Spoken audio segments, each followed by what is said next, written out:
分を信じろ誰かのために心をたぎらせろ You know 困難な道を行く俺はヒーローどんな奴が来ても Take over Game Over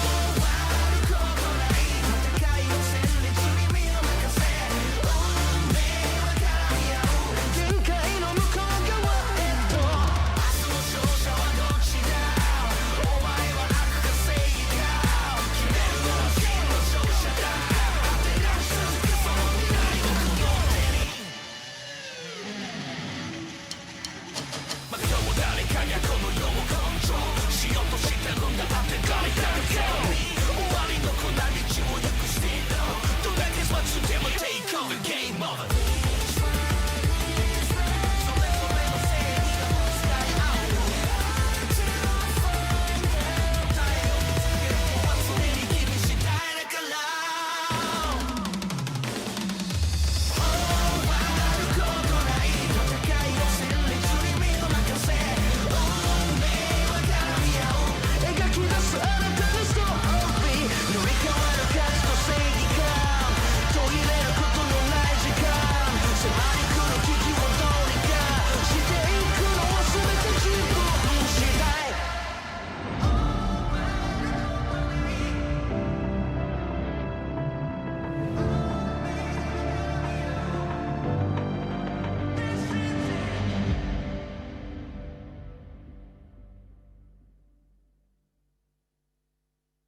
we back again. Tell your mother, brother, sister, and your friends. We back again. We back again. I'm bouncing up before they count to 10. We back again. We back again. Tell your mother, brother, sister, and your friends.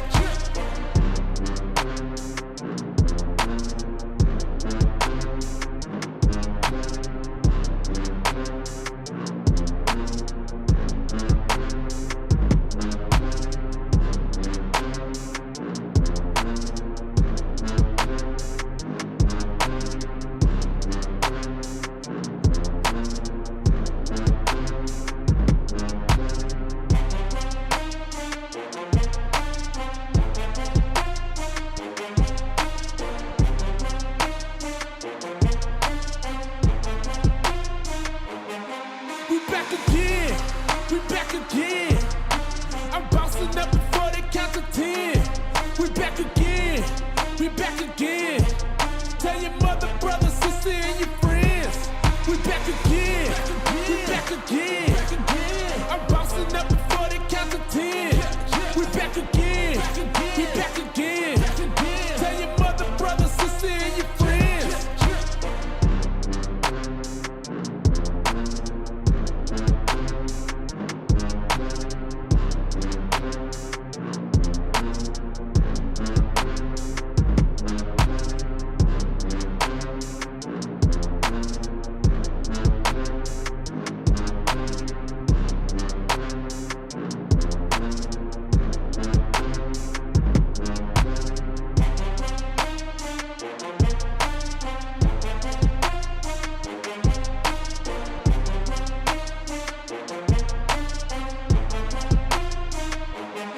We back again.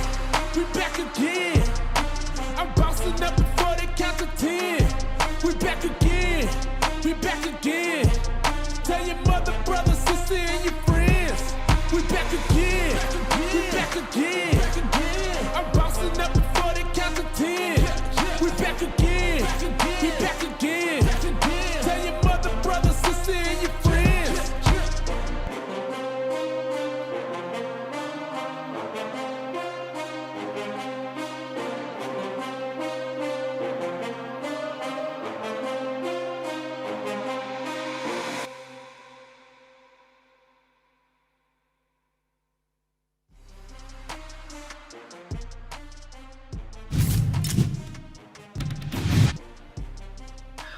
Welcome everybody to VALORANT Challengers 2026 Southeast Asia Split 1 Rest of Southeast Asia Regionals Open Qualifier. My name is Levin T and with me is Grammy and we will be your casters for today. How are you doing, Grammy? I'm not gonna lie, I'm pretty excited for today's matches because we have some very like spicy matches today. Right? Oh, It yeah, is we the elimination round for all of the teams that are playing today in the lower round too. So it's gonna be pretty interesting because I mean at this point you're like backs against the wall. You have to like put all your effort into like trying to make it to the next round. So I feel like we're gonna get some very interesting games today. Yeah, I mean, I feel like the bigger teams definitely have been weeded out throughout the competition, and I think this is where it gets really exciting, right? Today we have Fish Action Party up against Galaxy Rain. That is going to be our first matchup for today. And of course, following that, we also have OPY up against Breakpoint. And I think today there are a lot of Breakpoint believers, both in chat and in our casting panel as well. So what do you think about that, Grammy? I mean, okay, I picked OPY, like when we were doing like the whole who do you think was gonna like make it the next round thing. I picked OPY because like SGA my pride, but at the same time I'm not gonna lie, my heart is saying Breakpoint because they showed us like so much in the past like week or 2 weeks, like last week they showed us so much of themselves, like how much tenacity they can bring to the games, and I'm super excited to see what they have against OPY, who are like in the team itself. Like OPY, you have like a lot of like strong aimers, right? So Yeah. Breakpoint for themselves, they have like pretty good firepower themselves. So I'm just very excited to see like how this is gonna play out. Yeah, I mean, I think we had, a breakpoint in our little pop mart tier. And yeah, they really have decided that they are truly a surprising team, and they are looking really, really strong this tournament. Let's take a quick look at the brackets currently to see where we are at. Of course, today's games is in the lower bracket. Right, we have Fish Action Party up against Galaxy Rain, and like I said, right, Overpowered Youths up against Breakpoint. So OPY, they actually lost 2-0 against Motive, which was rather surprising to me.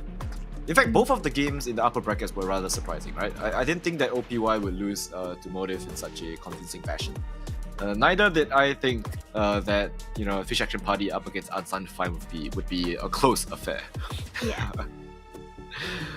Yeah, so I'm quite excited to see if OPY can come back from yesterday's games, right? But because Motive, being really, really strong team, sometimes it kind of dampens your mood a little bit. So it's really up to them to shake it off, and up against a crazy aimer team like Breakpoint, right? Let's see. I'm really looking forward to seeing how they can show up. Yeah, I mean, definitely. OPY, like you mentioned, they didn't fare too well against Motive yesterday. I think the games were like 13-2 and then 13-6. Pretty quick 2-0 for Motive. So OPY, they really have to like kind of regain their mental today, bounce back into like the things if they want a shot at like qualifying to the main stage like SEA Challengers League. And I mean, first game we have Fish Action Party against Galaxy Rain. Yep. I'm not gonna lie. After what we saw from Fish Action Party yesterday, I've turned into like a pretty strong believer of Fish Action Party. I'm not gonna lie. I mean, I have them as my biggest upset team. I feel like they are really strong, and I mean, looking at what we have seen so far, I think they have cemented themselves as a rather strong team. However, we also have, on the other hand, Galaxy Rain, right? The team of my boy Mr. Cloudy, and I know that they are really strong team, but I don't know. I want to support both of these teams, but eventually, you do need to make a prediction, and of course, I have to side with my fellow countrymen. And I'm not gonna lie, I do enjoy watching the Neon Odin that's been running around in the hands of Techie. So I'm quite a fan of that. Let's take a look at the players. Real quick here, of course, Fish Action Party. We have Techie, Vin, Kuni, Takai, as well as Bokai. So 2 Kais in here. And then, yeah, I mean, these players very, very strong. We've seen Techie, very happy-go-lucky playstyle, supported by the rest of his team. I think he's quite a force to be reckoned with. Yeah, I mean, not only is his Neon with the judge super annoying to deal with, if y'all like watched his game on Waylay as well, I'm not gonna lie, that looks to be even more annoying because you just have this flying mosquito over your head just jumping at you and shotgunning you, and that is so annoying to deal with. I mean, yeah, that's basically what Waylay is, in the meta at the moment. It's really annoying first contact duelist that doesn't actually take the first contact, right? Because all she does is dash in, throw the slow, and then refract to get out. So then the Yoru or whichever secondary duelist is there has an easy picking. Right, of course, on the other hand, we also have Galaxy Rain, we have Ross, 2EC for Ploy, Pluck, Kumsley, as well as Spectre. I think one of the players to take note of is, which I've seen go absolutely insane, is Ploy. I think Spectre is rather sharp as well. In fact, I think the entire team in general has pretty good firepower. Yeah, I mean, like you mentioned, I feel like they do have pretty good firepower, and they do have like a lot of experience playing together as well. They've been a team for like I don't know how long at this point. But the thing is, right, you have now you have like Galaxy Rain, who last played in the RoSEA qualifier last week, and then you have Fish Action Party, who just played yesterday. So I feel like maybe Fish Action Party may have warmed up a little more like this week. I'm not too sure. We will see what Galaxy Rain have to like what they can bring to the table, but yeah, that remains to be seen. Yeah, I mean, we also you think there's any changes in Okay, let's take a look at the head-to-head first before we talk about changes, right? Yeah, surprisingly, both of these players, right, like I mentioned, Spectre, Vin, ACS-wise, neck and neck, 209. That's a very specific number that they have there. But looking at Spectre's a little bit less skills, right? a little bit more depth, but more assists as well. So it really does come down to I think these two teams are neck and neck at this point. Looking at the stats, it really doesn't tell us much, rather than Spectre being a more assistive player. But yeah, it doesn't really tell us much. I think this is going to be a very close match. Definitely, I mean that's honestly what we want to see, right? Because Oh, it yeah. is not a Valorant game without like the close matches, the exhilaration between both teams, like just watching them being able to like play back and forth against each other. And you were talking about changes, yes, just now. What do you mean by changes? I mean, like, do you think there's any changes in terms of agent picks? In terms of, I mean, because they've been playing in this playoffs for a while, they have been playing a few games. I was just wondering, do you think that there's going to be any changes in how the teams will play just by looking? They can see, right, what their enemies are playing, and they can see what type of compositions teams are running. Do you think there's any changes coming out? Because this is the lower bracket, right? You have to pull out all the stops. Yeah, I mean, I think for Galaxy Rain, they will probably go with what they've tried and tested. I would love to see something come out of left field, because I think that would just like throw a wrench in the plans of like Fish Action Party, who may be looking at like the past matches that they had and they're like, oh, okay, they're playing this comp for these maps. It's pretty standard. We can find a way to counter it, or don't find a way to counter it, just run in with a neon judge, I guess. But for side of Fish Action Party, throughout the playoffs so far, they've shown that they're not too afraid to like switch up the roles a little bit. I think last week we had Techie on the Sova instead of the duelist role, and then I think they also switched over Vin from that like duelist initiator role from last week over to the Sentinel role this week. Okay, so there has been some changes, and yeah, I mean role changes as well, right? I mean all these players definitely they can play a myriad of roles, and I guess whatever just comes comfortable for them would be the best. The thing is, right? Fish Action Party, they have been playing they've been playing a lot of games, right? And I think Techie has been the star power for that team. So let's take a look at the map video first before I continue on my little talk show. But we do have Corrode being picked up first by Galaxy Rain. It's going to be Galaxy Rain on the defense. Alright, Fish Action Party in turn will be going for that bind. And once again, the decider will be split. I think we've been seeing split as the decider quite a lot. A map that is true and tested, right? All of these teams have played a lot of split. They know how to play this. Surprisingly, Haven is getting banned out. I thought most of the teams actually like to play this map. Thoughts? I mean, I do think that Fish Action Party don't really want to deal with Galaxy Rain's Haven, maybe, because I do see them running a Waylay Breach Sova, which is I think it's quite annoying to deal with on Haven, right? Yeah. And you can see Galaxy Rain just immediately banning out the Abyss. You don't want to deal with that double duelist again from the side of Fish Action Party. You saw the Waylay as well as the Yoru yesterday just diving on top of players and being very, very annoying in general. Corrode being picked up, I'm not too surprised, because I feel like against Aura, Galaxy Rain did do pretty well on the map of Corrode. They went 13-6, and they do have a pretty interesting team comp on it as well. And then the next map of Bind, I'm honestly I love Bind.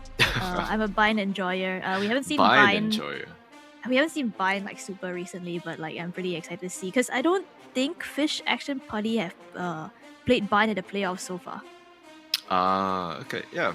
The thing that's interesting, right? I mean, all of these maps are not something new, right? We have seen them played again and again. I think Corrode is slowly becoming one of the household maps in the region, right? A lot of teams have a Corrode, they want to run a Corrode. We have been seeing a lot of Corrode being played, right? I feel like it might take over as the new Haven, right? One of those maps that is just picked in every single BO3 that you see.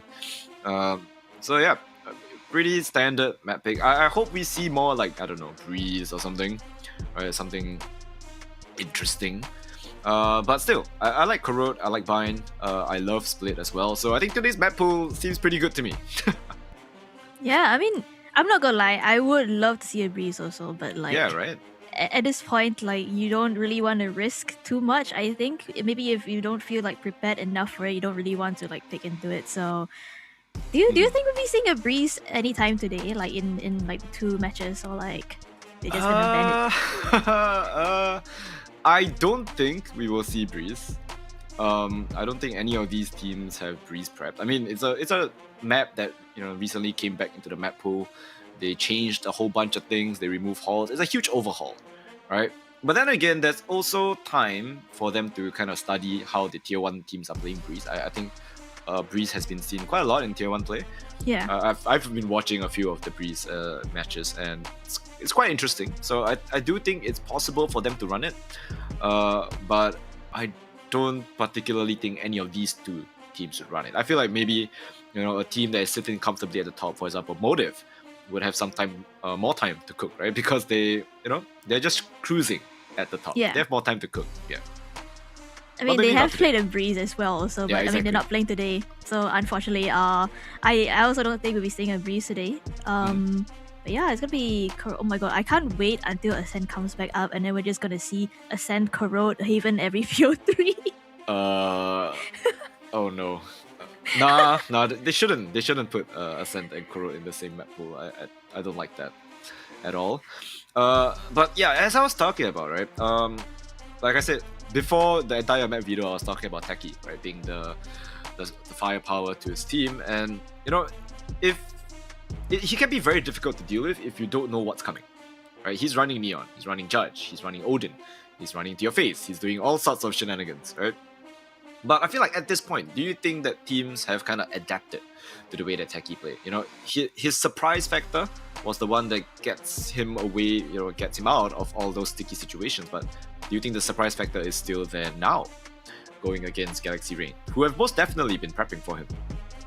Yeah, I feel like you would be able to expect him running at you regardless. Like, I think Unsigned 5, they were expecting Techie to be running at them as well. But I feel like watching it happen, like knowing that it's going to happen versus like it actually happening to you, it's like two really, really different things. Because sometimes with the Neon, I think either Coden or Lord mentioned it yesterday.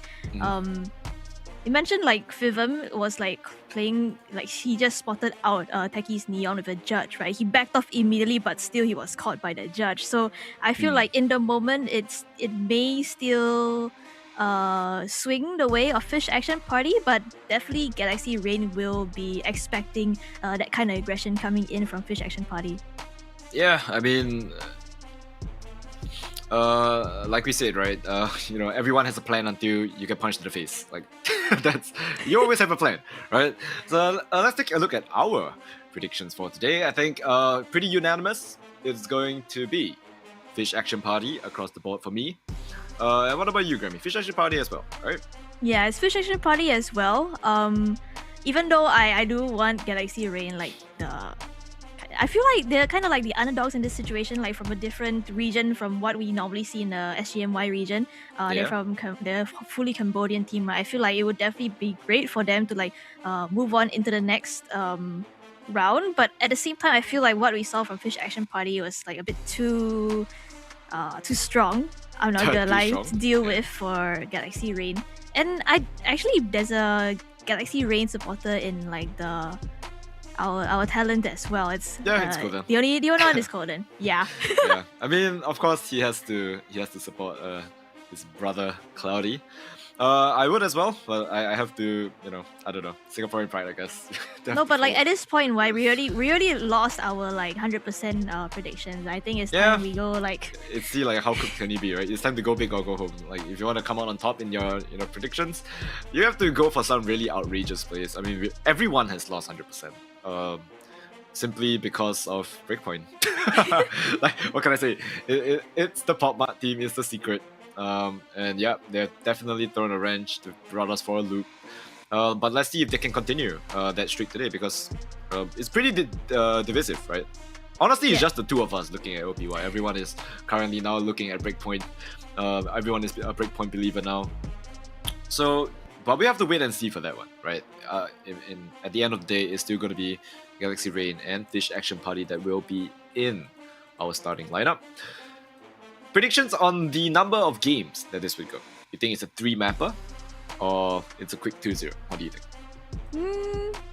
I mean, I want to see both teams. PR answer. I want to see both teams put up a good fight. But at the same time, I kind of don't really want to see another split. Oh, okay. Understandable. You don't want to see split. Yeah, I don't want to see split. That's definitely the reason why I'm saying 2-0. Okay. I mean, looking at Galaxy Rain, the way that it's been playing, to say that they are not as strong as Fish Action Party is a bit difficult for us to say that, right? Because even when they played against OPY, and they lost 2-0, yeah, right? But they went 11-13 on Bind up against Overpower Use. Right? They really pushed Overpower Use to pretty much the limits, and I'm really surprised that they managed to do that. So who knows, right? Today anything can happen, and it is just for us to be the bystander, right? We're just here to watch and talk about the game for everyone at home, but in the end it's really up to the players, right? How are they feeling today? How are they shooting today? And yeah, we'll just have to see. Yeah, I mean, definitely. That bind, right? If I remember correctly, it's definitely a lot of hard work put in by Ploy, round after round, just like anchoring down the site. So if he's able to, I think, recreate some of that kind of magic today and just kind of anchor down the site against Techie and his judge, or Bucky or Shorty, or whatever shotgun he chooses to use, or the Odin, maybe. Like, you just see a... Maybe. Like... I don't think it'd be Neon on Bind, right? It's probably gonna be like Waylay on Bind or something. Or Waylay is good. Raze would be nice. I mean, you can run a lot of different duelists on Bind now. Everything works, right? And then you'll definitely be seeing the Yoru as well. Probably run the double duelist. We'll see how that works. But I think Waylay might be the best one yet, because for Raze, for Jet, you're just running in. You have no way out. Right? Yeah. And if your teammates can't really trade you, or you get instantly knocked out of the sky, then it's a done deal, right? Your entire attack plan has just, fallen apart, and you have to think of another plan. So I think Waylay is the safest bet right now. And in this game we don't have bans, so no one can ban out Waylay. Yeah, everyone is free to choose the agent. So I think we'll be seeing that probably on Bind. Any interesting picks you think we will be seeing on Corrode though? Because I think that map is a map with a lot of potential in terms of compositions. I mean, we did see Galaxy Rain like pull out a double Sentinel, I believe. Was it the Sage and Vice, was it? Sage and Vice. Yeah, Sage and Vice. That is interesting. And that could potentially, be a little bit of trouble for Techie. Yeah. Yeah. Especially the Vice. They kind of need to, take the time to jump that the trip, right? They need to jump over the wall, or rather trip the wall, so that it goes down and then the entire team can go in together. Otherwise, Techie is just running into a one-man show, right? And then he's just gonna get collapsed upon. Maybe he finds one, but he's definitely gonna get traded out by the rest of the team. So they definitely do not want that to happen.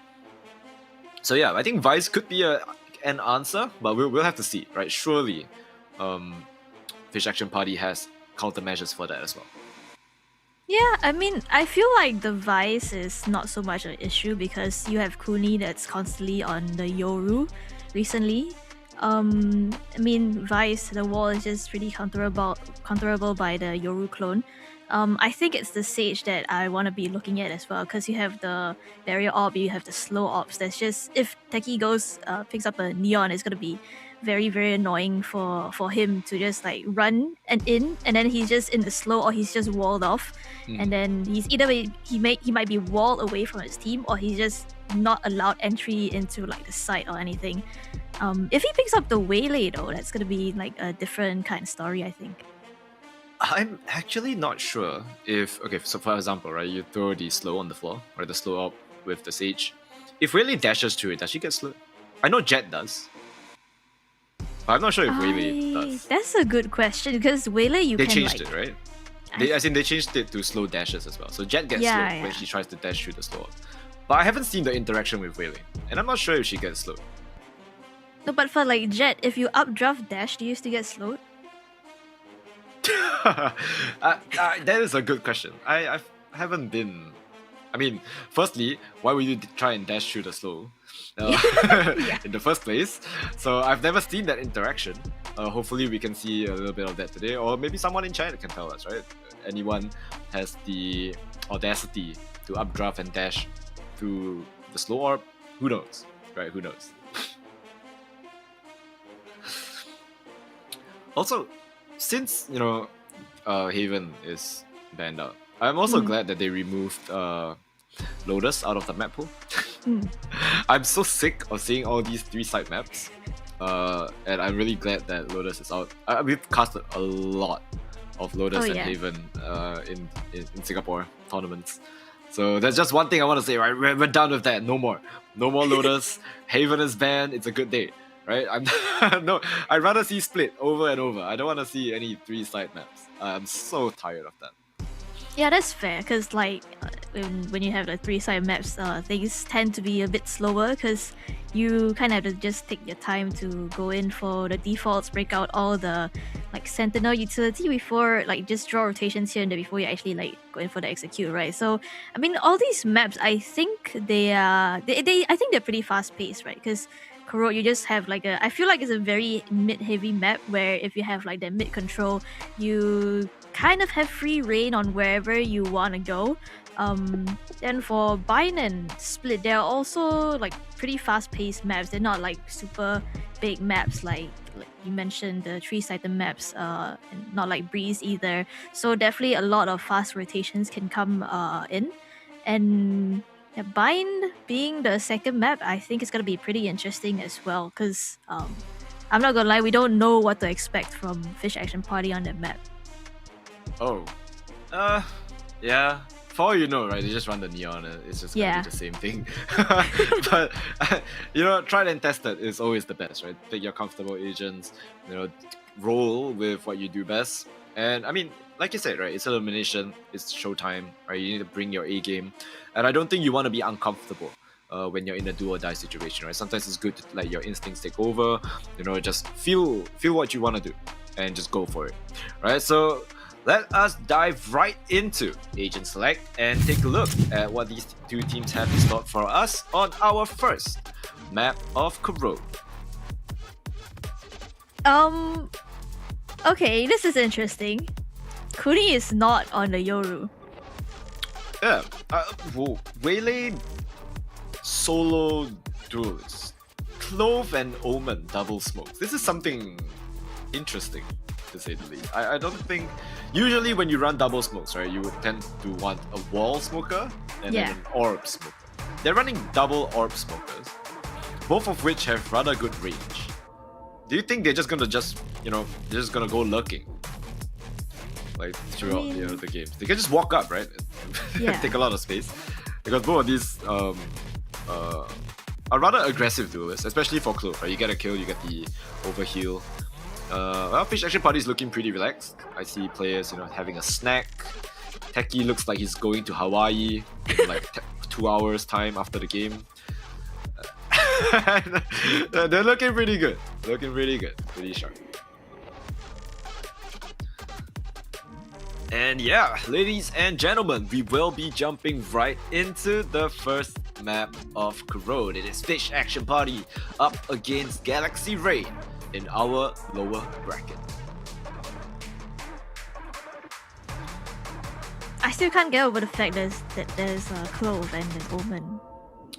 Yeah, I mean, interesting picks. I'm not gonna lie, definitely interesting pick, because most of the time you would, like you mentioned, like you would traditionally go for like a wall smoker, right? Like the Viper is played a lot on Corrode like recently. So I'm interested to see how exactly they want to use this double dome smoker comp. I feel like it's just gonna be ranked. Slow down. You see, really aggressive push by part.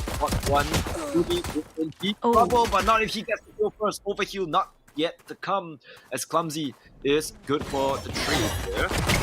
On that side, goes dashing right onto the side. It's going to be too easy for Boy. Brought down to 0 HP by Ben Wallace. And on to the side, Omen, and they just find one in return, and it's gonna get that spike by the guy's name. Planted. No, I think that's Ben Wallace. Given Takai. Why is it bugged out on my... Okay, I don't know. I don't know, but like, well, regardless, it is gonna be a 3v2 in the favor of Fish Action Party, but Ross looks to turn the tides. Kaiser's gonna get taken out, and so is Ben Wallace. So from a 3v2 turning into a 1v2 here for the chamber. Be pretty interesting. Vin has to do this all on his own, spraying through a smoke a little bit, trying to fish out any kind of damage that he can.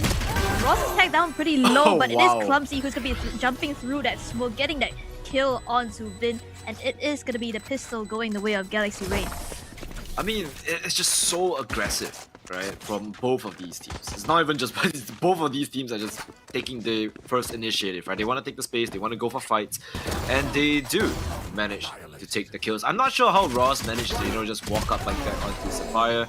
A little bit of a blunder there, but he was holding the smoke, right? Unfortunately, from an awkward angle, he just managed to walk in. So that is rather interesting. Yeah, and his name is just Omen, but Ben Wallace, right? That's kind of weird. Not sure how that works. Oh, and it's so satisfying to see the Galaxy Rain players as well, because all their names are lined up, I know, right? They have the Premier team. It looks so good. How do we have some of that in Singapore? Huh? Nah, it's just roster mania every other week. Yeah, it's just it is roster mania every other week. Techie now on that Bucky. The smoke is going to fade, so he's gonna want to fall back for it. Right? He wants some cover. Right here. Sapphire goes. You probably want to break this wall, right? Just to create a little bit of pressure. They're just looking at each other, shooting at that wall. They want to break it, not revealing the gun that Techie has at the moment. As Spectre is just jiggle peeking up towards mid, trying to get some information, dodges a bullet. I don't think you want to peek that again. Yeah, no, I mean not against the buy. The force buy coming in from the side of Fish Action Party. I think most of them have bought up. Like you see a Marshall, Bucky in the mix. But still, gonna be reinforced by a couple of the GXR members. So Fish Action Party is gonna go to the other side instead. But that is also gonna be the side where there are 2 sentinels. Yeah, so I mean, what a shot from Vin! Holy, a pixel angle just right behind that wall. I'm not even sure if Vin managed to see his head, but he got the shot nonetheless. And that's going to be definitely a sign for them to go in, right? Techie just going right in, but Spectre is holding the site well with a Spectre, and he's not stopping at all. He heals himself up and wants to go for more. Spike, however, has been brought down. Roz is just going for the trade, but the shots are not connecting. 22 HP left, and a dream here, but Sapphire does not manage to even land a single bullet onto the elusive Omen. As the running gun works out in his favor, and Fish Action Party, they get punished for that force fire. A great opening kill coming in from Vin with that hit hunter, right onto the head of the Vice on GXR. But unfortunately for them, the Spectres, the Spectre in the hand of Spectre is just pretty hard to deal with on the side when you have a Sage that's just like running back and forth, kind of maybe giving Techie a bit of his own medicine here and there. But like, yeah, I see Techie jumping around, then gonna get taken out by Spectre, and it's just clean up from here on out. Yeah, and really, really strong showing. I think the teams have been holding on to the site really, really well. But it really comes down to, I mean, since Fish Action Party, they false bought last round, now they are broke again. Not sure what their rationale was. I think they're just happy for Techie to run around with that Bucky and try to get kills upon kills. Unfortunately, not quite working out just now. We're gonna have a quick tech pause here. Because hey, what is Southeast Asia without tech pause, right? There's nothing new. There's just things that we usually see.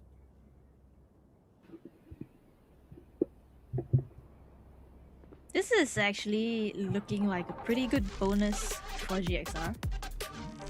Well, if you can even call it a bonus considering that like Fish Action Party did buy. But it is gonna be Techie back on that Bucky.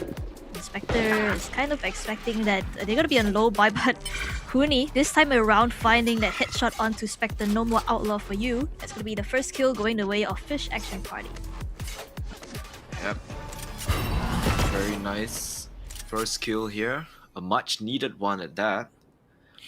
As they're just holding, right?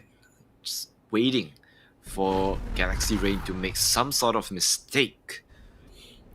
As they perhaps want to walk out and try and take fights because Clumsy, they know they're broke. So want to push trying to find kills, but right now running right in is going to be Techie, and once again that Bucky is going to find its mark. Another gun down and donated for Fish Action Party. Yeah, but Clumsy has already repped all the way outside. Actually, he's going back towards Elbow, wants to go for this double peek with Park. He's gonna get that Hinder off, gets 2 for his troubles, but Ben Wall is there for the trade. He gets another with that Sheriff headshot, and suddenly it's all up to Vice here on GXR. 1v3 situation. Yeah, 1v3, and it's gonna be Omen jump spotting with that Bucky, but he gets dinked by the Vandal instead. Too easy for Ploy. Did not find that easy whatsoever as Cooney rips his head off with that Sheriff. Now we keep them down.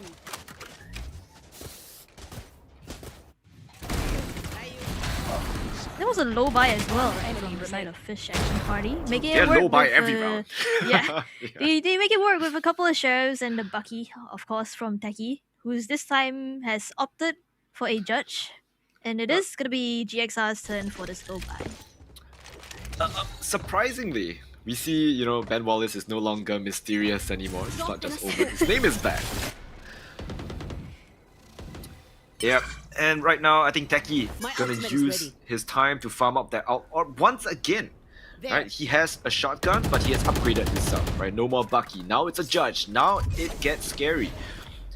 Whaley Alt is available as well if they want to use it to progress onto the side. But look at the position of Park. He's giving them a taste of their own medicine. Spectre as well, a nice headshot, and they are currently being protected by that wall as well.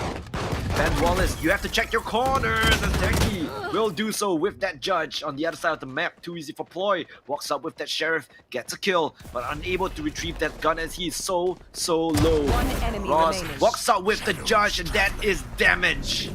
But the spike is still in the hands of Techie. Yeah, both these players on GXR are coming in from different directions. Giving Techie an opportunity here, trying to isolate these 1v1s. Ploy is tagged down pretty low as well. He's gonna peek out a little too wide. Techie will pick up that kill. And it's down to the 1v1 up against Ross. He has to find the timing, and he lands a great shot. 3k in the round for him. A great round coming in from the side of Fish Action Party to tie things up 2-2. Yeah, Techie, ice in his veins. Look at that clutch, right? In fact, this aggression from, you know, Breakpoint, sorry, Galaxy Rain. It's just so aggressive, right? They just wanted to go for the kills. They give them a little bit of their, you know, a taste of their own medicine with that Waylay Bucky. Got a kill, but, you know, the counter out from Techie was just perfect, right? Slowed them down a lot for Ben Wallace to simply just walk up and just collect the kills. They're really lucky that they didn't drop the spike in towards mid, which allowed for Techie to go for that clutch, which really worked out well in Fish Action Party's favor. So right now, we're tied up 2-2, even after a force buy from Fish Action Party on their second round, which they lost. This time, speeding up things a little bit. Techie already on that site itself, but Spectre right behind him. Like a Ghost Knight, he collects that kill. Ploy will find another onto Ben Walls as well. And that is going to be the execute being shut down over on the side of Fish Action Party. Yeah, everything that they have done has just melted away as they have to find another way to reaggress onto the site. 2 players, they're walking in spawn, they're walking towards mid, but you know, I think Galaxy Rain, look at their positioning, right? They're happy to just give A side, right? If they hear it, it's still a 5v3 retake, and they're happy to go for that. I'm not sure if this fake is going to work because the spike is still on B. You see the pings come out as well.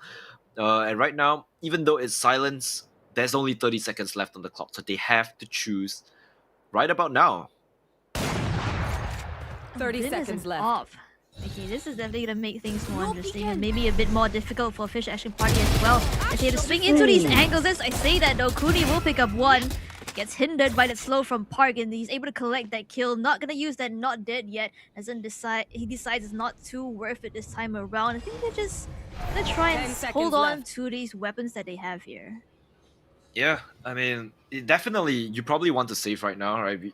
But you can see how easily Fish Action Party's offense falls apart the moment they lose Techie, right? The moment Techie is unable to get the space for Fish Action Party, everything falls apart, right? You look at them, they're just playing really slowly. Spectre, though, in this position, has been finding kills again and again. I think it's about time they spend a little bit of utility to try and flush out Spectre, because he's having a really good time just sitting, in that spot on the B side. Yeah, I mean the amount of impact that Spectre has in like slowing down the aggression from Fish Action Party is great, because you have Galaxy Rangers constantly trying to get mid info, putting up the wall in mid, and you have like Spectre just rotating between like the mid as well as the B link areas, and he's just able to slow down any kind of advancements here for the side of Fish Action Party. So Fish Action Party trying to get a bit more map control. You can see Vin on the B side trying to walk up towards the site itself, but it's gonna be Techie who's trying to get more information out of the players of Galaxy Rain here. Yeah, because they played too slow, Techie needed to use the utility to clear out, the positions which originally should belong to the attackers, right? They need to re-clear that with Techie, and now they're hiding in the smoke. Oh! Techie just gets blown up through the smoke. Down Completely an unfortunate situation for him. Then Wallace pops a smoke, tries to find a little bit of space for them to work with, and it's now just down to the two controllers, right? They do have smokes, but so does the enemy. And 4 ultimates available for GXR as Ross hiding in this, not spotted just yet with that judge. Manages to find Cooney, but a trade from Ben Wallace will keep them Team honest. Ace. Paranoia here Oh. for what was that? Oh, it wasn't clumsy. It was Spectre behind him. Oh my god.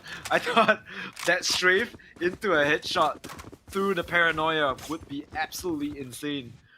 But, it was the blinded player that managed to find that kill. Ross, a little bit of patience would have been good there, but it all worked out in the end, and it's gonna be a quick timeout here for Fish Action Party, and it's about time, right? They need to find a way to enable Techie. Yeah, I mean considering that GXR have all 5 ults, Fish Action Party definitely need to try and come up with a game plan to go against that. I mean, looking at the agent selection that they have a Chamber, a Clove, as well as an Omen. You don't really have like those ults that are as impactful as the ones on the side of GXR, right? Because you have like the Nightfall on the Fade, as well as the Steel Garden from the Vice, even if you like don't count the mirrored Waylay that's on both sides. So that's definitely a lot of utility over on the side of GXR, and for the side of Fish Action Party, not so much. I feel like they have to try and find a way to overcome this like slight lack of utility because of their agents, and yeah, just try and enable Techie a bit more, because at this moment it just seems like Techie is just going in dry. Yeah, I mean, Techie is just not having fun right now, right? 4-5. Not much space for him to work with, right? When it works out, great, good for him. Right? When it doesn't, the entire team just falls apart. They really do need to find a way to enable him to get kills, or they need to try and enter the side with him. But it's a bit difficult, right? Because he's running that Waylay. Right? Who on the team is going to be able to follow up? Not many. Oh, As Vin definitely is not able to, because he bites the dust to that operator. headshot coming in over on the side of GXR. You can see this barrier orb in the way once again. Have to play a bit of Minecraft, but Spectre is behind a wall, expecting aggression. He has that shotgun as well though, so does he want to play close into this? Decides against it, will use that slow orb instead to delay and buy a bit more time. Deploying drone. Yep, Saphira gonna be using that owl drone to clear the corners. Trying to find if there's any players just waiting in the wings for them, but at the moment, no, right? And with all the information that Galaxy Rain have, they know that Fish Action Party are just funneled in towards mid. You see the up-down both on that B side as well as towards that A-link position. So they were all so privy, and now they're forcing, provoking them to do something and Spike walk into the down, blender. That is One too easy. enemy Pop Ploy remaining. as well as 30 Spectre, as they seconds all left. get mowed down by the dynamic duo, and Ross waiting in the wings with that judge as well. Techie just looking the wrong way, right? They got crunched in really, really hard in mid. Yeah, crunched indeed. I mean, you can even tell from the close smoke, right? They smoked behind them. They were very, very worried of any kind of flank that could come through, because right off the bat, you just have Vin, who's your sentinel, just taken right out of the game. And then it just forces you to, it feels like, play a bit more passive for the side of Fish Action Party, and that passiveness I feel like led to GXR just getting a the perfect read on them. They were just able to reinforce both A Link as well as B Link very, very well in that situation, only using that Nightfall to convert that round. So they still have 4 ultimates on the board. Yeah, I mean, they really have no reason to use the ultimate. Right? It's not even close in the way that they are crunching the party. So their party right now is just dancing to the rhythm that they dictate. Right? Just funneling Fish Action Party wherever. Oh, Ooh, not gonna be better of Vin this time. Vin jiggles that corner, spots the shoulder, and rips his head off with that Vandal tit for tat. Alright, the operator is dropped as well if he wants to retrieve that, but I think, being on the attack at the moment, no reason for him to try and get that done. Perhaps, I think Clove is just trying to trip the wall from that Vice. As Clumsy is about to go walking into 4 players. Manages to find one, and that's gonna prompt a quick aggression onto the A side from Fish Action Party. there's still a player on site and has to 30 judge as seconds left. well. Ross is going to pick up one in the form of his counterpart Ben Wallace. Expects the push from elbow as well. Sees that shotgun, knows where Saphira is. And Slow Up's going to slow him down a little bit more, and Vin, both shots not connecting. And it's Ploy who finds the headshot on Saphira instead. Time is running low for these teams. And Ross will pick up 2 more with that judge, and it is going to be GXR on 6. Ooh, I don't like this at all, right? Fish Action Party, right? They are the ones with the double smokes, right? They are the ones, the aggressive agents like Chamber, like the Waylay, but their playstyle is just fanatic at this point, right? They're just taking their own sweet time. They're running down the clock, and it has been their worst enemy, right? Every time they're forced into a position that is just extremely uncomfortable because they are running down the clock themselves. Yeah, pretty much. And Fish Action Party, again, I feel like they don't really have enough util for Eki here. As I say that, he's gonna just go flying in, gets a kill onto Spectre. That is gonna be a Sage as well as that Resurrection out for the count. There is still a player hiding in this corner though. It's gonna be Ploy, and I think Fish Action Party, they are gonna be privy to this. Don't really want to give any free kills the way of GXR, any trades in return for that kill that they got. So it is gonna be a 5-2-4 in terms of numbers here. Yep, they do have the Tour de Force up and running as well, so I think Galaxy Rain, they do have to respect this ultimate from Vin. But a very cheeky angle in that corner, with that Vice just holding it strong. They're going to be using that ultimate to try and get space, but immediately gets seized and punished. The entirety of their attack has been stuffed once again. Insane utility usage here by Galaxy Rain. That one 30 Fate seconds left. Seize just put a stop to everything. Steel Garden used as well to push them even further back. And now these 2 players, they know where Saphira is. One enemy remaining. He is most definitely going to be brought down as he eats a face full of lead with that judge. 10 Yeah, you seconds can left. get the kills with the Tour de Force, but what do you do now? 15 HP, and once again, your worst enemy is the clock.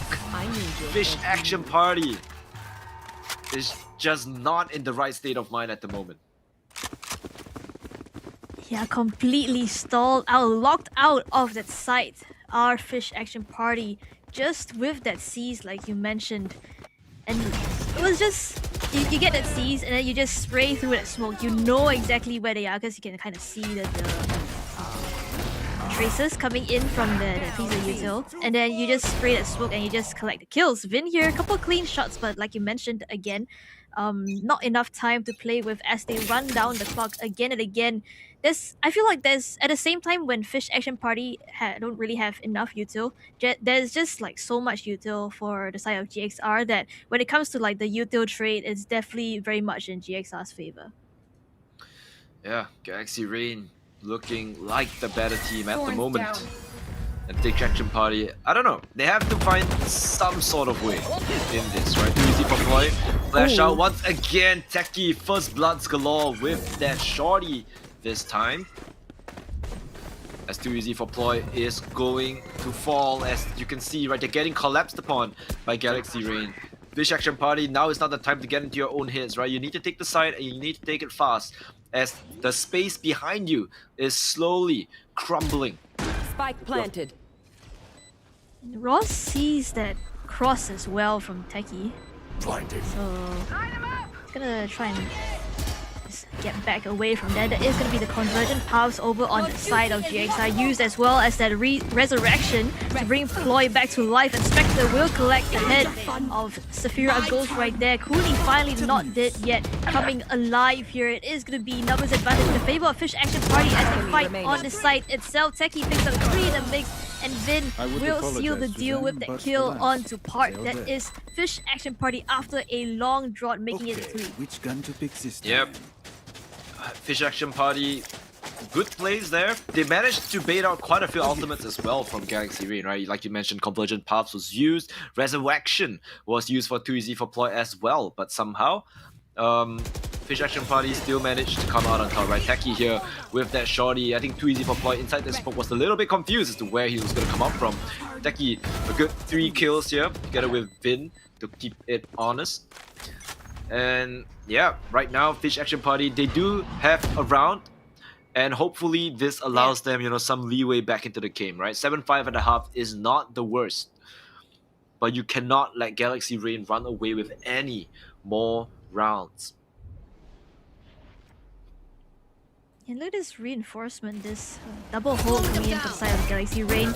Gonna try to get broken with that Sova drone. The hardest free to come through. That is gonna be a tag onto Park, but no kill just as of yet. So the rest of the players on Fish Action Party just gonna barrel their way through onto the site itself. Reinforcements are on the way though, so look at the position of Roz right now as Techie picks up a kill onto Clumsy. Still, there's Park to deal with. He will get the trade in terms of numbers here. Plant coming through just as of yet. Shotgun gonna be dealt with by Techie, but it's even Spectre who trades numbers back in GXR's favor. 1 enemy remaining. Yep, time is ticking. Techie has fallen and it's down to Saphira, the last player remaining for his team, up against a whole assortment of shotguns, but the Vandals are just so much damage. Minecraft, it's time for you to break the wall. There's One one bullet left bullet. remaining, and Spectre just sprays his way through the remaining bits and pieces of his own wall and is going to clutch the round for his Last team. round That in the almost half. went south real quick for Galaxy Rain. But it went very far south for Fish Action Party, who 1 enemy remaining. actually got the first couple of kills here, but immediately right off the bat, GXR are able to turn things around in their favor.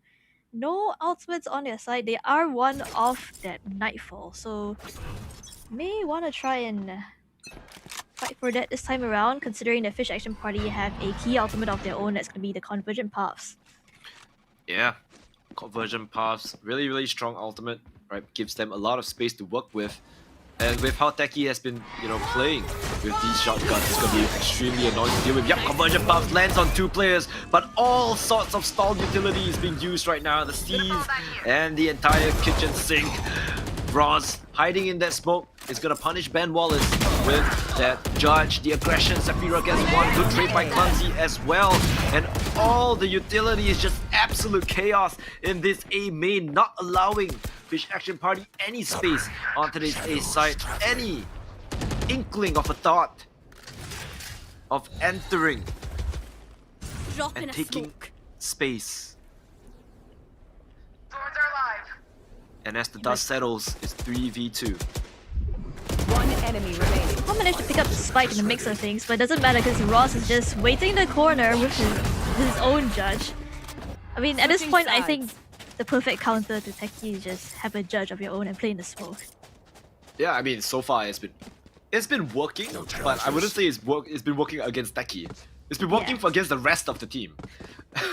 Like, I feel like, you know, when the team tries to, you know, go in together with Techie, then they're running into the Judge, and then they get punished. 1 enemy remaining. Right? So Roz is hiding in the spot. I feel like Roz has gotten at least, I don't know, it feels like at least 5 to 6 or 7 kills with that Judge, and it has been massive damage against Fish Action Party. Fish Action Party, they don't look the least bit unsettled. They look like they're having fun up against the judge, which is a good thing. Right? I feel like Yeah. when you're bashing your head against the wall, a wall that is like a judge, keeping your mental up strong is pretty good. It's pretty good. Yeah, I mean, for the side of GXR, definitely look like they're chilling as well. Pretty far ahead in the lead. I think it is 8-4 at the half. So coming over onto their own attacking half, I feel like it's gonna be pretty interesting, right? Because you have a double sentinel on this attack. You have Sage as well as the guys. And I want to see how exactly they want to play things out.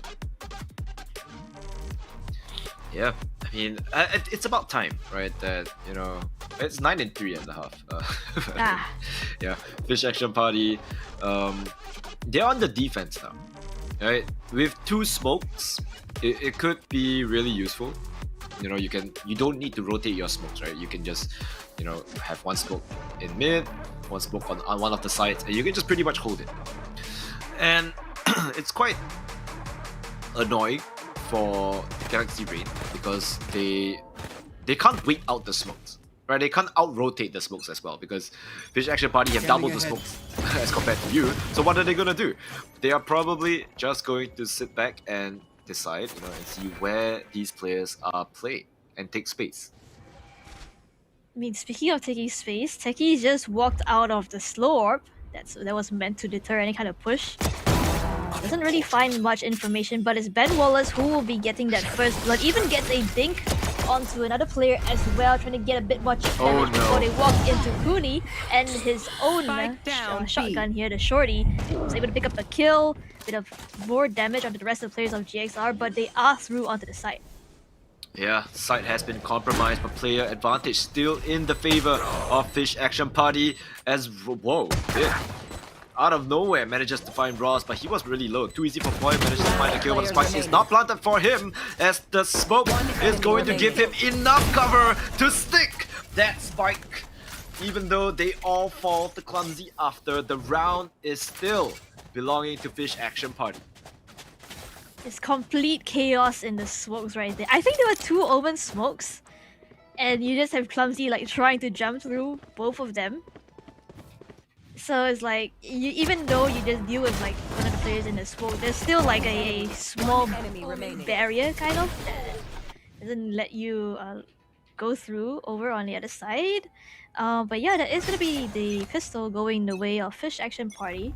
GXR, they have a little bit of a bite. I think a couple of players picked up like a Marshall or Shorty or a couple of shares. But yeah, that's gonna be all the investment from the side of GXR as they make their way over onto the B side. Not gonna get caught by that shorty, so Park is just gonna take the space for free. But Cooney gets a kill on the Spectre, that's the spike as well. Yeah, nice kill up and above, gonna get traded by Ross, but that's all good, right? Bandits galore, Ross has that Bucky to hold the site, but the spike is not yet being planted. Yeah, they're just waiting, right, for somebody to walk back in, but they can't retrieve that spike because Cooney is just an absolute demon on that Guardian. Alright, they do have the space on the side, but they don't have the guns to retake that space and clear out where Cooney is, because Cooney is just holding that Guardian, playing from a distance, and it's pretty much impossible for them to hold it, right? Cooney dropped the spike, has that one way to work with, and from this range, I don't think any of the guns, perhaps the Bandit, right, could have cleared him out, but the shots did not quite land in their favor. And right now, Fish Action Party, they are slowly but surely clawing back. They still have a long way to go, but with these players, you can't really count them out. Yeah, and it's a pretty good bonus coming in for the side of Fish Action Party as well. Only losing 1 player means they bring the rest of their weapons into this bonus round that they have. Guardian, 2 shotguns, as well as a Spectre in the mix. Vin is gonna just rely on his Headhunter there. Meanwhile, over on the side of GXR, it is gonna be the full buy. Ross, again, opting for the judge himself, doesn't really want to deal with the shotguns that are going to be coming out on the side of Fish Action Party here. Yeah, I mean, Ross, 16-8. Top fragging in the entire server, and we know that this guy has been just killing people with the judge. I don't think I've seen him kill anyone with a Vandal. But he's been getting consistent, 3 kills, 2 kills every round with that judge, and it's just so much value. So even if Galaxy Rain are on the back foot, even if they're on an eco or something like that, you can never count them out because Ross is just so effective with that weapon. Scanning ahead. Definitely gonna be a pain to deal with if Fish Action Party choose to play it close. But Ben Wallace, Takai, will have a judge of his own, and Techie is just gonna post up in mid with his own shotgun.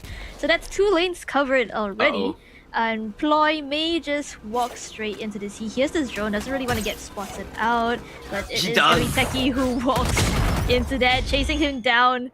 But yeah, not gonna get that kill. The judge from that range is crazy. I know Ploy was like tagged down low, but like still, Goody is able to pick up a kill and 2 on the side itself, not dead yet at the ready, and it's complete mayhem on the side as Fish Action Party will convert their round in their favor. Bonus round going the way of Fish Action Party. Yeah, the not dead yet being used to collect a gun for Cooney, and it does not expire at the end of the round as well, so he does manage to pick up an upgrade for his troubles. We can see Cooney holding down the side. The fact that he managed to get 2 here due to the overheal is fantastic, as Takai comes in with the assist on that Bucky, and he manages to pick up the judge from Roz as well, just to upgrade his firepower a little bit. Saphira though going for an aggressive on dart here. Try and fight them, right? You want to fight the shotgun. Finds the kill, finds the mark, Saphira falls, and they're just trading shotguns right now with Techie with that judge. Ben Wallace somehow falls to clumsy on that sheriff, and Techie is brought down to just a sliver of health. Any amount of damage will do, as he has to fall back. There's no way you try and hold the angle like that. I don't like that trade that's come in for the side of Fish Action Party. Definitely not in their favor, but definitely in the favor of GXR though. A couple of guns able to be retrieved here, and Techie's tagged down low as well. The rest of the 2 players on the side of Fish Action Party just gonna be holding down 1 lane each. You have Cooney holding down mid, waiting for any kind of aggression. Might have spotted out Ploy's lurk. And you have Vin who's going exploring over on that B side. Yep, Ploy is gonna fall to Cooney at mid, and I think it's gonna be a quick rotate, right? The lurker is moving towards A, and that is the goal sign. 30 seconds left remaining. You have to play the corner. Techie, he's gonna get diligently cleared by Galaxy Rain, as I think the spike will be dropped here. Park has that judge, wants to go for the aggressive play. Cooney is about to get punished, does not get punished. Finds the headshot, but it's still a trade. 2 on 1, and it's all down to Vin.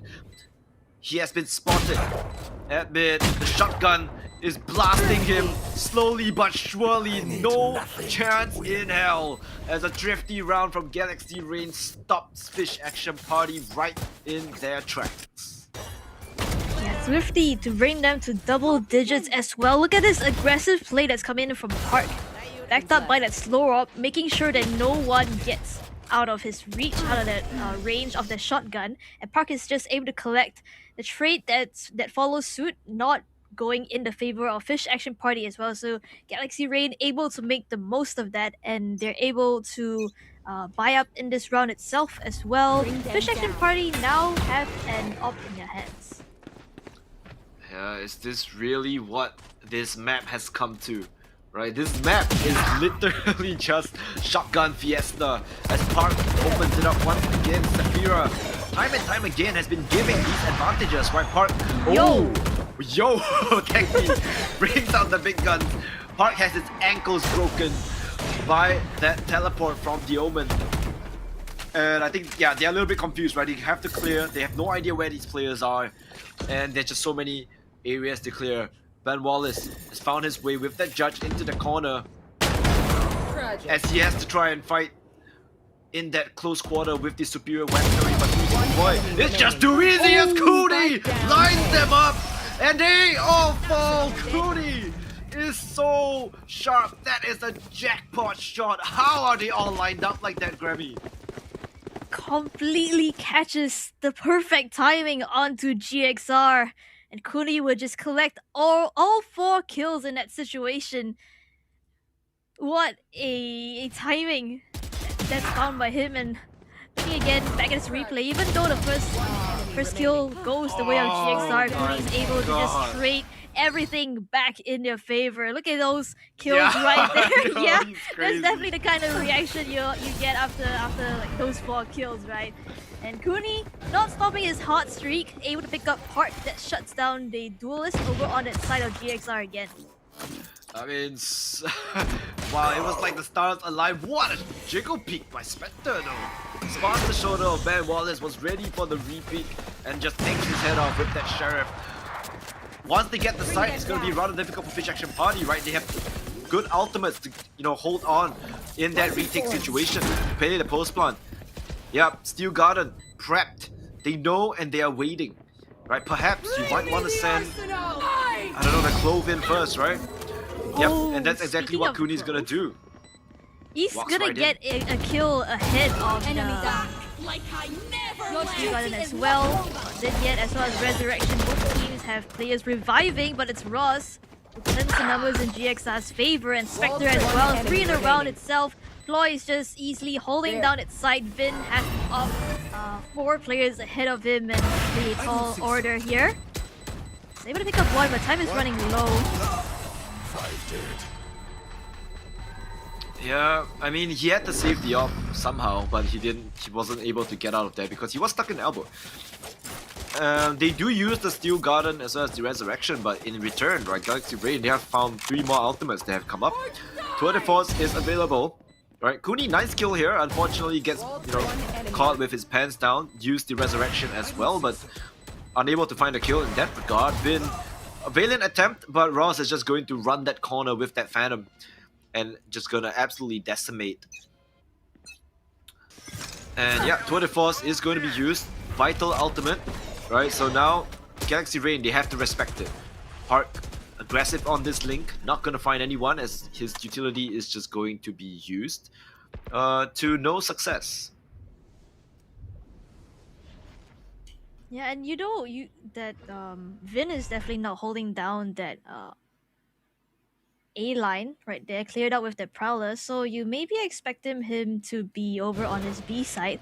He's holding a little bit of a cheeky angle here, but there's so many players coming his way though. Kuni is there for the support, but with the Nightfall as well as a Convergent Pass, how much can you find? Vin picks up 1 with that Tour de Force, and Kuni from up and above able to pick up a kill as well, instantly traded out by Ploy, but Vin with a pixel angle headshot on Ploy trades things right back. Ross will get a kill, trying to turn the numbers back in GXR's favor here, as the plant will come through. Yeah, but how many bullets do you have on the Tour de Force left remaining? Not much. Shock Dart blunders, and the stun does not connect as well as they all fall down. What a colossal misplay from Fish Action Party. That was 2v4 that they messed up. Yeah, pulling the trigger a little bit too early there. He just gonna go flying in unaware of Roz's positioning. Prime position to be able to shut that down completely. And looking at the replay once again, clean shots coming around. They know where Roz is, but still they go flying in and they're just able to get to match point off the back of that. I mean, Techie threw the Saturate, trying to get the player in the corner, but it just didn't connect, unfortunately. He misjudged the range of that ability, and Park is going to go fishing and he's going to get a kill. Techie is going to fall, he gets spammed out, but it's only just a little bit of chip damage. Dodges the scan as well. And yeah, the utility from Fish Action Party is just not looking too good right now. Right, none of these utilities are landing as there's just so much space and so much utility baited out from Galaxy Rain. Fish Action Party running on empty at the moment as they just once again being played to the tempo of Galaxy Rain. Wall trap. Yeah, and they lost their duelist as well. That's, I feel like, quite a bit of the firepower gone. Maybe a bit of a gamble stack over on this A side for Fish Action Party, but look where the spike is going for Galaxy Rain. It's heading slowly but surely over to B side instead. Fish Action Party, maybe they smell a little bit of this plan that GXR have. This is gonna be on this side ahead of things. He's gonna get spotted out by utility as well. Ploy will get a kill that shuts Vin down. 30 seconds left. Shut down indeed. Ross going fishing for more. Estafira, you need more than 1. 2 is good. 3 would be ideal. But the spike is gonna go down. 3v3. They blundered a 2v4, and perhaps now is the time to show that they will not blunder no more. As Ploy will fall to Ben Wallace as well, and Cooney, he's not letting up this time, as he allows Fish Action Party to live for another round longer. Yeah, Hunter's Fury. After those two quick kills by Saphira Ghost, definitely causing a bit of chaos on the side itself, pushing a couple of GXR players out of position into the open crosshairs of Cooney as well, Seconds left. as the other player that was playing towards the side. Get the kills here once again. Clean kills coming in for the side of Fish Action Party. Now GXR don't really have a lot of money to work with this time around. Still, they are in the lead and it is still match point for them. So, and we've seen them get a Swifty round before, so definitely not a round to be counted out as well. They don't really have the ultimates though. They have ultimates. Techie just prepping, covered in piles for any kind of contact here. Wants to go in fast. They're all just gonna stop that instantly. Spike down. Yeah, I A. was thinking, right, perhaps that might have saved his life because I don't think all 5 players were hit by that ultimate. Oh. Finn on the other side gonna find too easy for Ploy, gets picked out, and all of a sudden, GXR, they are looking like Cat's Clawed. The classic from that range is a pretty good kill to find. But it is a 2v4 situation, right? But then again, not impossible because they literally just came back from a situation like that. But this time, they're walking into the crosshairs of Ben Wallace, losing to Classic again. But Cooney is here to pick up the pieces. I feel like those 2 kills should not have happened, but they did anyway. But I don't think that affects the economy of Fish Action Party, so that is not too bad. GXR, the first timeout of the day, will be called. Yeah, they definitely want to try and close this map out as soon as possible. I don't think they were expecting that angle come in from Park. This kill definitely should not have happened. Yeah, that should not have happened. You're right. But GXR, I'm not sure what you would call at this point, because it still feels like GXR has the upper hand in terms of how they're playing. Right? Fish Action Party, they're scrapping in rounds, but it's really because, you know, they're just shooting better. Right? I don't think their utility usage is, you know, anything too insane. I don't think GXR are doing anything particularly wrong. It's just every time in these scrappy situations, it's just Fish Action Party that are thriving in the chaos that ensues. Yeah, and it's not like you can just sit in a smoke for the whole round if you're GXR and hold the judge out. I mean, that's pretty much what they've been doing. But yeah, no, now is their time to attack. So they can't, yeah, you're right, they can't sit in the smoke. They need to take space, but they're having a little bit of trouble finding that space. Yeah, that may be a bit of a flaw of running that solo duelist Waylay and a double senti comp. You don't really have, like, again, the util to get your duelists into better positions.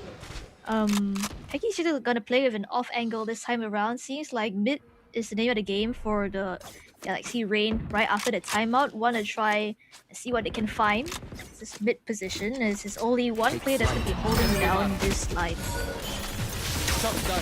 Yeah, Saphira spots one, and it's just gonna be a quick flood in towards that B side. 2 players are here. It's gonna be Cooney as well as Vin. Vin holding the smoke, Cooney holding Link. They need to walk in together. Vin just gets right out of there, sacrifices Cooney as Cooney uses the not dead yet to try and find himself a little bit of space. But Park and Ploy, the trades are good. Saphira is amazing, but Ross with the judge, and it's just pure chaos. I did not see any of that. But through the fire and the flames, Galaxy Rain will take map number 1, which is Corrode. Yeah, definitely the timeout paying out in dividends here for the side of Galaxy Rain mid. Definitely the right call, as there was only one player just holding down that place on that part of the map. Yeah, they're just able to barrel through onto the site without much problems, and from there it's just a matter of clearing out the site for all those pesky rats and then getting your trades, playing to the fundamentals. And I said, like, you couldn't sit in a smoke with a judge like the whole game, right? And then that's exactly what Ross did after they ran through. He just rules me wrong, and I'm like, okay, man. I mean, it's pretty much, you know, what they are planning to do, right? Their entire gameplay is, you know, having that Omen hiding in the smoke and just being an absolute nuisance. And it worked out really well in their favor, right? I think Roz has had a phenomenal game. And I'm pretty sure he should be our MVP for this map, right? Really, he has been stuffing Fish Action Party's attack time and time again. And yeah, I would say it's rather convincing, even though Fish Action Party did manage to come back a little bit towards the end. I would say it's rather convincing for Galaxy Rain, but do take note that this is their map pick. Yeah, it is gonna be their map pick, and next map over into enemy territory gonna be on the map of Bind, picked up by Fish Action Party. But definitely we had a pretty good showing over from Galaxy Rain as well on Bind and previously in the playoffs, so definitely excited for what's to come here. Yeah, I mean, the second map though is gonna be, well, Bind, right? How has Galaxy Rain been doing on Bind? Well, we'll talk about that later. Let's take a look at the highlights real quick. I think there's quite a few, but I think majority of them might, you know, be some insane shots here and there. Spectre, you know, getting a bunch of kills with the Spectre on the second round. But I think a lot of these highlights, I feel, the impact, the real impact kills, right, are just from the judge. From the shotguns. Right? Yeah, it's just the shotguns finding so much value in this map. The whole of the map actually. Roz again, just holding the close corner. Yeah, Cooney The guarding. judge time and time again. Yeah, Cooney had some hero rates in this game, Yeah. for sure. Yeah, and the 4K spray down as well. When he manages to find the right timing right here, so insane, right? Sprays down 3, goes for the 4th, gets the headshot to Roz. Perfect. Insane timing. Yeah, look at them. They were like, what in the world just happened? But hey, they managed to pull it out in the end. Yeah, these classic kills were kind of nasty as well. But in the last round, right, it's still going to be Roz with that shotgun dealing so much damage. And yeah, a quick look at the M's as well as Cooney on the side of Fish Action Party. 300 ACS on the losing team as the Clove is insane. 5 first kills from Cooney. 5? Where in the world did he get 5? Was it not Techie going for all the first bloods? I'm not sure how many first bloods Techie has, but I feel like Techie has a lot of them. And that speaks volume because every time they were playing with like a man advantage, right? And they still lost the round. Yeah. I mean, if you have like 5 on Cooney and then you have like maybe a couple more on Techie and then you still like lose out on a 5v4, it's definitely a tough spot to be in, but definitely no thanks to Roz, who's just a judge demon in the smoke. Yeah, look at for the whole map, just thwarting the plans of side of Fish Action Party every time they want to go in for an execute. And I feel like they don't really have like the right pieces of utility to clear out, and I feel like they also lost like one too many rounds over on the defense. Tried to bring it back in their own defensive half, but I feel like by then it was a matter of time before Galaxy Rain pulling out rounds of themselves, and then they were just able to close out the map. Yeah, I think you're right. Fish Action Party, they gave a little bit too much leeway for Galaxy Rain right there. The first half was like 9-3. It was okay, right? They did come back after that. They won the pistol, and you know, but unfortunately 9-3, that huge gap, the 6-round gap, was a little bit too big, too insurmountable for Fish Action Party, and they were not able to close it out in the end. So Galaxy Rain, they will be walking away with their map pick. But of course, moving on to the next map, we are going to be seeing Bind, and this is going to be Fish Action Party's map pick. So I'm really, really excited to see what they have in store for us and see if they can make it to a map number 3. But we have to hold our horses as we have to go for a quick short break before we are back with map number 2. So don't go anywhere, folks. We will be right back.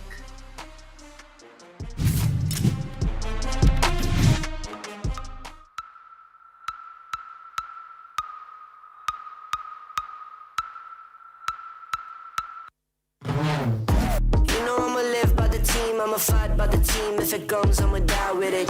Casualties, casually to any adversaries. If it's necessary, I'ma go and come and ride with it. Let me welcome you to my legion. If you mess with us, we gon' put you on a t-shirt. Never take a day off or just a leisure. Squad's always up, this teamwork, streamwork. चलो फिर आ जाओ सारे एक एक मारे फिर एक और एक गारे सारे मेरे बंटे और बावे रेगिस्तान में भी हम नदियां बहा दे चलो साले दे मत बहाने पलटना मत जब हम आ जाए सामने और करे तेरे बारे मेरे मेरी टीम मेरे पीछे क्या करेगा पूछा बे I said I got your back back back back back back back I said I got your back back back back back back I said I got your back in my team we adapt we a family from around the world we are back you can never take us down and that's a fact all we do is improvise and attack I said I got your back and I said I got your back and I said I got your back and I said I got your back and I said I got your back and I said I got your back and I said I got your back and I said I got your back and I said I got your back and I said I got your back and I said I got your back हम खड़े फिर यहीं ऊपर आसमान नीचे जमीन पूरा है अब हमें यकीन बढ़ते रहना आगे और चढ़ते रहना ऊपर साथ मेहनत है और हमारा जमीन खुशी हो या कमी जीत की तरफ है बढ़ते जाना लड़ते जाना कभी माननी है हार नहीं We work hard and we play hard चाहे जितना भी दिखे हम गंभीर चलो करें मजे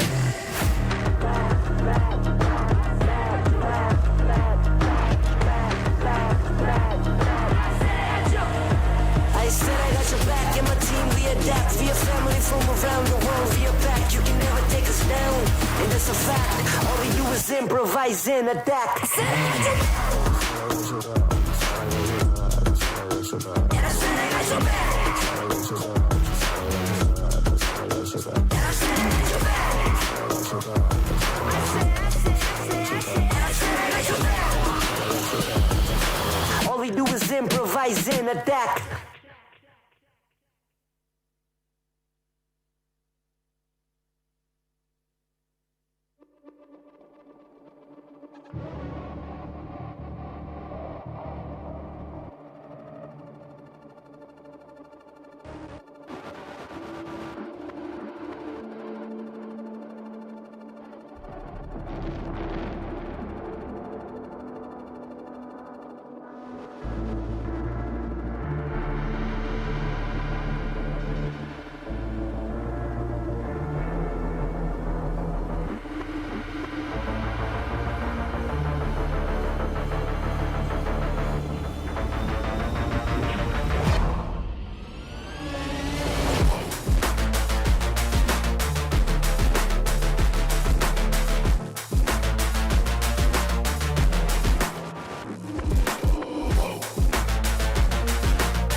Welcome back to VCL 2026 C Split 1. This is the rest of SEA qualifier. My name is Grammy. Joining me here is going to be none other than Lee Monty. We just witnessed the first map between Galaxy Rain as well as Fish Action Party. Corrode going the way of Galaxy Rain, picking up their own map pick. So how are we feeling about map number 2 here, Lemon?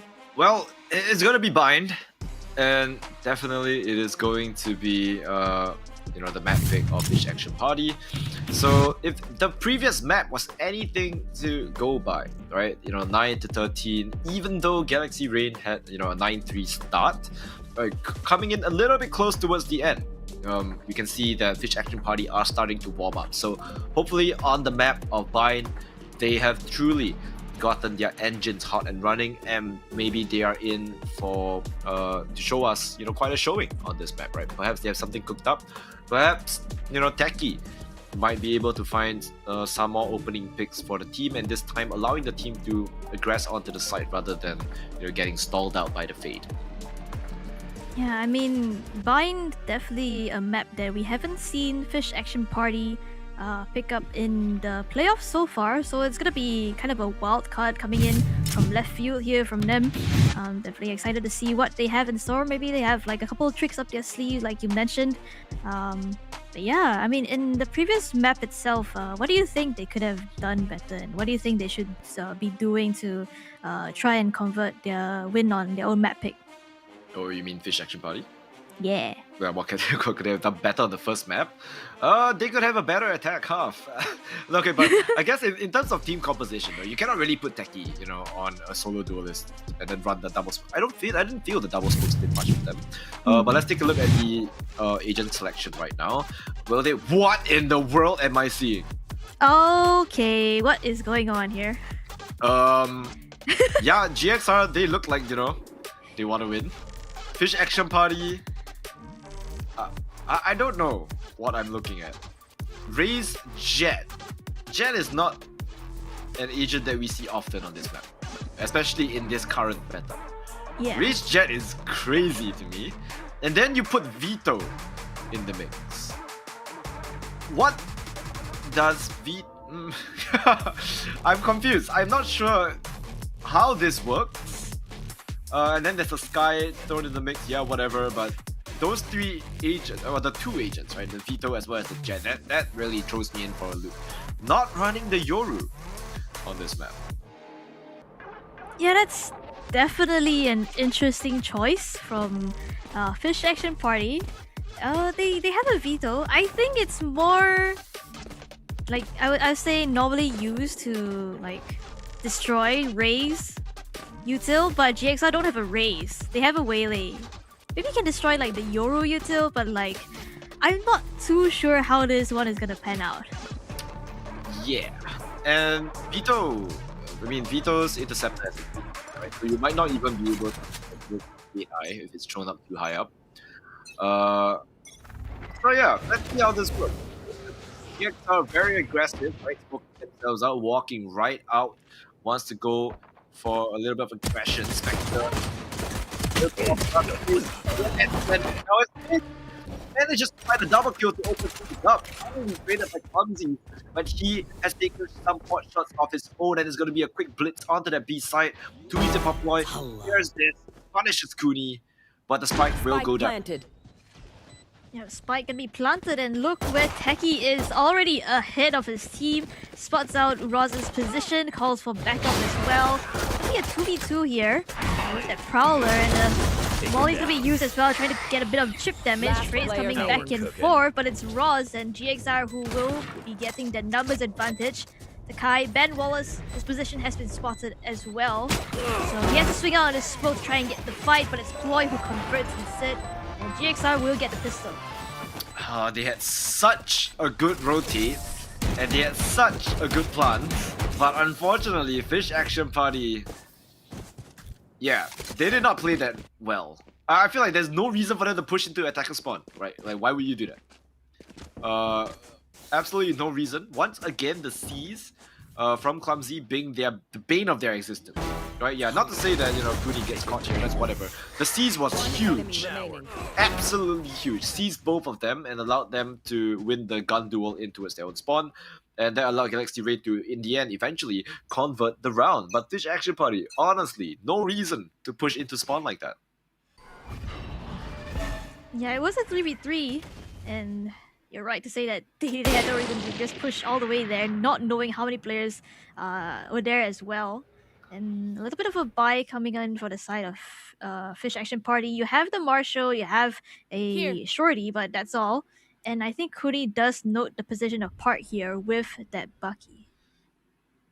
Yeah, but do you have the patience to wait him out? I don't think Park is, you know, leaving the area. Yep, he's gonna dash Park. He tries to go for a kill. Kuni, nice shot with that Marshall. Punishes Park, and I think that's a sign, right? You can just chill out. Perhaps go for a little bit of a walk in the park here. Take your time, bait out the smokes from the brim, right? No rechargeable smokes in this game at all. So they're just gonna take their time to run down the clock, run down the utility from GXR. Yeah, two players playing on the site itself. One of them gonna get spotted. And the Incendiary to come through, trying to delay a bit more time. And Ross will collect two, but not before he gets one himself. So many players over on the side of Fish Action Party gonna be tagged down low, as well as Ross on for the ace, and he manages to get that ace with that ghost. All 5 kills going his way. It's gonna be a second round for GXR. Roz with that ghost, so much damage dealt and an easy ace for him. Collects all these hits from Fish Action Party, showing us what he has got. Let's take a quick look at that replay. Kuni fires the opening kill, but with that Spectre just dealing so much damage, brings out the ghost. One tap to the head, the second to the shoulder. That's an easy ace for him. Yeah, that definitely once again damages Fish Action Party. Right? Fish Action Party going for a force fight again. Spectre forced out of there, has the TP back. Alright, spots no one outside showers as well. That's information garnered. They know that there's probably a bunch of people aggressing this B side. Spectre with that outlaw not finding his mark. But there is a judge waiting in the wings inside Tube. Do you really want to try and aggress this? Time to send in as well. Kuni will collect one, but spoils the judge. Able to find another. The orbital strike being used over on the side of GXR, delaying a bit more time, but there's already a player that's up an elbow here. Ben Wallace is tagged down pretty low though, still a 4v4 for both these teams here. The rest of the players on the side of Fish Action Party still stuck outside, yet to make a move unless time calls for it right now. Yeah, I mean, Spike not yet planted, but how are you gonna... You try to take help. I'll find her. What? Blocking sight. It's just big 30 booty! seconds left. Oh. That is absolutely huge, and 30 seconds on the clock.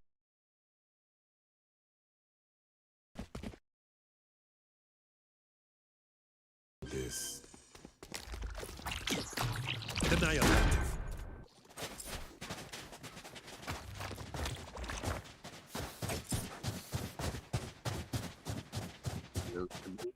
I lagged out a little bit there. I'm not sure if is everything okay.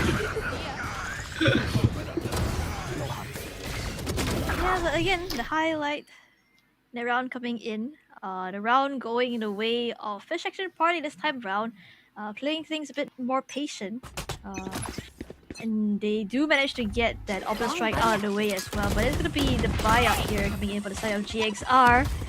8 shells will come through, execute as well. 8 shells not doing much to deter them, and this Techie flying in once again with the judge to get the first kill as they plant the spike. Yep, Techie just wreaking absolute havoc in this smoke, but Spectre has something to say about that as well. Too easy for Ploy, goes for more as Techie rounding around the smoke, gonna find one Enemy kill, remaining. but can he find another? No, gets traded out by Spectre. Spike is ticking, but Vin is no longer in this world as GXR finds that 3rd round for themselves and defuses their spike. great hold here coming in for the side of GXR. Even though they lose out on the first player, they're still able to stand their ground. A couple of kills here and there. Link around the smoke with Innis again, though he gets killed. Techie with 3 actually in the mix of things. That's the showstopper on line for him. But GXR, Spectre as well as Clumsy, able to clean things up. So they will convert the 3rd round on the board for them. But that is a couple of key ultimates over on the side of Fish Action Party, you know. You had the showstopper as well as the Storm. Is definitely great for economy. Oh, okay. This Yoru play coming in. We expecting some kind of aggression outside of Fuka, but no, it is gonna be towards his A side instead. Kuni will get caught by that trip. Gonna go falling down back on the side, but look who's flying this time around. It's gonna be Techie with that showstopper trying to find his mark, but every single player of the side of GXR is not giving him an inch at all. Yeah, but surprise, surprise, Spectre is holding in the wings. Techie finds a kill with the Judge. Cooney! Nice flick with that Blade Storm. Ben Wall is good for 1 as well. And right now, GXR, they have the crunch. But who is stuck with who? Roz up in heaven with this Phantom. Has to find a kill. There's 3 players looking in the wings. Saphira trades out Techie. And the last player is going to be Clumsy from the flank. Knives staring in his head, but Ben Wallace swings out. Nice headshot from that Brimstone, bringing the gap between them back to 1. I'll be right behind you. Good round coming in for the side of Fish Action Party. Even though Techie's showstopper didn't really find any sort of like kill, he was still able to take so much space with that. It was like GXR just gave up the whole site, like not even like front side, the whole of site, even like backside. Like there's nothing in their way to stop Techie's showstopper there. And even though there was an attempt for the side of Spectre to try and hold his ground outside the showers, Cooney with a quick flick with that Blaze Storm is just able to nice. collect. It wasn't even like a flick headshot, you know. It was it's really interesting. Interesting to say the least. But yeah, quick timeout. Let's see what they can do about this. The timeout from Fish Action Party actually. Yeah, I mean, I don't know what this timeout is about. I mean, they got the round, they got it. It wasn't really close round as well. They got all their gunfights that they wanted. They got all the kills that they wanted. But maybe it's just a change of pace, or maybe it's a change of strategy that they want right now. Yeah, I mean, 4 players. they're like couple of orbs away from a couple of like outs, the evolution as well as that orbital strike. So maybe they want to play for that instead. As I say that, Ben Wallace will be collecting that orbital strike. Spectre goes through the TP, wants to go for an aggressive play, but right out to receive him is gonna be Techie with the Judge. Bit of a smoke here gives Roz the position, the space to play with. On the back of the side, he collects another, will get shut down by Vin. Damage has been done over on the side of GXR. It's only gonna be Clumsy left alive. Yeah, Clumsy not in a good position as well, right? Gonna be staring down the barrel of Techie with that Judge. There's no way Techie can lose this as well. 1 pump to the body, and that is all it takes. Goodbye, good night for Clumsy. It is 3-3. We are tied up, and already this is looking like a much better, you know, affair for Fish Action Party as compared to their time on the road. Yeah, I mean, this time you have Techie, who's supported by Kuni. They both just go flying in together, and when you have 2 flying targets, you basically like can't decide which one you're gonna shoot. And at the same time, you're gonna have like a guiding light just flying in, right? So if you're trying to shoot at the 2 flying targets, you're gonna be looking at a very shiny bird. Yep, has to get out of there. Gets tagged out by the Cypher Cam. Alright, but Kuri, the attacking operator. Not too sure about this if you are gonna be flying in first, right? No information at all at the moment. Look at how... I'm not sure what Fish Action Party is. They don't have much space to work with, right? The only space that they have collected right now is this B main position as, you know, Spectre. whiffs that shot on the operator, not finding Cooney, and they just want to reaggress, right? Just playing with their foot, jump peeking him, making him fall back, taking all that space, and to add insult to injury. Safira Ghost will find that headshot with that Vandal. Taki flying to the back of the site with that Judge, gonna clear all the corners for his team. Finds no one, but through the smoke, Roz! A beautiful headshot. Planted. Ross thought about using the orbital strike, but decides to give them the chance to plant the spike anyway. As there's gonna be a flank from too easy for Ploy. Has been caught by Vin. Cooney, nice shot. Not gonna find a follow-up. Vin with the shorty. As Safira goes, Nightfall marks all three of them. Cooney holds strong, and I think this is wraps. Easy for the side of Fish Action Party. No way you are fighting 3 players and living to tell the tale.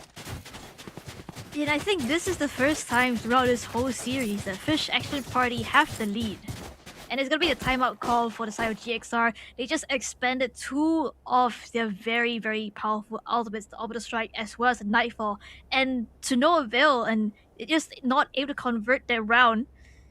It's just Fish Action Party with 3 members left alive. GXR, the economy should be broken as well this time around, so perhaps they might be cooking something. They still have the Convergent Powers as well as the Dimensional Drift to try and make a play here, especially when it's used in combination with one another. So definitely a round that GXR still has the potential to come back into. Yeah, I mean, the game is close, right? It's not like one team is particularly outplaying the other team. In fact, I feel like Fish Action Party have more of a tendency to shoot themselves in the foot with how aggressive they're being. Right? They get the site, they go for more space, but usually, right, Galaxy Rain, they're just playing together as a unit. So it's really difficult for them to find the advantage just by pushing into spawn. Once again, Roz having an absolute life game on the smokes right now, 12-5. Unfortunately, the rest of Galaxy Rain not feeling too hot. Yeah, I mean, for Galaxy Rain, Park going 1-7, definitely a tough spot to be in, but it is still the defensive half though. Again, aggression over on the side of GXR, instantly gets shut down by Techie, but Clumsy as an answer to that with that Bandit. Yeah, headshots him out of the sky. I think Park took a little bit of chip damage there with the Bucky as well. As Roz, once again, peeking the long angles with a Spectre, nonetheless. Alright, I'm not sure if you're winning that duel, but right now he's just peeking for information. You can see utility being thrown up towards B main as well, just to make a little bit of sound. And Galaxy Rain, they're just playing so scared. 3 players playing inside spawn. Cooney walking up showers, and the spike is there as well. It could very well be an A finish. But looking at the way that these players are playing on towards B, they have no information whatsoever. Yeah, and it's still choosing to stay over on the B side as well. Evolution gonna be used by Vin here. Storming onto the site itself. All 3 players on the side of Galaxy Rain going to be over on the B side. Now they will start their rotation, but still, it is going to be a spike plant coming down for the side of Fish Action Party. Numbers advantage as well as weapon advantage in this situation. So, GXR, I feel like at this point, you try to do as much damage as you can, or you just die to spike. They could probably try for it. Probably not use the ultimates, right? But yeah, I think you can just die to the spike if you don't want to give them any ultimate orbs. Definitely don't want to be giving Ben Wallace an ultimate orb, right? The Orbital Strike is just such a good post-plant util that you really don't want to deal with that. So yeah, I think the call here is probably to just die to the spike, like you said. And yep, that's just going to be round number 5, going the way of Fish Action Party. Easy as that. So right now, they really need to respect the operator, right? You can't peek out too wide, right? You have to jiggle pick every angle, otherwise you need to use utility to try and flush out that operator, because the moment you get caught, right, you're not in a good position, especially if it's Roz, right? You lose your smokes. Yeah. Looking at the guns, I think, yeah, I mean, Fish Action Party are just rich, right? They have a 4-round win streak. They barely lost any players in the last one, right? And you just have Techie permanently buying the Judge, so it's just a cheaper alternative. allowing him to buy guns for his teammates as well. Tripwires will be on this A side, and I think they are going to know because that Trailblazer has found one of them. Yeah, a couple of hot shots through that smoke as well. Paint shells to break that tripwire, and the guiding light will come through, as well as Techie flying towards his U-Haul position. Ploy is expecting a shotgun here. He will get spotted out by both the Boobot as well as Techie, so he's just gonna be falling back even further. No chance in hell are you dying to that judge. It is just the site here for the Fish Action Party. Still the spike plant not coming through. You have a site smoke over on the side of GXR to just hold their positions. Yeah, but this is bad. They lost all their smokes. The smokes has faded, but the spike is not yet down. Now they have so many positions to clear. They did not clear showers. And hey yo, a helpful smoke there from Galaxy Rain, allowing them a little bit of space to get out. And yeah, it seems like they're just gonna walk away, right? Spectre has the back end, gonna get TP out towards 30 B. seconds left. 3 players still left on A, and 30 seconds left on the clock. Once again, Fish Action Party going back to their tendencies of running out of time. Now they go call for the rotate towards B, but they're kind of stuck, right? Conversion paths prepped up by by Park. And they have to just jump out right into the hands of Spectre as well as Ross Cooney, holding it down. The player getting spammed out from Park through the wall. 7 seconds, 6 seconds. There is no time and no operator to be saved as well. Disaster class from Fish Action Party as their indecisiveness gets the better of them once again. Yeah, like you mentioned, the smoke's all fading out over on the A side. So many angles to hold, and on top of that, you have to deal with the dimensional drift as well as the convergent paths. And it's just no time for Fish Action Party to play with. But still, they are pretty rich though coming into this. So they will able to afford full rifles. Cooney not opting for the op anymore. It is going to be picked up over on the side of GXR though. So that's one more very long gun over on the side of GXR to deter Fish Action Party. Perhaps find a kill or two. And look at this trip again from Ploy. Expecting a flying entity. Showstopper going to be used.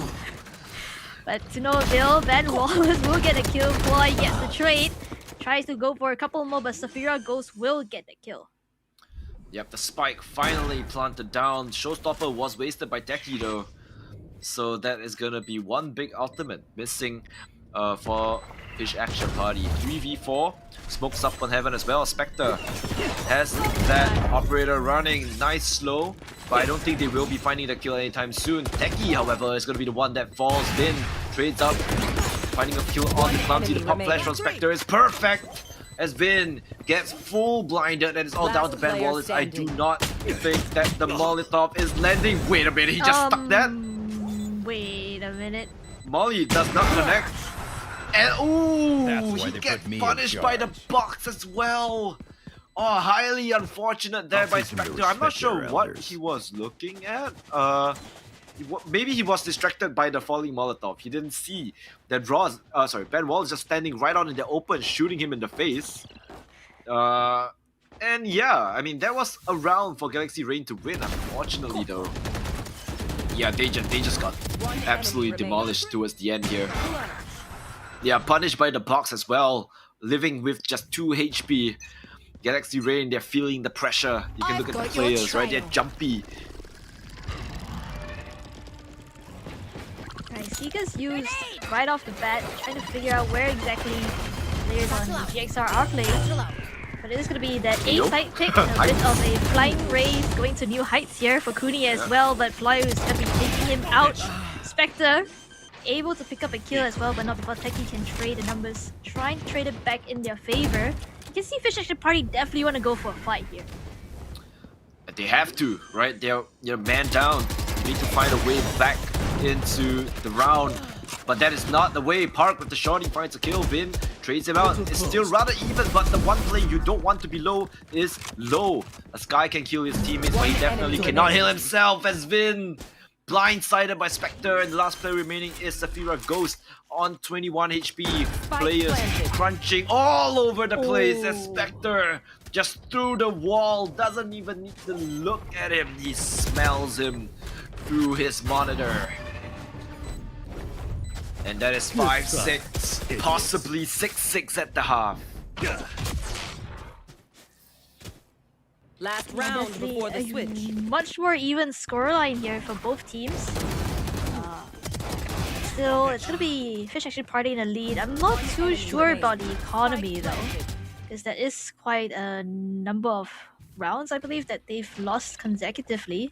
They're still able to afford the full buy here, but not a lot to write home about in terms of ultimates. Meanwhile, over on that side of GXR, you only have that Neuro Theft at the ready, but you are just one off of two key ultimates here. The Dimensional Drift as well as that Convergent Powers, and Park wants to take matters into his own hands. Push the issue here. Blaze Storm gonna be popped by Kuni. Let's get a bit of information there. Expecting aggression from Techie. He's gonna get hindered, he's gonna get taken down, but Kuni's there for the trade. Then is for the backup as well as Kuni goes flying in the air. The knife will land, but the shots will from Ben Wallace. It's numbers advantage for Fish Action Party. Yeah. But right now, the position that they have is pretty good. Spectre might just get blindsided here. The timing is perfect. Smoke's gonna fade. He has found his way in, but the crosshair placement is not quite good. Evolution pop. They want to secure this. But oh boy, looking in the wings is a judge. Not gonna be able to stop the spike from going down. As Saphira Ghost has that angle for his team. 5-7. It's going to be the scoreline as Fish Action Party comes out in the lead on their map pick. Not as dominant as, you know, how Galaxy Rain were on their own map pick, right? It was 9-3 half on that Corrode side, but still, a lead is a lead nonetheless, right? Fish Action Party should be happy with the way that they played the half.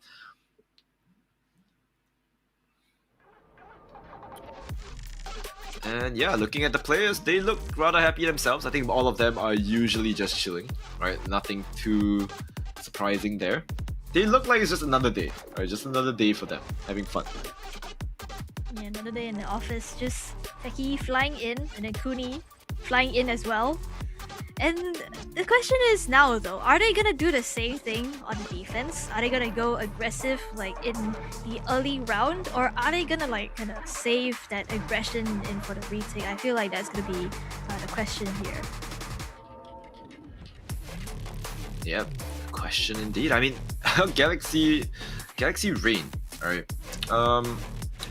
They need more players to step up to the plate. I think today, in particular, Roz has been having an absolute field day on both of these two maps. But you know, this is a team game at the end of the day, right? You need Galaxy, you need the rest of the players to try to step up and match his energy, right? You probably don't need them to go fragging like crazy, but a little bit would be nice, right? Roz, I mean, he was like what, 12-5. Unfortunately, not managing to find a kill, so his kills look a lot less crazy as what we saw earlier on. But it's also because that the rest of his teammates managed to find the kills, right? He did manage to come back. Quite a deficit earlier on. Yeah, definitely so. And GXR definitely starting to recover a little bit here. Right off the bat, Shower's control is going to be theirs. Fish Action Party just happy to give it up without a single sound here. Oh! On that top, but doesn't manage to find any. Ben Wallace around in the smoke, Ross with the movement, but not quite enough when it comes to the aim of Saphira Ghost, and he finds the shank in the smoke as well. What a round for Saphira Ghost. He has been having a very quiet two series, right? Quiet series on Corrode, but that was definitely an explosive start to the round. How did he get that? Oh, I have to see this replay because what in the world is that from Saphira Ghost? 2 kills with the classic, runs out of bullets, I believe, goes for the knife kill, gets the knife kill, and then finds the 4th kill. And he's already halfway to his ult because of that. Yeah, and it's a good ultimate as well to have, right? Being on that initiator. It looks like they want to go for aggression once again. It's so far away. Saphira goes with the stinger, finds a kill, gets traded out. But Ben Wallace lives with his live Ross though on the backhand. Gonna find another kill. Ben Wallace drops the judge and is given over to Roz. That is not the player you want to see holding that shotgun. But he has been doing so well. Techie with the boombot finds the kill. He's all over the place, up and above with that judge. Kaboom! Finds the headshot. As Clumsy on the back of the side, having a little bit of a classic war, right? The war of classic right clicks. But Fish Action Party, they're having a really good time winning their bonus. They're just flying all over the map right now. First you have Techie flying over the truck, over the heads, and just breaking the wrist of Floy right there. Even gets a kill with that paint shells here. What is this? Like, explain, please explain. And then you just have Kuri who's jumping around backside fighting Clumsy. And that's gonna be by round going the way of Fish Action Party. Couple of guns brought over into this bonus itself. JXR though, they will have a full buy here. Yeah, but Launching smoke. I mean, at this point, with these two teams, is a full buy really that important? They have a Judge, and Judge is just the bane of every full buy, right? Yeah, you can have a Vandal, but what are you gonna do when the Judge runs in your face? Right, and Park is about to show us exactly that. Dashes right in. Ben Wallace has that Judge in hand as well. And now they are scared, right? It all comes down just to Judge. Who sees the other first is going to win that engagement, and Park is going to be the one that comes out ahead. Too easy for Ploy. Finds the head of Vin as well. Drops down to 34 HP, but Spike has been planted. The last two remaining will be coming in from spawn. It's going to be Techie as well as Kuni on that jet. Slowly. Judge again on Techie's hands.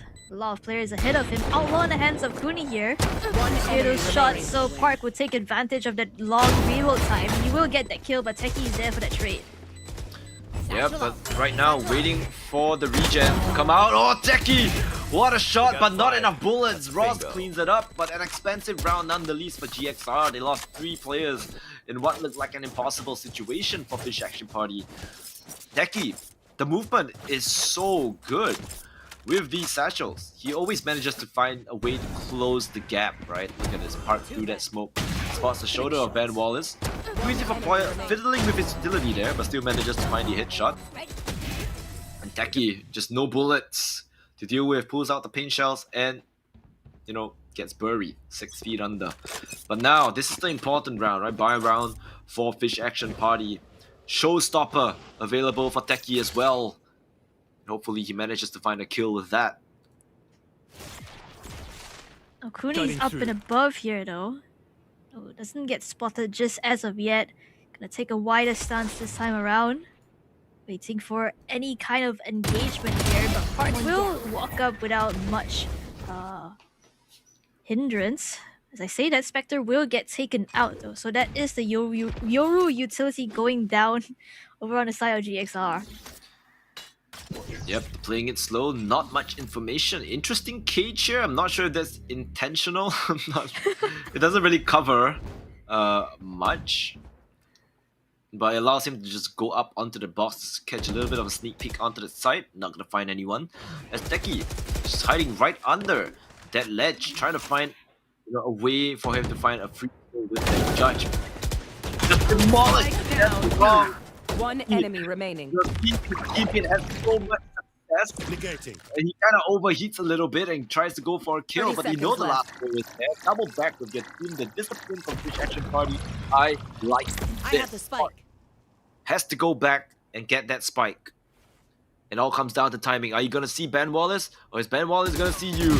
Repeat, left and right. Puck finds the kill. 13 seconds left remaining. He's gonna go and plant 10 that spike seconds on left. A, and a clutch is a high potential right now. But the spike won't even One manage to enemy go remaining. down. I think. Oh, Hitting the brakes. holding your breath. The slow comes down. Ready. And there is just no time. Saphira goes, plays that to perfection. If Park had a little bit more time, I think the clutch potential might have been there. Yeah, definitely so, but unfortunately for Park, time is just not running in his favor right there. And you can see the split-second decision from Saphira goes to just play the time, just run away into U-Haul, knowing that Park is unlikely to be able to capitalize off of that. Even though he does get the kill onto Vin, See how excited the players on the side of Fish Action Party are kind of getting as well as they make it to double digits in this map of Bind. Their choice and they make it to double digits first. Now GXR should be on a bit of an eco. You can see the outlaw buy coming through from Cooney here as they head on over to the side. Cooney will pick up the kill of Ross. That's gonna be the smokes out of picture as well as the post-plant utility. Yeah, but Park is found his way to the back of the side. Ben Wallace finds too easy for Ploy, but eyes on Park. Nope, Jackie is gonna have the better weaponry with that judge. Up and above, Cooney slams his knee into the face of Clumsy as Spectre hides in the shadows inside of Lamps with that stinger of his, but Neki is gonna go running ring around the RoSEA on Galaxy Rain as that judge is gonna find so many valuable kills there. And yeah, 11-6, Fish Action Party look like they will be running away with the rounds. Second timeout here for GXR. They need to find a way to deal with the defense. Right now, they're just losing so many first engagements. Yeah, I mean, even if they do win out on the first engagement and they get the spike down, you still have to deal with that double dive that's coming in for the side of Fish Action Party, where you just have two, like, you have a Raze and a Jet that's just flying in your face, and then the rest of the team just running at you as well. Like, the trades are so well done on this map for Fish Action Party, and it's a way different look compared to how they were playing Road. Yeah, definitely. I think Fish Action Party, they have their engines warmed up. Galaxy Rain, I don't know. You know, the ocean, right? The living conditions of the fishes, just getting to them, cooling them down. Galaxy Rain off to a insane start on their map pick of Corrode. Right now, they're just looking a little bit gassed out, right? No steam. And it's just Fish Action Party running circles around them. I get it, right? It's chaotic with all the judges and shotguns running around, but you have to find a way to navigate through this chaos. Otherwise, this is the ideal situation for just Techie to run over you and take over the game. And this is their round to do it, right? GXR have so many ultimates in their back pocket right now. Also, just one off. A couple of ultimates, the Orbital Strike as well as Dimensional Drift. Prowler will spot Cooney. That's outshot as well. Oh my gosh, no. what is going on here? Spectre will collect two here. Typical display over on the side of Fish Action Party as Cooney has to run away, tail tucked between his legs, and try to wait for his team to come back into this. Allies blinded 3. Sephira goes, blunders the guiding light, and it's an absolute disaster for the side of Fish Action Party. They had the right stack, they had the right amount of players. All of them are just running for the hills right now. They're like, nope. After that play, you know what? Just give them the round. We go next. We're not dealing with that. Save Cooney's operator. Oh no, absolute disaster for Fish Action Party. But hey, you know what? It happens. It happens. I like how the entire round, there was no engagement. It was just that blunder. Can we see that as the replay, please? I want to see how that bird dances for us. That is hilarious. And you can see the panic as well as he starts shaking his mouth like, you know, I don't want the bird to get stuck in the corner. Alright, it happens. Sometimes the guiding light is just a little bit unintuitive to use. And right now, right, it pops even if you don't press the button. I mean, Yeah. back in my day, right? You know, you could fake flash with it, but unfortunately now it pops no matter what, and that demolished the side of Fish Action Party there. Yeah, losing out on two players right off the bat, definitely not a situation they want to be in. Going to choose to go for the save instead, but that's going to give a lot of ultimates over to the hand of GXR right now. Dimensional Drift does spot out Cooney's up position, so that's going to be the convergent paths to come in, stalling any kind of fast retake that might happen here. And Spectre is just happy to take all of the space away. Yep, all the utility is being used right now. The Nightfall, the Orbital Strike, everything just stalling them. But they finally do manage to get that spike down. GXR in a comfortable position. Neural Theft is available if they have a corpse to use it on. Nice blow here. Oh my god, they're all burning. They're all on fire. But whew, Zafira Ghost has that heal, gonna be able to top them up just a little bit. As Teki runs through the smoke, gets spammed out by Clumsy. Vin finds 2 easy for point. Clumsy with 3, goes for even more. Vin has the evolution. Do you want to use it? I don't think so.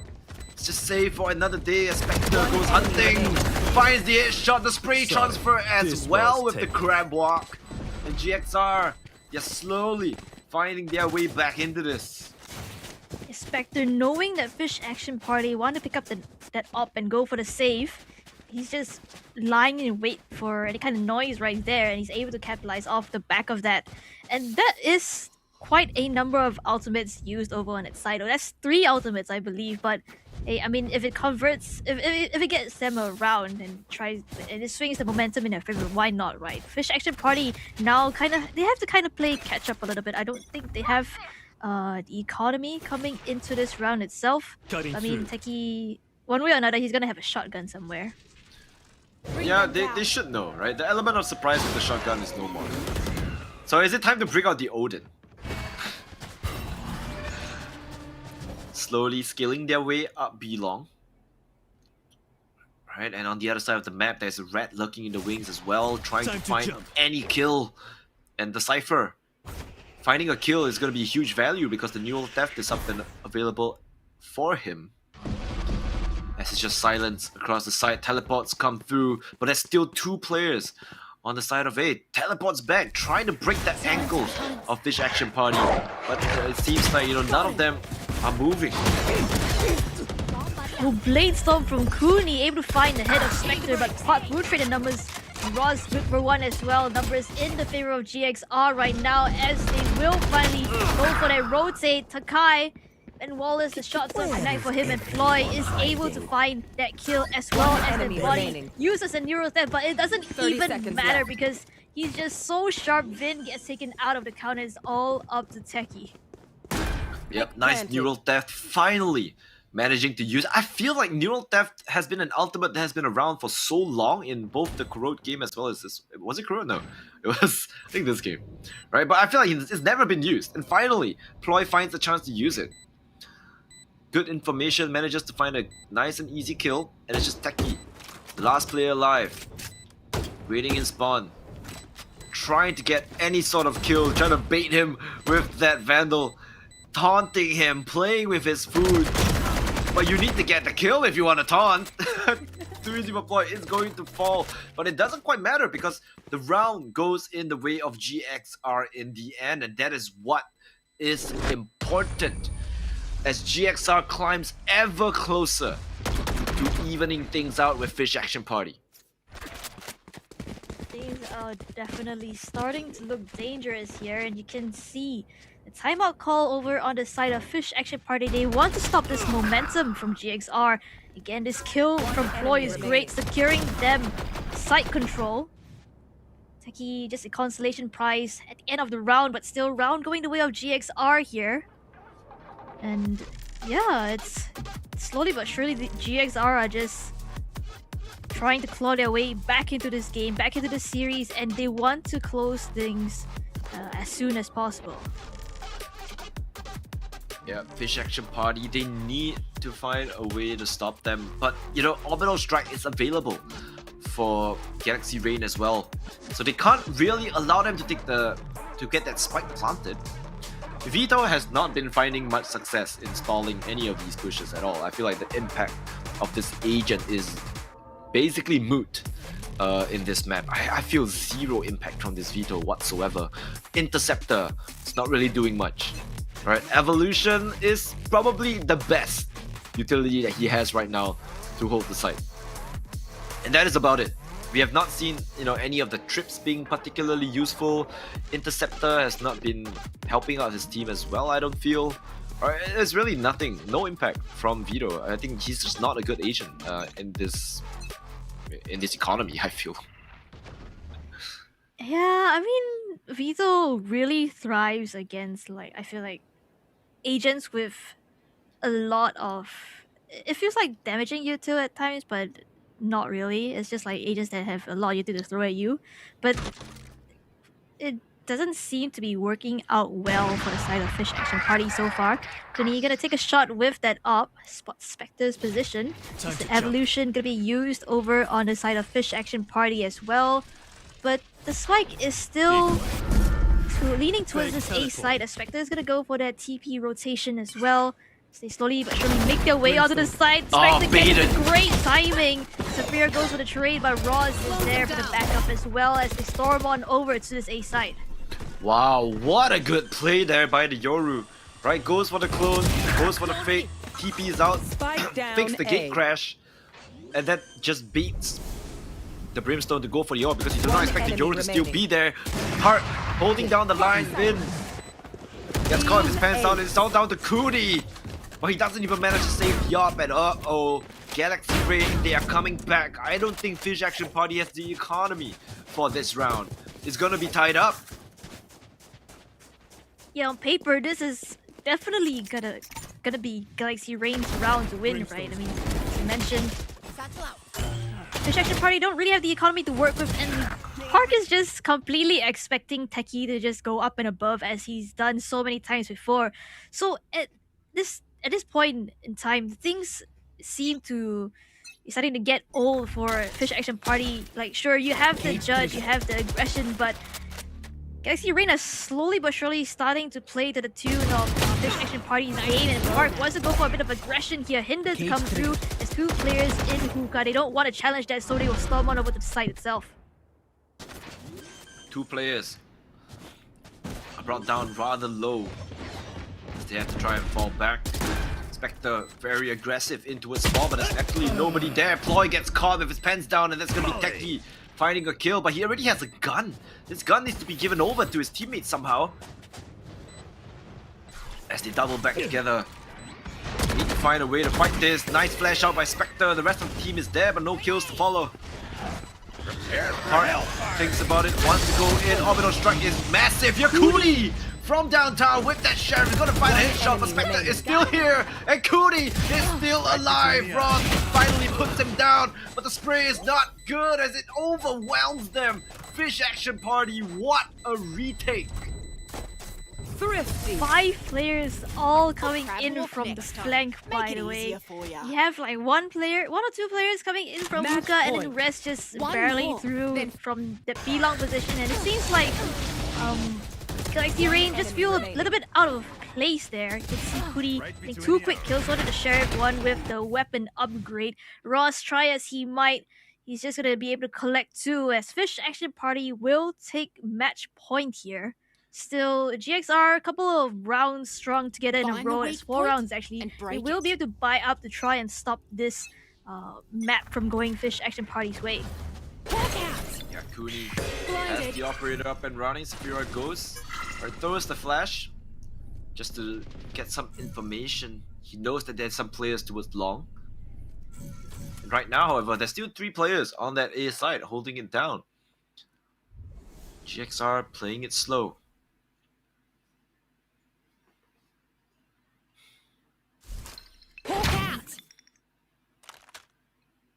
Guiding Fish light Action thrown out of Party. showers. Yeah, they want a bit more information here. I don't think that spots out Ploy as well. But they're just waiting for Fish Action Party to just make a mistake, perhaps Prowler to clear out a short position. Eyes down. That's the up kill going the way of Kuni. His first kill over to the side of Fish Action Party. Yeah, huge kill there. That's the lurk. So you know that it's probably just going to be on the other side of the map. Park is allowed to just walk out like that. Ben Wallace almost had a great spray down, but nice recovery from Galaxy Rain. Ross brought down the 30 HP. Just 3 of them and a Dream. They have the Nightfall available, but Techie has that rocket 30 up seconds. and running. Spectre finds Bin. It's a huge kill for him. As the Molotov holds them off just a little bit longer. Nightfall gonna be used as well just to bring Techie down low. Techie has no weapons to work with as the op is just slowly clearing the corner. Techie ready to crunch them in, but I think they're just gonna walk right back, right? No way you try and get this. You just...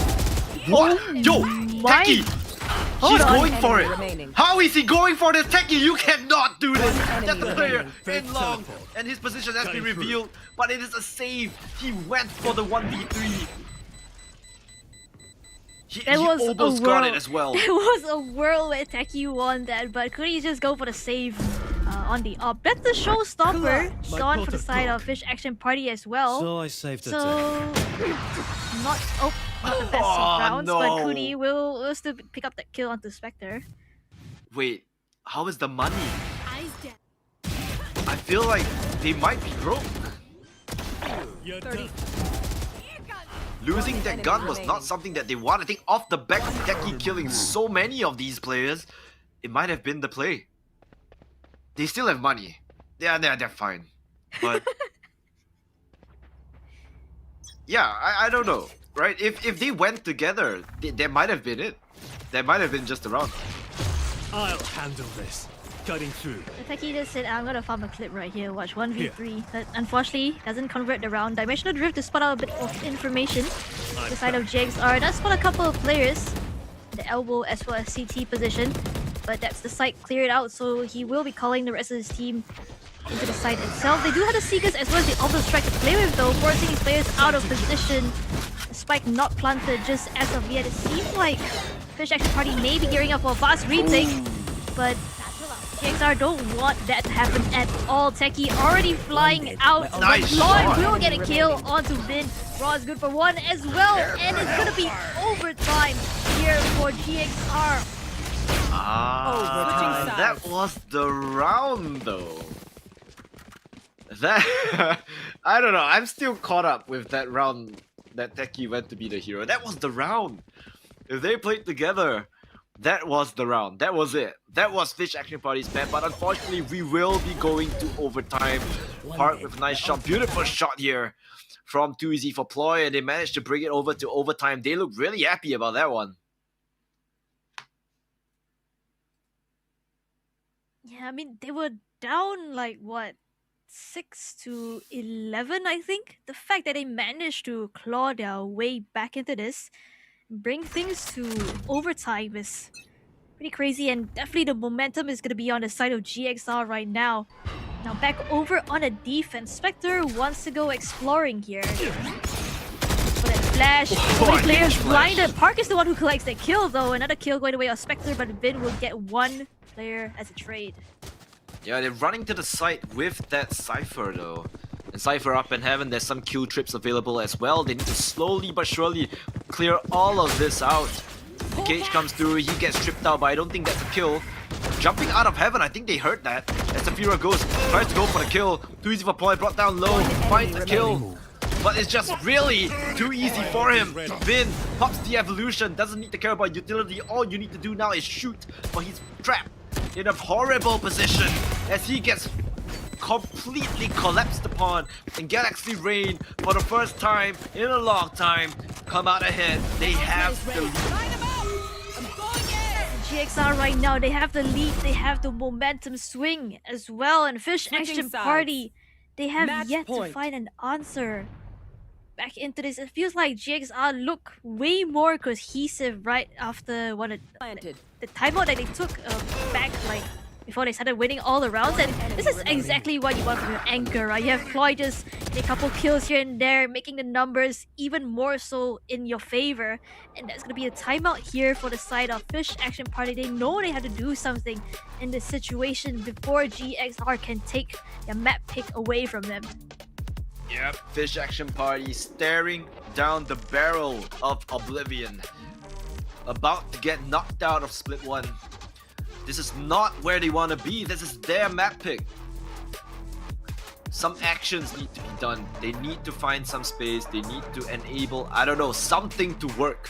But right now, Galaxy Rain, they're just running away with this map. They've come back from, quite a oppressive start, right? They had none of the players firing on cylinders. I think only Ross was having a good game at the start. But Fish Action Party, they were not able to capitalize on that. They were not able to bring the lead big enough for them to get this map. And right now, it's overtime. It's do or die. Possibly your last round in this tournament. You need something, and you need it badly. looks like a aggressive play, perhaps. Being called out here. Cooney is gonna be positioned in this off angle, but Prowler is gonna be noting that position as well. GXR not so keen to challenge this, so Fish Action Party will be slowly taking this piece of the map away. Clumsy is just waiting in the wings, so it has another Prowler to play with. A couple more players as 4 here on the side of GXR. It's gonna be a 4v4 affair back into things, but Ploy over on the other side of the map will be getting a kill onto Safira. Goes at the B side, opened up. He's now up and above on that tube position, and off angle Vin has to try and get this kill, otherwise this round may just go the way of GXR here. Oh no! I think this might be Curtain's call. A broken and beaten Spike Cooney. planted. Ben Wallace with one smoke. This might be it for Fish Action Party. A misstep on the other side of the map as the players are falling. Cooney needs the kill, finds it, gives them a glimmer of hope, but the Molotov is burning him down to 3 HP. And there is no time. The time is ticking. They need kills, but they can't find kills. They need HP, but they don't have HP. And it's gonna be Fish Action Party falling to Galaxy Rain in a 2-0 fashion. Clumsy looks way over happy about that one, and rightfully so. A huge comeback on Fish Action Party's map pick and a clean 2-0 for Galaxy Rain. What a game that was for Galaxy Rain. They were down. They had so many rounds lost, right? At one point in time, they were at like a 5-round deficit, and they clawed their way back into this map, and they were able to close things out with a clean 2-0. Even though it was an overtime affair, they were still able to just win out both those rounds. And yeah, Galaxy Rain definitely had the momentum on their side. They were playing as a unit, playing very well together. They were just able to just close things out all the way. Yeah, I mean, it was getting a little bit scrappy towards the end, right? Honestly, it could have been anyone's game, right? It all comes down to the play of the moment, and I can tell you, in that last few rounds, right, anything could have happened, right? There's so many ifs and so many buts and so many ways that it could have played out, but in the end, it all played out to Galaxy Rain's favor, and they progress on in this lower bracket run. So, commiserations to Fish Action Party. They played their best, but their best was not enough for Split 1, so they will be knocked out. Yeah, I mean, for the side of Fish Action Party, they were very much in the lead on this map, I think, and unfortunately for them, just a couple of... I don't think it was like Fish Action Party playing bad necessarily. It was just like Galaxy Rain started figuring out how they can counter the aggression coming in from Techie, coming in from Cooney, and a lot of times they were just able to kind of make sure that they were able to get those kills in their favor by maybe swinging together. You can see in a couple of rounds they went for like a double, triple swing, right? So yeah, definitely playing the numbers to its full force here for Galaxy Rain. Alright, let's take a quick look at the highlights real quick. We want to see what happened in this game, right? Of course, we can't forget that Roz got an ace right there. He looks so happy. As Techie, with the judge, Cooney and Techie have been playing really well, right? Park, huge impact as well. I think all of these players really played their hearts out. You can see the passion, you can see the emotions are running throughout this entire game. And I think even for us, we felt it, right? The movement from Techie, sublime.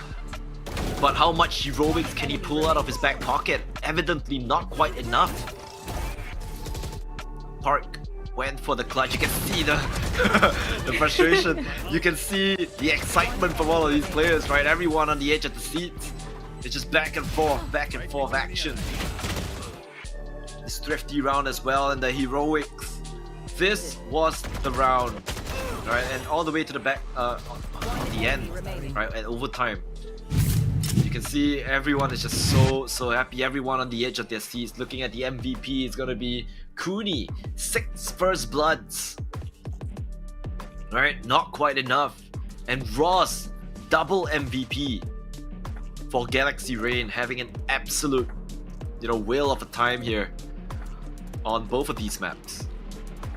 Yeah, I mean, starting things out on map 2, like with an ace, right, in a couple of the early rounds, maybe they were quiet for a little bit in the middle of the game itself, but I think all these players on the side of GXR, Spectre, Park, Ploy, as well as Clumsy, they all had their moments where they stepped up and they were just able to convert round after round after round for their team. And once again, MVP here is gonna be Roz on that Brimstone, not a role that you see every day as an MVP, right? Normally you would expect maybe like the Sentinel or the Duelist or people who just take more fights to be on the MVP position, but a controller player, Roz, is going to be MVP. I believe he had quite a number of assists as well. I think at one point in time, like in the middle of the game, he was sitting at 14, so I don't know how many he ended the game with, but it's definitely a lot of assists that he has. Yeah, we cannot forget that this also, if I'm not mistaken, guarantees them a slot in Split 2. They get invited into Split 2, so congratulations once again to Galaxy Rain. Congratulations, Cloudy. And I guess we'll see you guys in Split 2, that is for sure. So, yeah. Well, I think we do have an interview as well with Galaxy Rain, so prep your questions, Grammy, and let's see who we have in our interview. Hello, Roz! We have the MVP, double MVP for both of those maps. Congratulations to you, Roz. I think you played insane. I just want to ask, right? Did you play Judge the entirety of Corrode?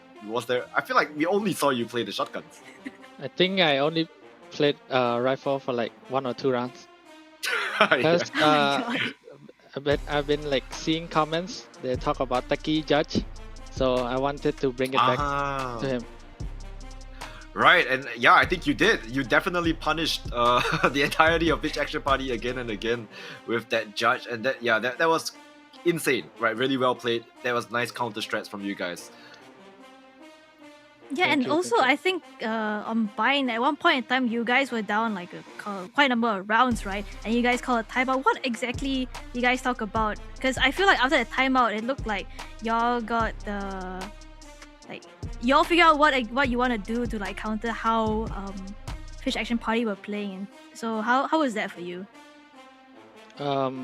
We took a timeout and we talked. We kind of realized like what was going wrong. Like we hit A too many times and we were just like getting outplayed in the smokes. So we took a different approach of like, we didn't fake anything before that. So we just took a different approach and we just fought together more. Yeah, nice. I think for you guys really showed, I think all our predictions today were pretty much against you. I think, Kodan had a nice prediction because, Cloudy. So congratulations, by the way, Cloudy. But yeah, he was the only one that predicted for you guys, and I think he's really happy about that right now. So I think you can go and say your thank yous to Kodan as well. Last question. Yeah, we love Kodan. We love Kodan. Yeah. Last question before letting you guys go. I was just wondering, right? Was there a moment, the 1v3 against Techie? Were you guys like clenching a little bit? Were you just like, oh no, we might have lost this round, we might have through. What was going through your minds during that play by Techie? We didn't expect it because at first I was close CT and I heard Kuni saving the op. He just ran, so I thought it was like a round win, and I just spammed the smoke and he just came out and caught everyone off guard. Yeah, so it was quite a climb situation, right? But luckily for you guys, Kuni decided to save the op, and you guys still managed to get away with that round. So yeah, once again, thank you, Ross, for your time. Thank you for this interview. Huge congratulations once again. I think you guys should go and celebrate your victory and locking in a slot in Split 2. Thank you. All right, thank you.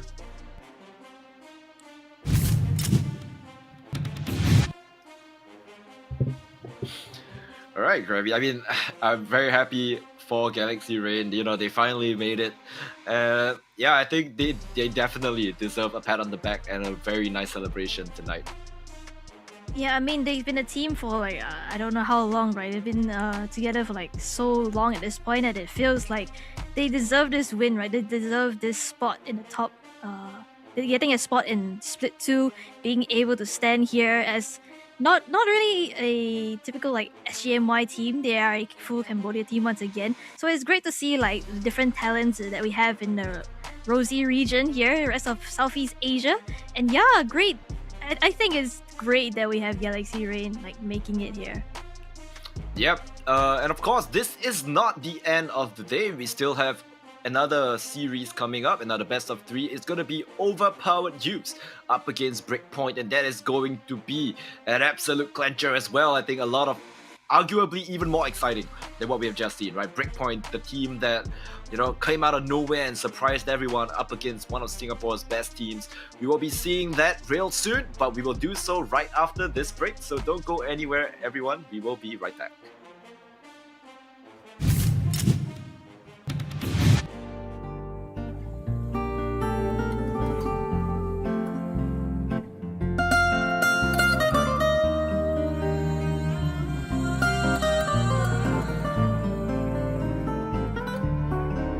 Nesta casa não tem porta nem morada,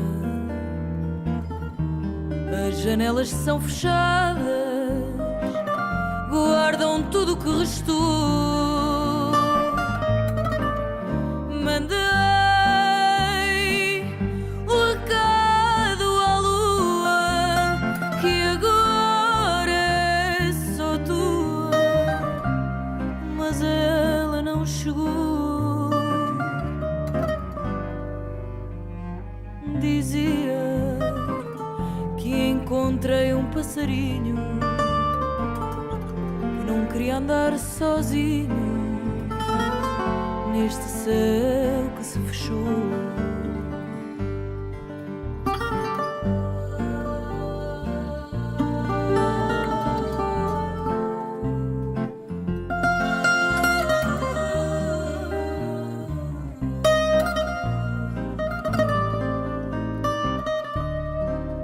Nesta casa não tem porta nem morada,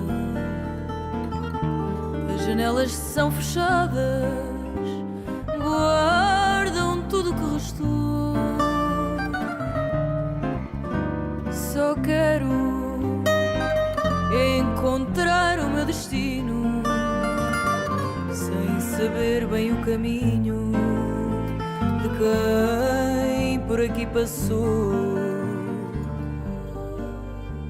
Alvorada que chegou, alvorada que mudou, alvorada que chegou, alvorada que ficou.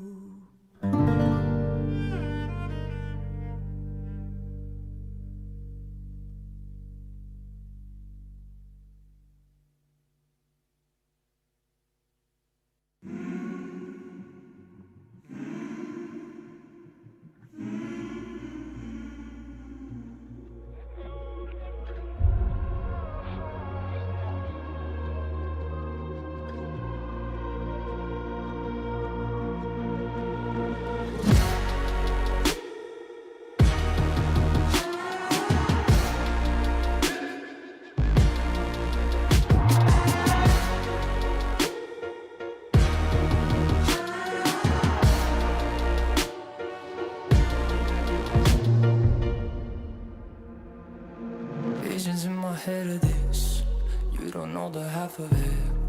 I got dreams of looking up, high as I can get. But nothing feels like how it feels to know these things I don't know yet. The weight of everything, and everything's just thread. Sometimes I'm trapped inside and I don't know what I'm gonna do. But to take on the world is the only thing that we know how to do. I've got dreams of finding out what all of this is for. It's you and me, and everywhere we go it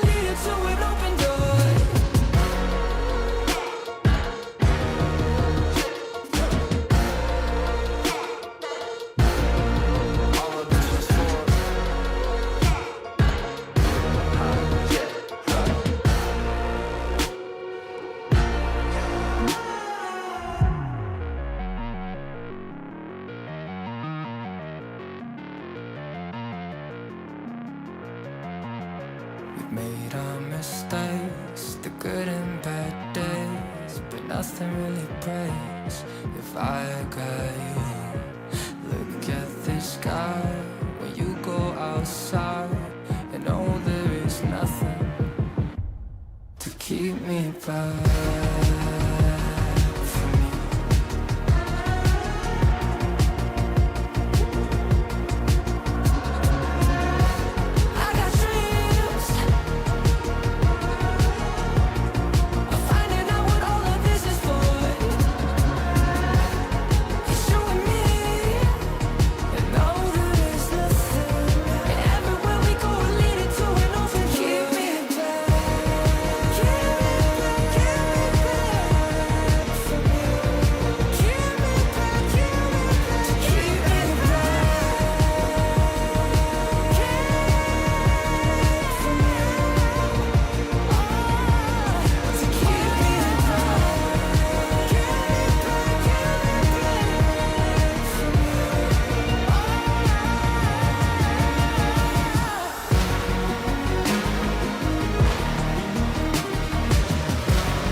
I'ma fight by the team. If it comes, I'ma die with it. Casualties, casually to any adversaries. If it's necessary, I'ma go and come and ride with it. Let me welcome you to my legion. If you mess with us, we gon' put you on a t-shirt. Never take a day off, what's a leisure? Squad's always up, this teamwork, stream work.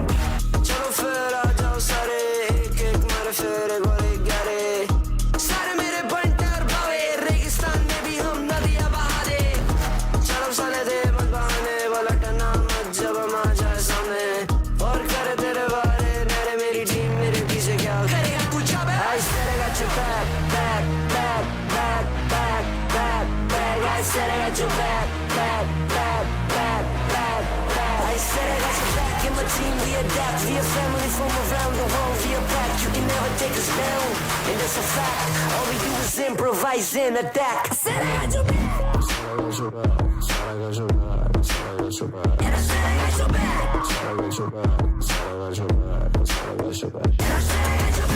got your back and I said I got your back and I said I got your back and I said I got your back and I said I got your back हम खड़े फिर यहीं ऊपर आसमान नीचे जमीन पूरा है अब हमें यकीन बढ़ते रहना आगे और चढ़ते रहना ऊपर साथ मेहनत है और हमारा जमीन खुशी हो या कमी जीत की तरफ है बढ़ते जाना लड़ते जाना कभी माननी है हार नहीं we work hard and we play hard चाहे जितना भी दिखे हम गंभीर चलो करें मजे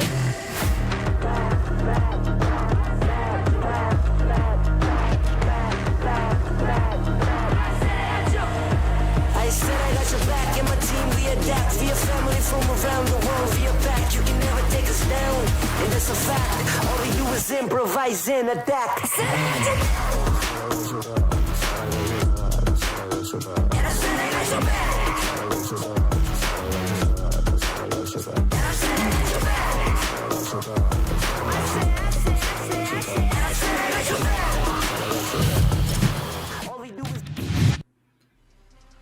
And welcome back everybody to VALORANT Challengers 2026 Southeast Asia Split 1. This is RoSEA region, open qualifiers, of course rest of Southeast Asia. My name is Lemon and with me is Grammy. And we are your casters. Ooh, casters for today. Whoa. Casters for today. And I mean, what an insane first series that we have today, right? Congratulations once again to Galaxy Rain for making their way to qualify for Split 2. And of course, Grammy, that is not the end of today because coming up next, we have Overpowered Youths up against Breakpoint.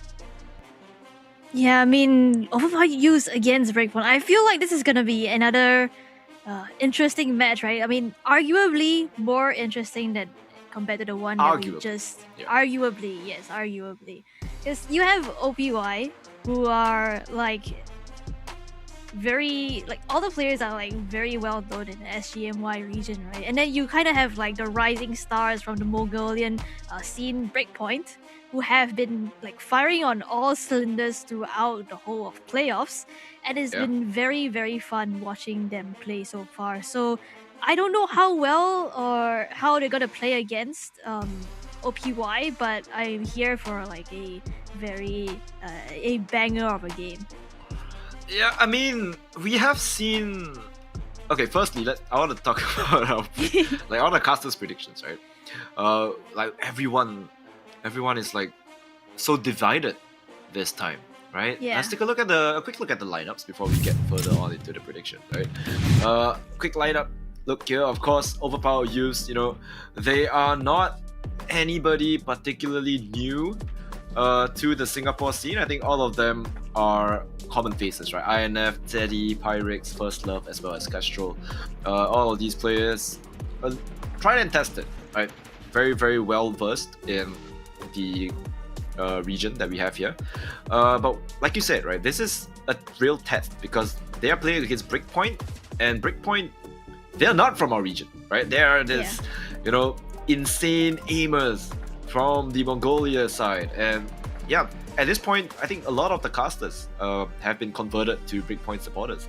So it kind of feels like OPY this time, they might not be the favorites for this. Yeah, I mean, among the casters, right, I think only the two of us picked OPY to Yep. win in this matchup. The rest of the casters picking Breakpoint instead definitely have been converted into a Breakpoint fan. I'm not gonna lie, for myself, I say OPY, but at the same time, right, if Breakpoint managed to pull out a win, I would be very, very happy with that result. Yeah.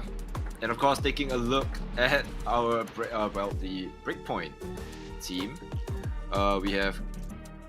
Oh no, we have to pronounce their name. Okay, wait. Was it Kuets? Kuets, Fatiz, Winnick, Dynamite, and Wixie. Yes, I remember how to pronounce Wixie. It's always Kuets that catch me off guard. Kuets. It's okay, we'll call him the clown in game, it's fine. Right, yeah, he is the clown, the jester. Right, but yeah, I mean, these two teams, really, really strong. Of course, we're looking at Fatiz and Dynamite, right? Like, the duelists for the team. And I mean, we have mentioned it last week and I'll mention it again. Insane first kills to first death ratio on these two, right? They're taking first contact like I don't know, their opponent owes them money or something. Like, they're just hounding them again and again, and they always come out on top, and that's just an absolute nuisance for all of these teams that have been faced up against them so far, and they just knock them out one by one by one.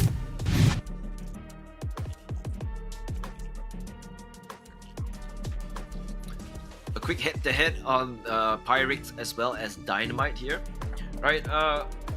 Once again, it is pretty even, right? OPY, they're the more star-studded lineup, right? You see that they have the higher ACS. Dynamite, always taking the first contact, has more kills, but of course, since he's the one taking the first contact all the time, he's also the person having more deaths. When it comes to assists, well, it seems like Pyrex will come out on top, but once again, right, I feel like this is going to be a close affair, and I don't think stats are going to quite do them justice, these two players. Yeah, no, I mean, they're playing pretty different roles, right? Pyrex is typically on on the initiator role, like more of a scan ED player compared to Dynamite, who's I think been consistently on either Jet or Yoru, I think, and he's opping a lot as well. So he's definitely that op player for the side of Breakpoint. Yeah, and as of now, I feel like this can go either way, right? I don't know exactly how this is gonna play out, but it is definitely going to be a very exciting game. That's why we're divided, right? There's definitely ways like both these teams can pull off a win. I think it's just gonna be whether or not they can adapt to each other's playstyle. Because I don't think OPY have played against a Mongolian team so far. I might be wrong. Yeah, I don't think so. Yeah, but yeah, I mean OPY. You mentioned it was a test earlier for OPY to go up against like insane Mongolian shooters, right? And but Yeah. at the same time, I feel like it's a test for Breakpoint as well, because OPY you see the players, you basically know their names if you're from the SGMY region, and for Breakpoint, it's like whether or not you can go up against these big names and win against them as well. Yeah, I mean, honestly, this could go anyone's way. Anyone's way, indeed. We can. I don't know. What do you think? You think there's gonna be any interesting picks today that we'll be seeing, right? Of course, apart from picks, right, we also need to take a look at the map video before we can talk about what agents are going to be selected. It's going to be back onto Bind You Go. We are back on the map of Bind, and the only difference between the map selections that we saw in the previous series is instead of Corrode, we will be on Haven. So, I mean, well, Corrode and Haven, I feel like they are one of the most picked maps throughout the entire tournament. Nothing particularly surprising here. Once again, like we mentioned earlier, right, we will not be seeing Breeze. No Breeze. Yeah. We will not be seeing Pearl as well. The interesting maps are gone. It's just bind and split again, and then you just rotate, right? Do you want Haven or do you want, Corrode? It's one of them. Actually, what I think is interesting is that both teams are actually letting Breeze through for through the first ban. So it's not like the teams are against playing Breeze. It's like whether or not they're comfortable with Breeze, or like maybe they want to go for like a more like a map where they have way more experience on, because Breeze has just recently come back into the rotation with a couple of changes. Like the changes are quite significant as well, so maybe the teams haven't gotten a lot of time to get used to those. So definitely we will be going to the staple maps of Bind, Haven, and Split. Yeah, and I mean, we haven't seen Split, so of course we haven't been to the decider. Yeah. But, if when it comes down to it, right, we are in the lower bracket. We are just so neck and neck for both of these teams. Easily, in the previous series, we could have went to map number 3, right? So who's to say that this can't go the distance? OPY up against Breakpoint. Of course, our predictions. We are the only two casters to stay true to our Singaporean roots and predict overpowered teams. Everyone else has jumped onto the Breakpoint train. If Breakpoint wins this, everyone will be on the Breakpoint train. No, but the thing is, right, if everyone is on a Breakpoint train for the next game, nobody's going to be on the Galaxy Rain train. Then what then? That is also true. But, okay. To Breakpoint, right? Previously, they didn't have anyone, rooting for them because we don't know how they play. We don't know how good they are. And after their, convincing performances in the previous few series, people are starting to hop on to the Breakpoint train. Not to say that I'm not convinced. I'm just, rooting for our dear Singaporean friends. But I feel that if Breakpoint wants to get everyone on board, they need to show it by force. Everyone is on the Breakpoint train. If Breakpoint is the only team left standing at the end of this tournament. Yeah, I mean, that's true. If there's no one that is else, motivation everyone for will them. be on the train. So yeah. Yes. Correct. So take this by force. If you eliminate everyone, then everyone will be on your side. And I think they do have the capacity to do it as well. These players, I really do like them. Right? I've seen the interviews. They're extremely humble players, and they are really strong players. Right? Can they make it all the way to the top? That remains to be seen. But if they do manage to knock out OPY, then okay, fine. I'll be convinced. I will be on the Breakpoint train for the rest of this tournament. I mean, that is gonna be... They're gonna be going up against the likes of Motive as well as Unsigned 5 if they were to make it past OPY here. So it's gonna be pretty interesting to watch. definitely, like you mentioned, they definitely have a lot of strong players. They have very humble players as well, and I think their players are also really, really resilient because in that elimination game they had against Nobody with Passion, even though they were down at the start of the biz, right? They were able to just claw their way back into a 13-9 win, and I'm not gonna lie, that's still a pretty good scoreline to have. It's not like it went into like overtime or anything. It's like they were able to just stop the momentum of Nobody with Passion in its tracks by the time they got to like round 7 or 8, and they were just able to take it all the way. So if they can pull off the same kind of firepower and resilience against OPY, I think they have a very, very good shot at this. Yeah, I'm not sure. I really have, even though, you know, we predicted OPY, I honestly, this is just extremely difficult for me. Yeah. Ideally, I want both of them to win, but I know that's not possible, right? Because I really want to see them go up against, you know, the people in the upper bracket. You know, I want to see that happen. And if if our predictions come through, I won't be able to see that. It's kind of sad.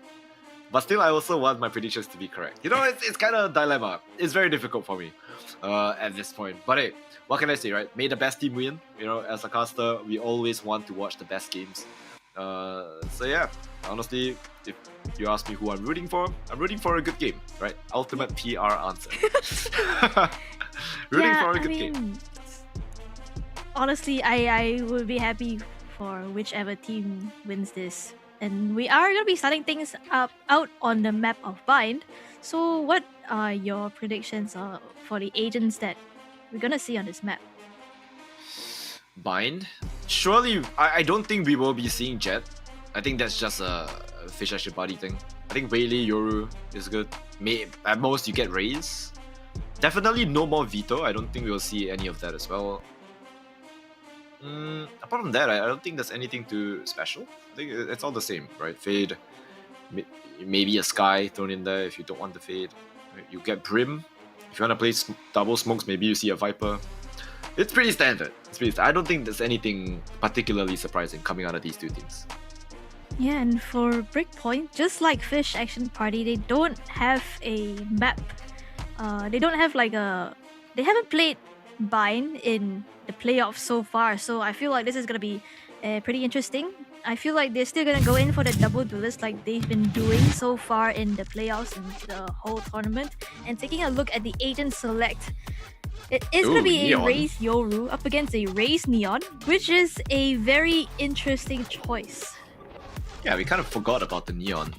But also, at the same time, Neon is not an agent that you really see on Bind. Yeah, Not and often.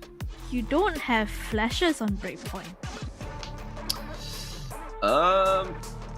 I mean, who's to say, right? These teams always taking the first contact. Maybe they just decide that, you know what, we don't need flashes. We're just gonna dry peek you, and it's gonna work anyway. See, I think Neon's That's bright fine. enough to substitute as a flash. You can just have the Neon go in. Yeah, a lot of blue on your screen. Yes, that does constitute as some kind of flash. But we will be jumping into map number 1 of Bind. This is our last series of the day. It is going to be Breakpoint up against overpowered youths. So let's get this party started, and let's see who will come out on top. Yeah, for OPY, they're gonna be picking up the Brim Cypher. Breakpoint going the more, I would say in this economy, the more meta comp of like double controller.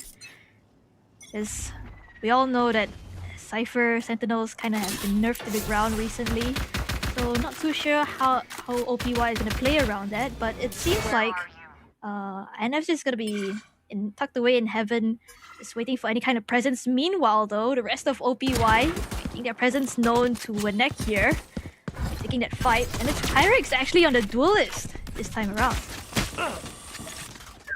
Yeah, just running down here. And then Spike planted. He gets washed by Teddy through that smoke. Teddy needs to find more. Finds a kill, Dynamite for a second as well, and the Clown is going to find a head. of the flamethrower. Can he get another? Enemy remaining. As the spike One slowly enemy ticks remaining. away. Oxy, give me Oxy with that bandit. The spike is not yet half. As First Love looks to stick it to half. Needs to go for the kill. The headshot onto the neck. It's perfect as First Love finds first round for OPY. Clean shots coming from both sides actually. Nice Even work, though OPY get that first blood, Breakpoint were able to bring things into a 1v1 here. And I've just noticed something. First Love is not on a duelist. Yeah, I am not sure what's going on there, but who knows? Who knows with this team? Who knows? They are always doing things that surprises us. Oh wow, so many players here ahead of Teddy. He's able to pick up one, but will get taken out by Dynamite. That's a outlaw in the mix, able to be retrieved almost. Castro has something to say about that. Will pick up one before the paint shells flush him away. Gotcha. Yeah, Kestrel, nice damage on the other side of the map. INF finds his head blown clean off by that Sheriff. First Love still lurking in the wings here, but the spike is here outside of Showers, but Castro will not catch a glimpse of that. The players from Breakpoint though are so low. Any damage from that Spectre is going to knock them over. But they're just taking their time. They've brought it down to a 2v2. Who's to say this is not possible? Yeah, I mean, with how clean the shots have been looking so far, definitely possible here for the side of Breakpoint. They are both tagged down pretty low, but it's gonna be 30 a seconds left. 2v1 over on this side for them. 30 seconds left on the clock. They know where First Love is as well, looking right at his position. It's gonna be Oxy, give me Oxy. And First Love is just trying to stall as much enemy time as standing. possible. One Stray enemy Bullet remaining. catches the Cloud. Spike down, Be a B. kill, but Oxy, give me Oxy will get 10 trade. seconds left. All up to Flamethrower here. Paint shells. Spike planted. They just do enough damage, but they don't hit their mark. It's a 1v1 affair here. Oh, you saw it? Legs trying to go for the jump shot, and he will finally get that kill, but that is huge damage coming in for the side of Breakpoint. Yeah, insane damage. They do manage to save the Guardian, but a round is a round, right? I feel like, you know, Breakpoint brought it so close, unfortunately unable to convert. So it still falls in the hand of OPY. But if anything is to be said about, you know, the way that Breakpoint plays, is that they are looking good today. Right, they are shooting pretty well. Teddy has a nice shot, but a good trade from Dynamite with that bandit. Kestrel, important 2 kills and huge damage as well. Alright, but look at this shot from the Clown, right? You can't count them out. They are so sharp when it comes to it. These Mongolian players are just so scary if you are opposing them. So much damage again over on the side of Breakpoint. PY pushing the issue a bit here, trying to fish up some information, but it's only going to be one player over on that side of the map. INF is going to be taken out. He's here, taken down low himself, but still numbers advantage in their hands for now for Breakpoint. Spike planted. Yeah, I think Fatih has been brought down really low as well, so this is still doable for OPY, even though their weaponry is not looking too good. One enemy Jeez, remaining. headshots galore, headshots through the box once again. Finally taken out of the equation by First Love. First Love with that stinger. The headshot is good, but still no weapons for him. How is he gonna clutch it out? The answer is he will not. As the neck rips his head with that vandal through the wall. But hey, that is how things should have been, right? This is exactly what should have happened in that round.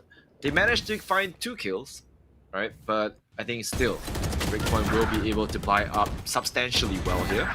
Right, look at this. Fatih through the box, finding headshots after headshots, only to be stumped by First Love. Cheeky angle by Winek. Oh, this round is going to be interesting because Breakpoint have an outlaw in their hands, and most of the players on the side of OPY, I think they're either on house shields or regen shields here. So this outlaw definitely could do a lot of damage. Farming up the ultimates here, they will have the showstopper for the ready in this round itself. Yeah, I mean, showstopper by round 4, Breakpoint. Do be farming those out orbs and getting those kills. But this time though, they are walking into the wings of INF. And INF, you know this guy, always holding the angles. He's just so good at holding angles too. So I don't think they want to be walking into that. The other side of the map, Kestrel stands tall with that judge in lamps. If Dynamite chooses to aggress, he could be in a world of hurt. And that is going to be exactly it. Showstopper does not find the mark. They give up lamps, and they are going to get that spike down.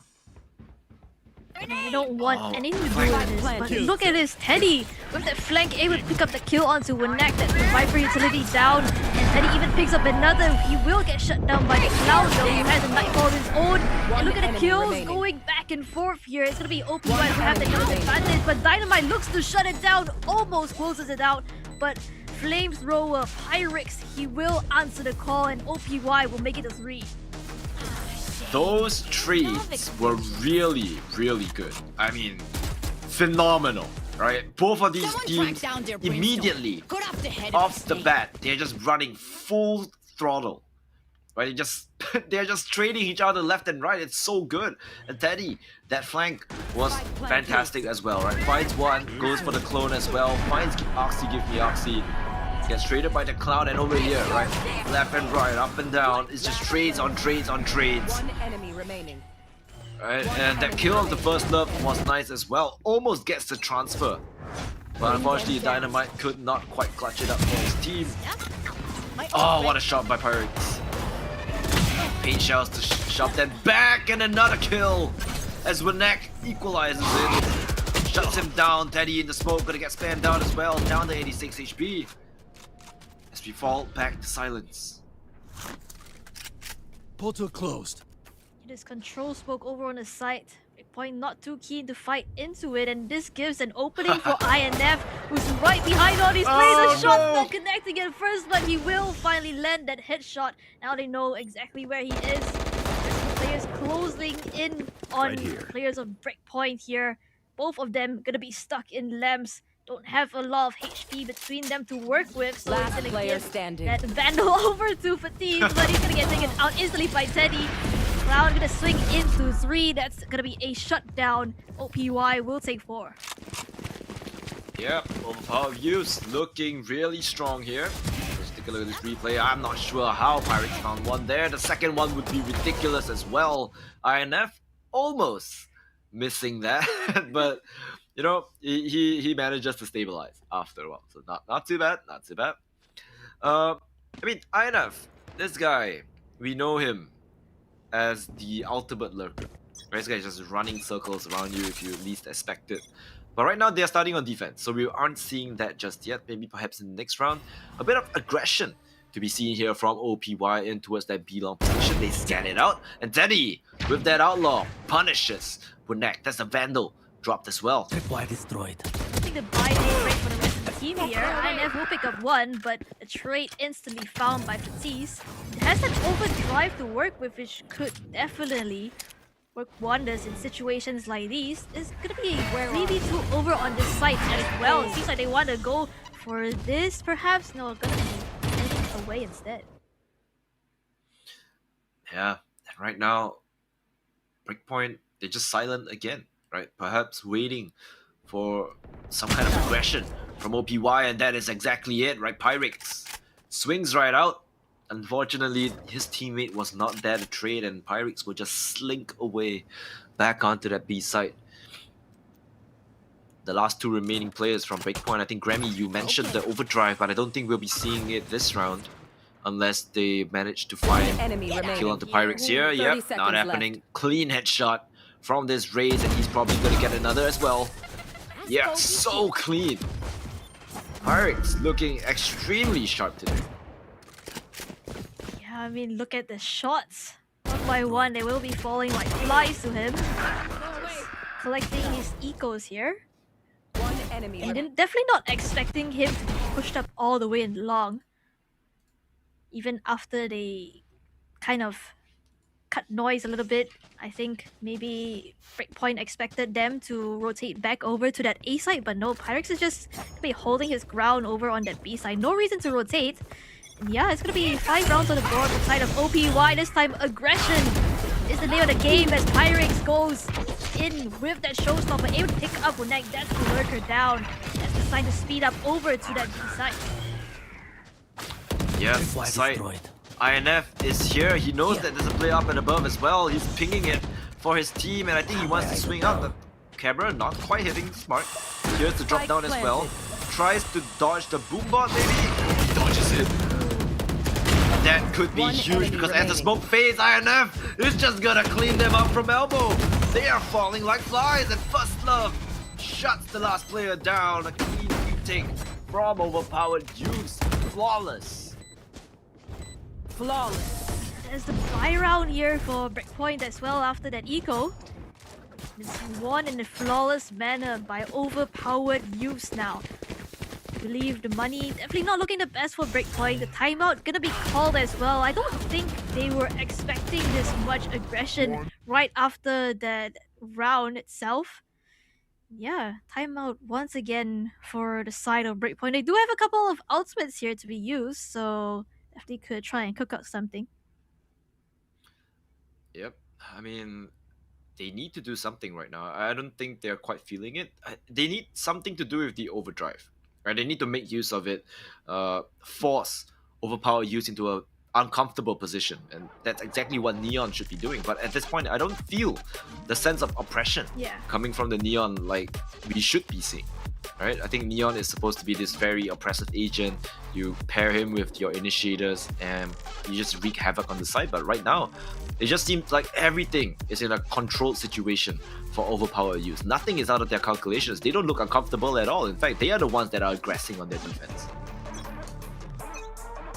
And it's been working out well for them as well. Breakpoint again by not looking the best. Just a Bucky as well as a Guardian in the mix. The rest of the players opting for Sheriffs instead, but we did see how sharp it can be with these like one-tap weapons, right? He's at the shotgun, perhaps wants to close the distance on the player, and Showers here. More aggressive play this time around coming in from Breakpoint with the amount of users being thrown their way. Teddy will shut it down immediately. Dynamite as well as the Clown though will collect. That's a couple of upgrades around for them. Yep. Oh, they get burnt out. Oh no! Dynamite 5 HP just ran through that Molotov. Picks up the Vandal for his trouble. If he blindsides them, perhaps he could have a chance, but I'm sure they know that there's probably a player that has been pushed out of Showers. They know Showers is compromised. First Love, here's the bullet. Definitely knows it right now. INF will not be looked upon. This guy is always looking behind you. Right now, position has been revealed by that neural theft. That is huge information garnered, and all they need to do is play together. First Love on 7 bullets. This and guy INF is just holding Dynamite. Dynamite is 5 HP. Taps the spike, and Dynamite just falls to INF. INF just so good, like I said, right, at holding these angles, and what looked like a fantastic round starter for Breakpoint, right? They had the plan, they had the stun coming in, stunned both players, they ran it in and traded him, but they still were not able to convert the round, and I think the Molotov from Kestrel was pivotal to that, right? Forced, who was it, Dynamite into a very awkward position, only living in with 5 HP. Yeah, I mean Dynamite. 5 ultimates. He was 5 HP and he was the last one alive as well. Definitely a tough spot to be in. Up against the #1 angle holder of INF. 5 ultimates over on the side of Breakpoint. Definitely have a lot to say this time around. Teddy and that up. They spotted out, cleared out. He's gonna take that gate crash away to safety. Camera taken out. Cage triggered. Yep, INF lost his camera once again. Oh, the showstopper being used. He's been tagged out. No kills for Dynamite. I'm out of here. But they have gotten the side 5v5 retake. They still have 4 ultimates available. If there's any time to use them, it is now. In a 5v5 situation, right? This is exactly what you want to do. You want to secure this round. Everything is being used right now. They are so desperate, but if they lose this, it could be a disaster. Steady, a pop flash on the Fatiz. He knows the players in the smoke. Next plus love. Take them! Nightfall gets spammed out, 30 HP left remaining, and a team, but the next will beat him at his own game in the Viper pit. That is a lot of ultimates used. They used Everything, 5 ultimates. everything is gone. Yeah. I He mean, lost most of their players as well. if it's not working out, just throw numbers, right? Number of ultimates, 5. Yeah. But like, I mean, 5 ultimates for 1 round. At this point, we take those.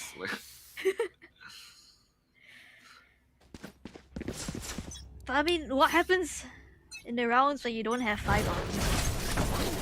Yeah, then that's kind of... well, when you don't have 5 ults, it looks a little bit difficult, right? Castro, right?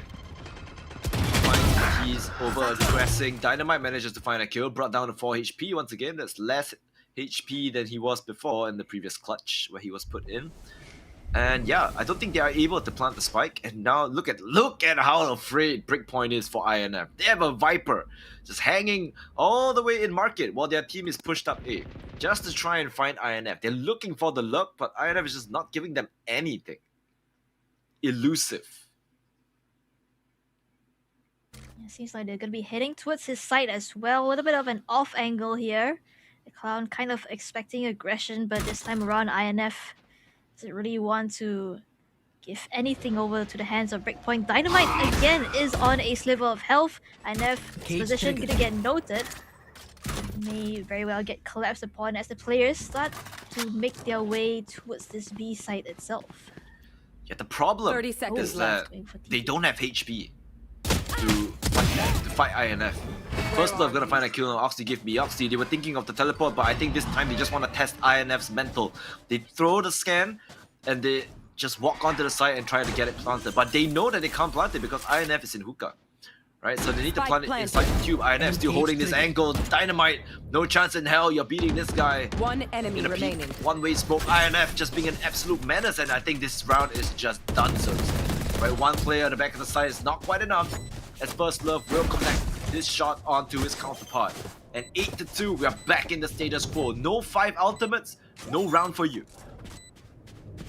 Yeah, INF just being the thorn at the side of Breakpoint, holding his position in hookah, making it so uncomfortable for the players of Breakpoint to get into better positions. You can see that the Rays definitely wanted to go for, try and clear him out, but unfortunately he was on 5 HP.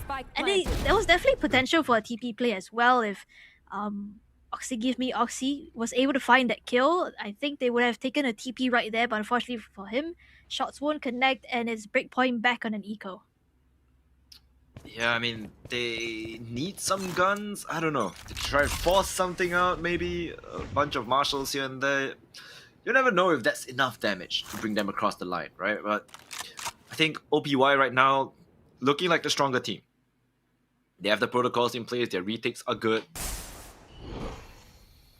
And everything is just looking phenomenal for OPY. The Lurk Smoke being used to ship everyone into lamps is just hilarious to me. But they have managed to make it work, right? I think you have to know though that OPY is aware of this. They are aware that the players could have walked in. They are aware that these players have found their way out to the back of the side. Castro finds Dynamite. Pirates gets taken out by that Sheriff. Yeah, they know that they're funneled in. The spike is not yet dropped as well. Teddy on the back foot. What a flick on the Oxy. The last player remaining as the smoke's fate has to be in lamps. They know this. Teddy goes for the flash. Position revealed and INF cleans it up. 9-2. A convincing round. Super well played for overpowered use. You can see OPY well aware of the positions that players on Breakpoint could be in, walking out with that Lurk Smoke. Instantly, both INF as well as Teddy take the initiative to push all the way into the flank, and they're able to catch a play off guard as well. Now the last round and a half here, 2 operators in their hands. We have to give credit to, Breakpoint. Launching right? smoke. They very nice attempt at using the smoke to bring them in.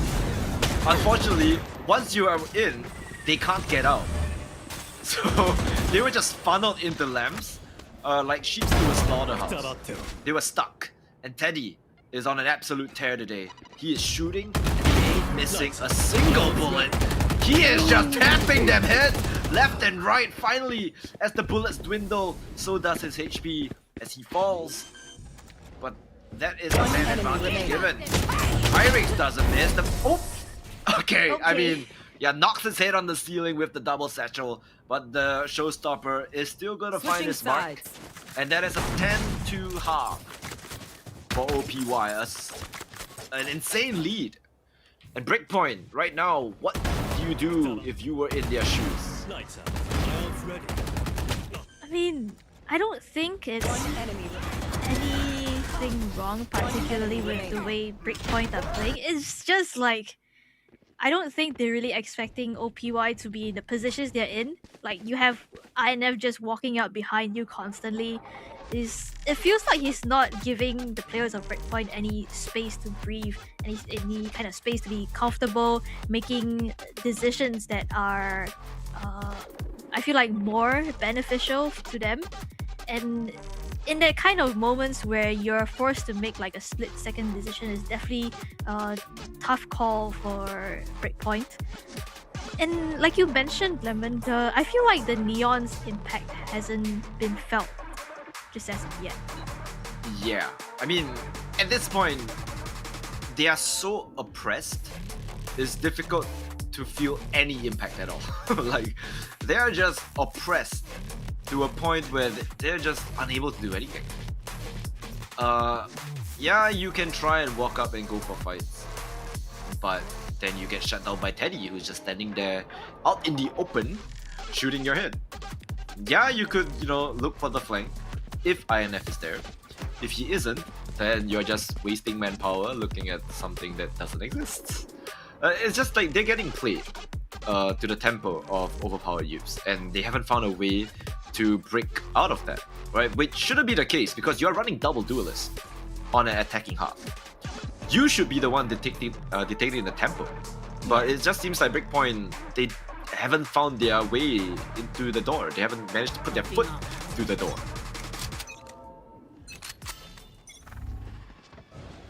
Speaking of tempo, I think OPY gonna have the advantage this time around. On the attacker's side, they want to speed things up with that steam beacon. Still, there's a couple of players on the site itself, but they're gonna just be playing a bit more passive. Don't really want to give anything away here. Yeah. Spike will go down, but it's 5v5, right? Breakpoint, they really need this round, right? And I really wish that they would start dictating the tempo right about now, but no, Fatiz. Shift walks into Pyrex's crosshair, and he will fall. Oxy give me Oxy though, good shot on the Castro. First Love equalizes it back. 4v3, as Teddy is brought down to just a sliver of health. And First Love and Pyrex, the dynamic duo, they look to just clean it up. The Clown is jumping and trying to find a kill, but First Love, he's just so sharp today. Usually we see him on that duelist. Today we see him on an initiator, and we were wondering like, what in the world is going on? Well, it appears that if this guy doesn't need the entry, he just shoots 10 times better. I mean, same can be said for Pyrex, right? If this guy has to entry, he's just firing on all cylinders right now. So many clean shots so far.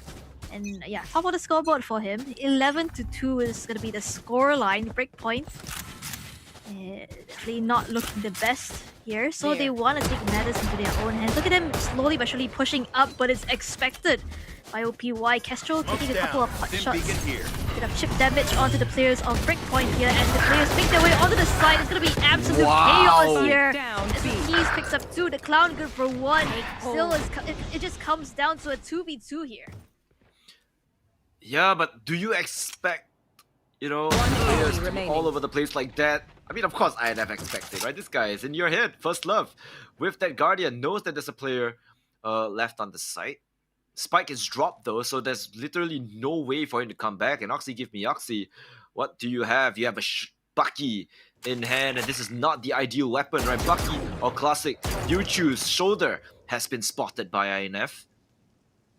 Legend has it, this guy has a 500 Hz monitor, so he's gonna see every pixel of you. Gun here. And yeah, Spike retrieved. They are gonna be booking it straight towards A. INF is just going for the fight. You don't want to get punished for that. Run while you can. And yeah, back to a 2v1. Tag down low as well. You should have run. Need to work with, and yeah, first love gonna be able to collect that kill. It's match point already for OPY. Breakpoint yet to find an answer to how OPY have been playing. Yeah, I mean, it's looking hard. This was nice trades, right, coming out of Hookah, but unfortunately, with no weapons to deal with, they really couldn't overpower the site. But right now, they're just forced to buy up. Right, they need something, and it's just a scrappy buy from Breakpoint. Interesting smokes from the defense, right? It looks like they want to aggress. Unfortunately, no aggression coming in. INF is about to go barreling into 3 players, but he still manages to find one and gets out of there alive. He knows that there are players showered. His information has been conveyed over. Daddy brought down low, spammed down by Dynamite. That's what you want to see. That's a good opening. But this also prompts them to run towards B, and the only player here is that Viper. Pyrex wants to go onto the site, decides not to jump out of the smoke screen. As Neon has found his way here, INF. Look at how Breakpoint are playing. They are funneled into spawn. They have no idea what's going on. Yeah, and they don't really have the utility to be able to figure that out as well. Yeah, Fade, the Ishinator, is going to be taken out for the count, so they have to pretty much go for the jump spot, go for the shoulder peek, try to fish out any kind of info they can get with their own lives here. And INF still trying to find anything he can over on the other side of the map, but Kestrel, a great shot onto Winek. That's the anchor down. That should be a spike plant for OPY as well. Yep, and that prompts INF to go running as well. Nice shot through the wall. Castro, huge damage on the Oxy. But Oxy will not be deterred. Dynamite as well. And this brings them back in. Oxy, low. A Neon to boot. 2v2. And it's Pyrex holding the angle. First Love whiffs. But it's down to Pyrex. He has to clutch it out, and what a shot from Pyrex. That is going to be a clean map number 1 for overpowered youths. He lined up perfectly for Pyrex right there, and he was able to collect both those kills. Map 1, in dominant fashion, gonna be taken by OPY. Overpowered youths here in Breakpoint. This is, I feel like, a very different Breakpoint that we saw compared to the one that was playing in the previous matchup against Nobody with Passion. But I mean, it is your opponent's map pick, right? You don't look too comfortable like playing into this map pick, but hopefully things will get better over on their own map. Yeah, but it is going to be Haven, right? As our our second map.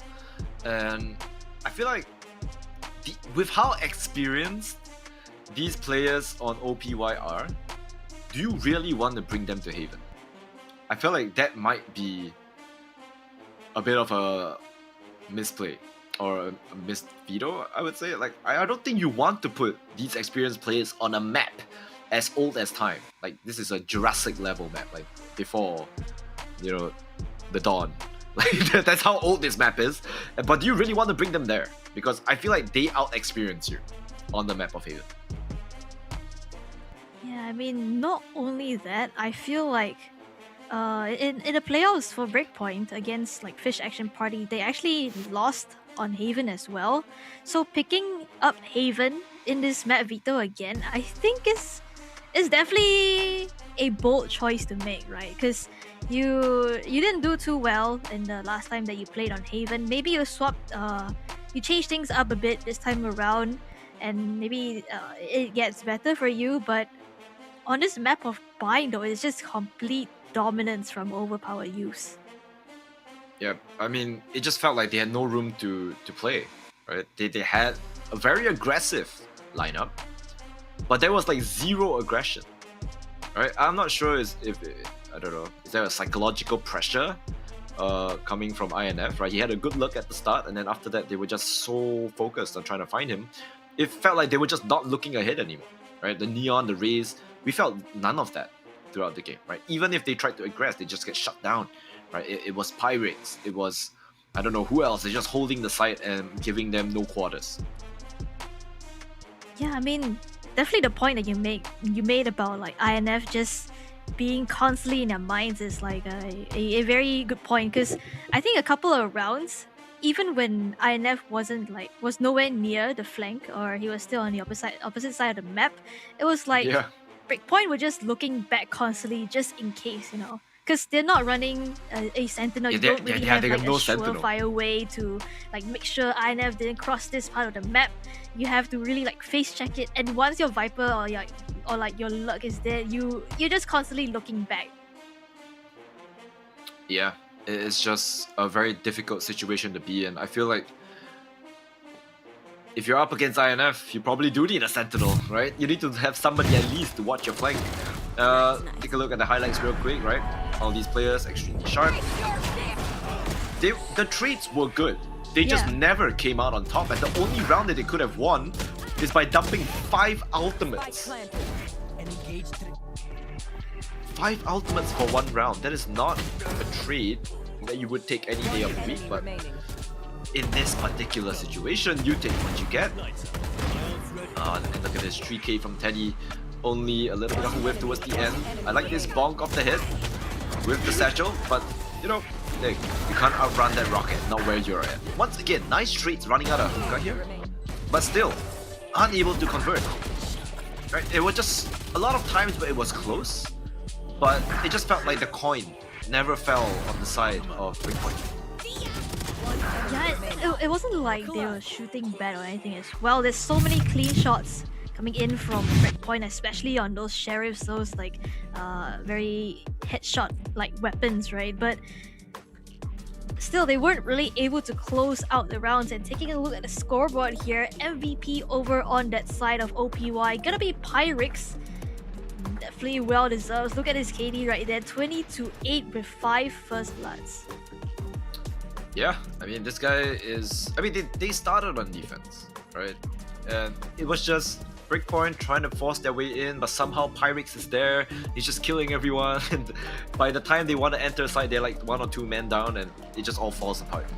So, yeah, very unfortunate for Breakpoint. Yeah, MVP Pyrex. I mean, 236 ACS, 1.3 KD, 20 kills, 8 deaths. There's really nothing much to say. This guy is just having an absolute blast on this race. And fortunately for Breakpoint, Raze is not an agent you see on Haven. So that's a good thing. At this point, you take whatever good thing you can get if you are Breakpoint, right? No Raze, that is fantastic, right? But what do you substitute for that? Are you going to have a good time against Waylay Yoru on Haven? Probably not. So I think, you know, Breakpoint really need to take a little bit of time, take a step back, need to figure out, right, what is going to allow them to deal with everything that's going on with OPY, right? Whether or not it's the hyper-aggressive duelist, whether or not it's INF just constantly behind you, how are they going to figure this out? Yeah, I mean, for Haven, you would also typically see a traditional sentinel, so probably that may help out a little bit in terms of the INF issue that Breakpoint are having. But yeah, I mean, the comp from the last time, definitely quite reliant on the neon as well, that we didn't really see come alive on that map of Vine. So I'm not too sure how they're gonna play it out, but hey, that is gonna be a question for the next mech that's coming up right after this break. We are gonna go for a short break right now, but don't go anywhere and stay tuned for the perhaps the conclusion of the series, or perhaps a slightly longer affair if they push it to map 3. But yeah, we will be right back after the break.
Welcome back once again to VCL 2026 Southeast Asia Split 1. This is the RoSEA qualifier, the rest of Sea qualifier. My name is Grubby. Joining me here once again is going to be none other than Lewanty Lemon himself. And how do we feel after that first map between OPY and Breakpoint?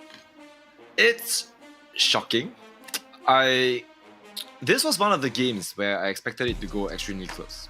I think I've told the casters and whoever that I've been talking to about rest of Southeast Asia, that this should have been the best game that we see so far, right? But looking at the map results, this is not even close, right? Breakpoint, a team that has been looking, I wouldn't say dominant, but they're always giving us surprises, right, throughout the playoffs, right? In matchups that seem impossible for them to come out on top, they did. But somehow, they are not doing very well, right? Against Fish Action Party, at the start of they managed to push Fish Action Party, a 2-1 affair. They dropped down. They beat nobody with passion, which was something that I think nobody expected. And now, expectation is on the line. And it seems like they're having a little bit of trouble delivering it. Albeit, Bind is not their map pick. So right now on Haven, Grammy, do you think on their map pick, they will be able to deliver what is right now expected of them? I mean, even if like at this point you just have to go for it, right? This is your tournament life on the line. This is what could be your final map of the whole tournament, a whole split itself. So definitely you have to put your best into this. But I will say picking up Haven is a pretty interesting choice for them because, like we mentioned before, in the playoffs they didn't really do the best on Haven against Fish Action Party. So I'm not too sure how things are going to play out up against overpowered use here. Yeah, I mean, of course we can see, but looking at the map, right, like I said earlier, you are putting yourselves in a little bit of an awkward situation, right? You're playing against the players that are so experienced in Singapore and Malaysia. We are always picking Haven. Always. Do you really want to bring them to a map where they are so well versed in? Alright, taking a look at the agent selection here. Nothing too surprising. Maybe Pyrex on that Jet instead of the Waylay, since you're running Yoru, right? First Love Omen is surprising. Okay, buddy. Okay. What are you doing? What are you doing? Explain yourself. They're just letting him flex now. They just play whatever he wants. But okay, Dynamite and Fatise on Neon and Yoru. I think they have had insane stat lines on these agents before. Yeah. Playing this exact combination of agents. So I feel like we might be in for a good game. I think they might, be more comfortable playing these agents on their map pick. So yeah, I feel like this might just go the distance. Yeah, I mean, they did play Haven outside the playoffs itself, and like you mentioned, Lemon, their stat line in terms of first kills is insane, and it was insane on the game that they played before the playoffs on Haven. And both of the players that you mentioned, Fatise as well as Dynamite, they put up insane numbers in terms of like first encounters and first kills. So definitely this has the potential to go the distance, but I think we really need to see the double duelist, the oppressiveness of the double duelist come through. Yep. Hopefully it's going to be oppressive enough because Paranoia is going to come out and push them back. Good start. Yes, it's oppressive. Now, pushing OPY into their spawn, you can see looking at the positions of the Breakpoint players, they are just aggressive out of this. They do not see the Yoru of, well, Darren sees him, now he does.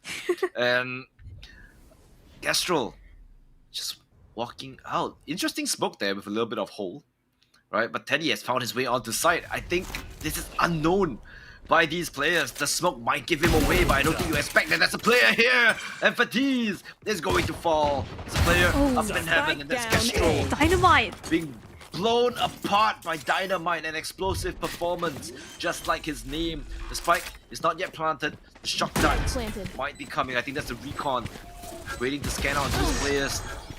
Pyrex gets punished, a fake TP, and it's all down to Teddy. remaining. But they're just swarming the site as INF is unable to hold his ground, and that's gonna be a very convincing pistol round from Break. Yeah, clean shots coming in from up in heaven. Death from above. Dynamite will get 2 with that Sheriff, and that's gonna bring Breakpoint to that pistol. Definitely a great start coming into this map pick that they have themselves. Even though they did lose out on this first engagement against Teddy, they were able to just recover this. Look at the shots coming in. Yeah, they're able to buy up this time around, but it came quite close though, and a bit of extra money given by planting the spy is gonna make OPY choose to go in for a force here. Yeah, OPY. Okay, I feel like a little bit of respect needs to be. Whoa. How did that body just fly out of nowhere? Kestrel, headshot on Oxy. Dynamite gets tagged, but a nice regen shield is going to save his life. He gets back pretty much everything that he lost. Shock dart, nah, I don't think you can regen that. As they aggress even more, the Stinger is dealing so much damage. The trades come through, and Winek is caught lurking. INF, however, will not be deterred. As you always know, he is watching flank. There we go. Finally. Yeah, I mean, he's looking at flank where his alarm bot is. Yeah, double insurance. This peak playing off your alarm bot. But yeah, I mean, OPY conversion on their force here. So, Breakpoint gonna lose out on all their weapons. OPY gonna be reinvesting into this. And now, this time around, they're gonna have an outlaw of their own, trying to make full use of the advantage that they have. Yep, I think this should hold them down. A quick peek from Teddy spots the shoulder of the Sova as he's forced to fall back. Meanwhile, Pyrex, though, walking up with even more lethal weaponry of his own. He has this Phantom up and running. Short has been taken as well. A quick scan. It's gonna be avoided from the side of OPY as Beneath slowly walks away and gives this a side. But with the space that your C players have, do you really give a? Definitely a tough call to make here, but PY gonna press on forward and get a spike planted down as well. It's gonna be a 5v5 in this retake. And there's still 2 players on that flank, and look at where INF is. Yep, I mean, at this point you have to, well, expect it. There. Right, the alarm board is there. The alarm board has been triggered. INF is just holding the angles. Gets the first, walks into the smoke. Wants to go for a second. Tags him. Okay. Labored spray, but finds the kill nonetheless. Kestrel looking up and above. And Protect is going to fall. Oxy with 1, but gets scanned out by that dart. Kestrel, a nice clean headshot using the recon dart. And once again, a round where Breakpoint won the pistol. Our score on the 3rd round is still 2-1 in favor of overpowered use.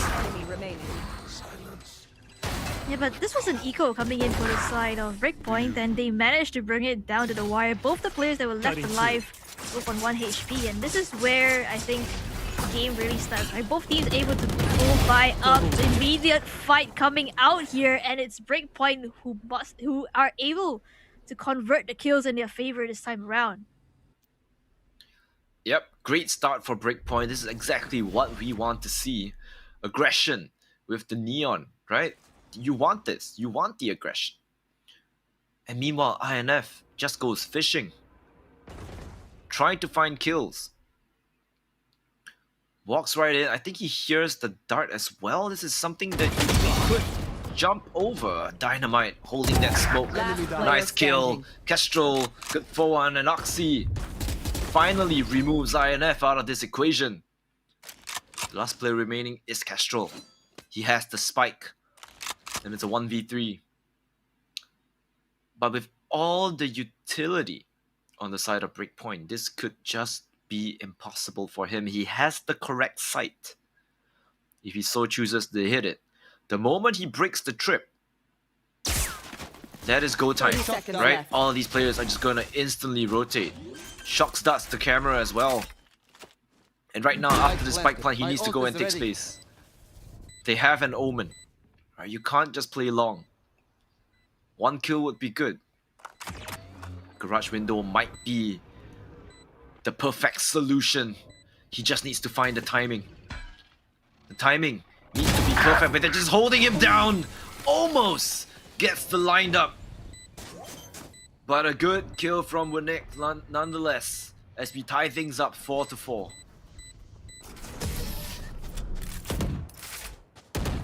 Breakpoint able to tie things up here. I think Castro was able to hear that drone coming out, definitely wanted to take a swing there, but being watched by Oxy, give me Oxy. And yeah, the trade coming through from Winnick right there, so sharp on that shot. And it's Breakpoint who are able to convert that round now. That's gonna kind of break the economy of OPY a little bit here.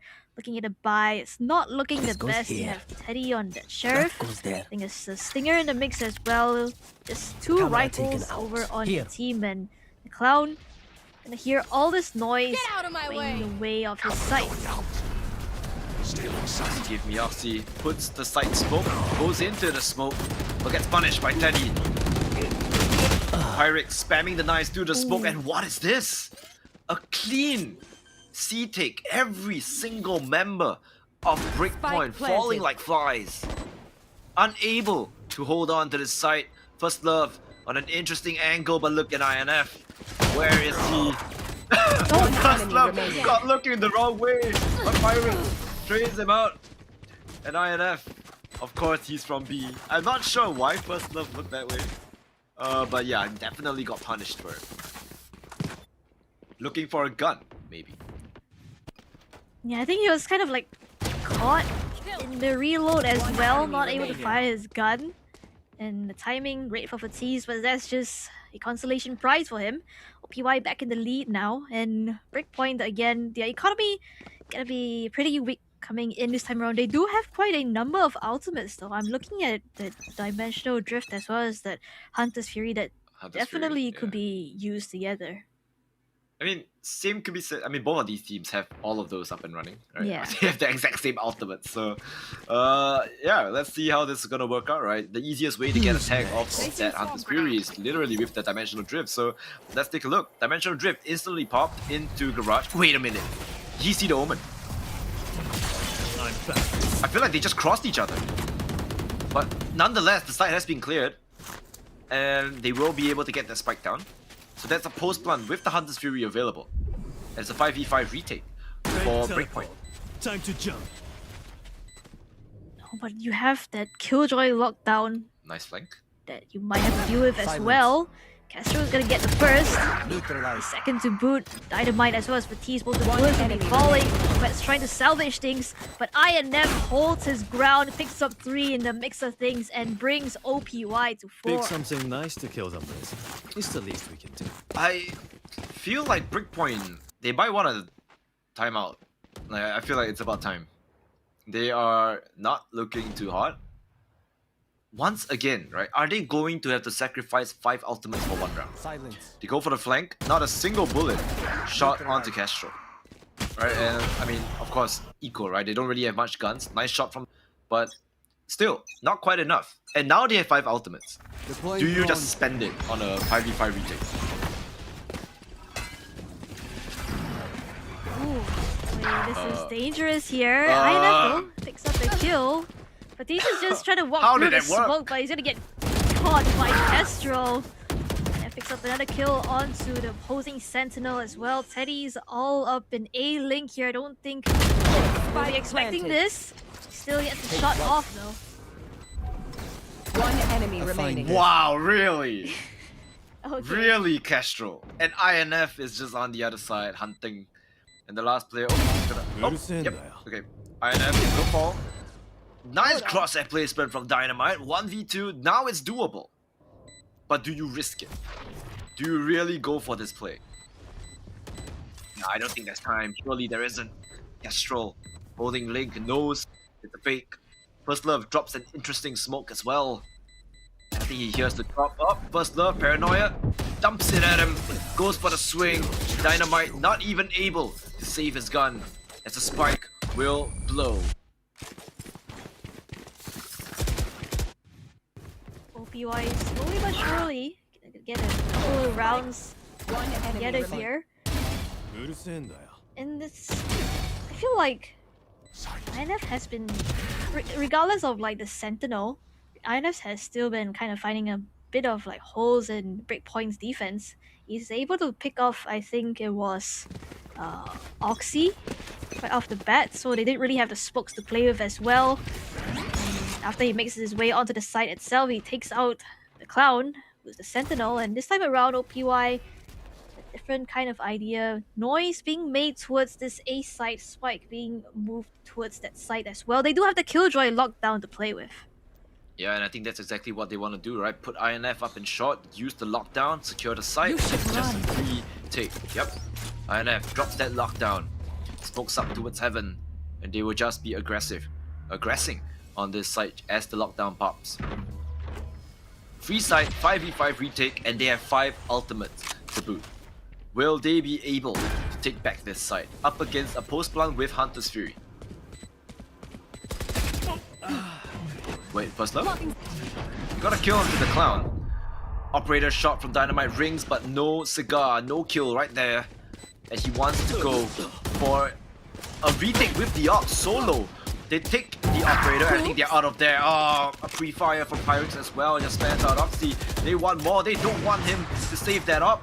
Batiste, they have to kill the Operator, he has to get out of there. And Winnek, you have to die, you only have a Sheriff. You don't want to keep this into the next round, you need the money. One enemy remaining. Castro finds it. Spams through the smoke. Oh, I'm not sure if the bam. Oh, no scope from Batiste. He's running out of there. I think he will be able to get out of there with that Operator in hand. But still, the round is lost. That's none of the ultimates used, by the way. Yep, no. There has to be a no buy ultimates. round from Breakpoint as well, right? So not choosing not to pull the trigger on using any of the ultimates is, I'm not gonna lie, a bit surprising to me, given that you have so many tools that you can use to like push back into the site. You have like the Hunter's Fury, you have Overdrive, you have the Dimensional Drift. There's so much util for you, and choosing not to go for this, I'm not gonna lie, it's pretty surprising. This time around, OPY, all 5 members gonna be keen to play on site this time around. Bit of a team flash here, but regardless, the site is gonna be the domain of OPY. Yeah, and look at all these angles from OPY for Breakpoint to clear, right? First Love up and above, we have another player on the platform. Right? Are they gonna use the ultimate? They're finally getting out of there, and it's time for First Love to skedaddle. Right, Batiste running with that overdrive. You have to go for what a shot! I think Batiste, this is where the overdrive is going to shine. Oh no, Castro is gonna fall, and there's the Hunter's Fury gonna be used. The spike is half. Dynamite with the up. The Hunter's Fury does find one, but at this point, what do? Dynamite with that Operator is holding that angle and not giving OPY any leeway for the peak. And some signs of life for Breakpoint, but once again, 4 ultimates invested for just 1 round. One enemy remaining. Last player standing. Yeah, that's a lot of ultimates being put into 1 round itself. I mean, perhaps they want to try and regain a bit of momentum, don't want to let things slip too far before they're able to recover. And they are still able to win out the round, so I guess a win is a win, definitely, but that is a lot of ultimates over on the side of Breakpoint. OPY did invest a little bit of their own as well.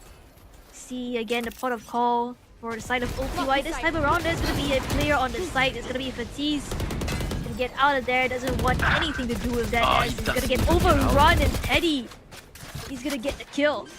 Yeah, doesn't even manage to get out of there with his life. Spike planted. As the spike will get planted once again. Retakes for breakpoint, but this time you do not have 5 ultimates.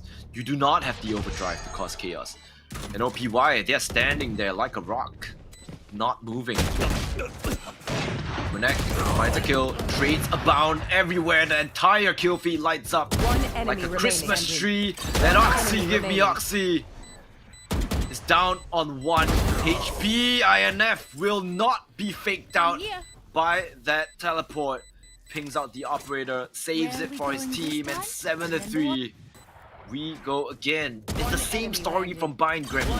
No ultimates, no rounds.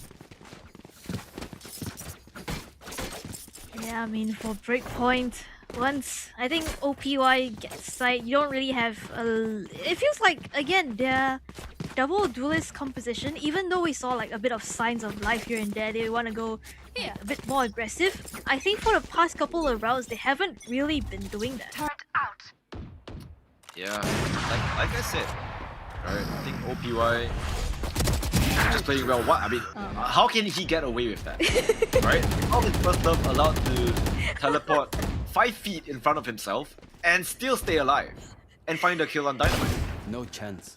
Okay, punished, and that is going to be a classic on the floor. What? Wait, what? Why does he have a classic? I have no clue. Wait a minute. But it's fine. All good.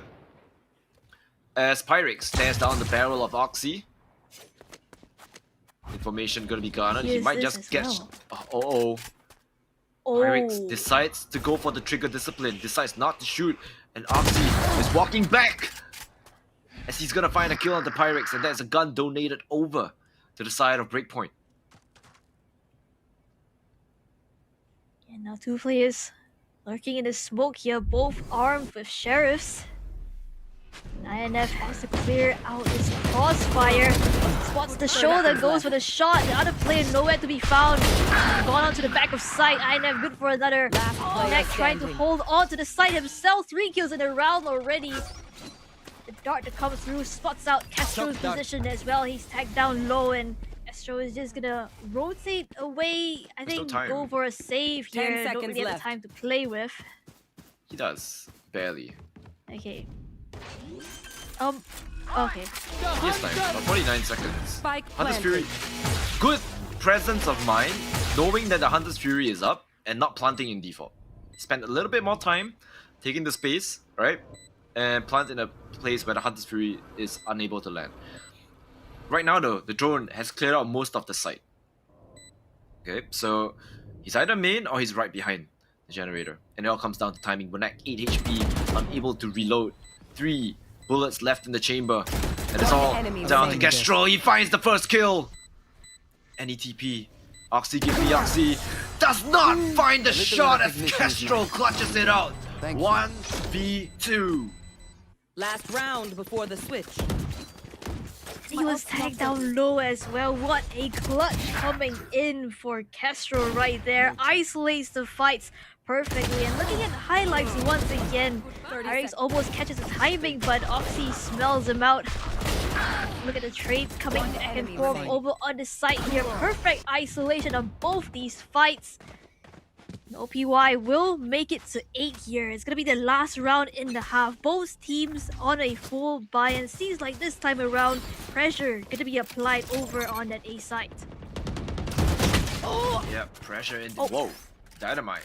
What a shot onto INF. That is good. That is the one person that has been constantly annoying Breakpoint throughout the entirety of this defense. Alright, so now that he's out of the picture, they have space. They are taking all that. They are up in their spawn right now.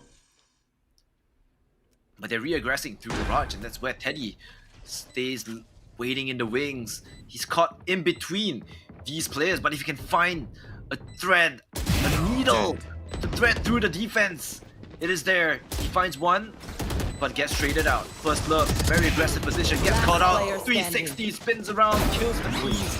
And it's down to Castro once again in a 1v2. If he gets one kill, he has the Hunter's Fury. Cage But can he trigger. get the kill? He will not, as the Clown allows his team to go for 8 for half. That is significantly better than the map of Bind. Full trust on his Switching stick as sides. well, by the way. Like, the guy who was like defusing the Smite just didn't let go of his defuse key, and full trust in the Clown to just get that kill onto Castro. I mean, granted, it is a 2v1 there, so definitely not in Castro's favor. They managed to just get 4 rounds here over on the side of Breakpoint. Like you mentioned, definitely better than they were on Bind, but I feel like there's still quite a ways to go. Oh yeah, ways to go is yep. I mean, 4 rounds is better than, you know, having to come back, you know, from 9-3 half. I think rather it was 10-2, right? So yeah, that's a lot better, right? There's signs of improvement, and I think at this point, right, if you are Breakpoint, all you can do is go round by round. Okay, who is that? Like munching. Fatise, getting the energy up, right? He's playing the duelist, he needs that energy, he goes for a quick munch. Understandable, respectable, right? I hope that they are able to show us a little bit more, because it would be such a pity if they came this far and, you know, they get shut down by OPY in such a convincing fashion. I really want a little bit more bite to Breakpoint today. What do we think about this classic? What is that even? This yellow looking thing. I think it's Genji. Genji? I thought Genji. No oh, it's a idea new which classic, right? It's a edition it new. is. I think it's a new one. Genji's. I don't recall Genji's color being so yellow. Or like, well, Haven't they always been like yellow? Oh, okay, now we got But I don't think it T1. was that yellow. T1 looks like Talon now. I don't know. In Yeah. terms of colorway. I've never been a fan of the capsules. I bought EDG because they won. I don't even have Paper X capsule, unfortunately. Big fan. Am I a fan though? Interesting smoke with a big gaping hole. The Clown goes for a very aggressive pick up towards mid. INF, of course, trades him out. But the spike has been planted, and it's going to be 4v4 retake on this A side. It's a side that is notoriously difficult to pick, as INF goes lurking in the wings, gets a nice shot onto Fatise, but doesn't find the kill. The scans out, they have to try and break this crossfire here. One enemy there standing. As Oxy is brought down really low, first love in for the clutch. But Fatise with that Sheriff has dealt enough damage to stop him from going for that retake. And an important pistol round win from Breakpoint. The last time they won the pistol, Put down. they fumbled. This time, I really hope that they manage to keep on to this lead, because this is exactly what they need to get them back into the game. I mean, to be fair, the last time they won the pistol and they lost the next round, OPY did have a bit of a bye, so I don't think OPY have the funds to do that this time around. Should be Sheriff's all around, and Fatise is gonna take INF right out of the picture right there. Opens up that C site as well. Couple of shots and kill converted. Another one found on the first love as well. Castro finally shuts him down, but 2v4 situation, definitely not what you want to see from the side of OPY. Granted, it is their eco, so any kind of damage would be great onto Breakpoint. Yep, any form of damage would be amazing. But I think they can just go for exit frags as well. Alright, there's no reason for you to try and be a hero, right? I don't think there are any techies on this team. Kestrel thinking about it. Slowly peeks out, but that's, you're walking into a double B. He tries to find the timing, and this could be insane timing if he finds his shots. If the shots land, but they are not player landing. standing. No kill, and Pyrex will just fall to that spike. Oh, that timing was disgusting. He could have gotten a triple if he swung out long, perhaps at the correct instance. But hey, you can't get everything in your favor. Wait a moment. Nice shot from the Clown. Yeah, shot through the wall as well. Connects the headshot. That's gonna be the round win going the way of Breakpoint. Definitely better start as they're trying to come back into this map itself. But this time around, it's gonna be OPY's buy. Breakpoint definitely have quite a number of weapons in this bonus itself, so let's see if we can find Oxy. Give me Oxy, the first one to find that first contact. Picks up a Vandal. Drop that Guardian for his teammate. Yeah, and I think right about now, Kestrel needs a kill more than anything, but will you check? You're right. Oh, the footsteps give him away as Dynamite walks in, blows his head off with that Guardian. Breakpoint, new signs of life on this attack. Gotta go. I mean, this is where they can dictate the pace right of this game itself. The T is already heading towards the C site. Bit of stall coming in the form of that Nano Swarm, but it's just gonna give way for the rest of the players on the side of Breakpoint to come on onto the side themselves. Oh, As well as Last Pyrex player will standing. collect. One enemy Give me remaining. Oxy finally will shut it down, but still at the back of sight, it's gonna be Pyrex. 1v1 here. He manages to so clutch it good. up with a 3k in the round, saving OPY the round. Oh my god, Pyrex, heroics from this Jet. That could have been, yeah, that would have been a disaster for OPY. That could really bring Breakpoint back in the game, but what a shot and what a clutch from Pyrex. He's not having a good game. He's down on, he's a store and more right now. But this Player standing. was One enemy absolutely remaining. beautiful from him. What a clutch. Absolutely no reactions from the boys, by the way. Fatisse walks out with that up, tries to go for a kill, tries to get a peek. Perhaps spot a shoulder of anything. But at this point, still nothing to be found. Flash. Sure will collect that kill. Okay. Very good for one more. I think that's Fall the to the spike close. down as well. Don't know where it is. Not yet to find any kind of value so far. Sova droned to be able to find the position of Oxy. Give me Oxy, and INF is going first lurking. And again, he's gonna get caught I out know though. exactly Round where as well you as Oxy. Gonna pick up kills of their own. That's the Neuro set to come through. Positions reveal over on the side of OPY. Yeah, that's just gonna be a quick rush to the A side. Who's gonna get there first? But Fatisse is holding that up. Pyrex, you don't wanna peek into this. He does! spike And he gets down the A. timing as well. One enemy Goes for the remaining. second on Oxy. And the spike has been dropped. 30 seconds left. The clown is lurking. But he does not find the timing at all.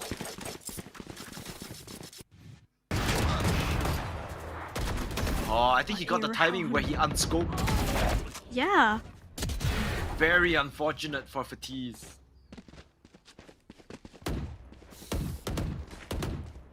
Money not looking good again for the side of Breakpoint after that heavy investment into the op.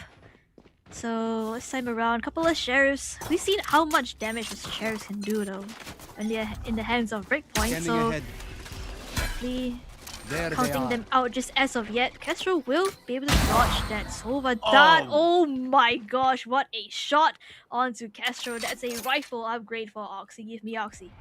Yeah, I mean they have been really good with these sheriffs.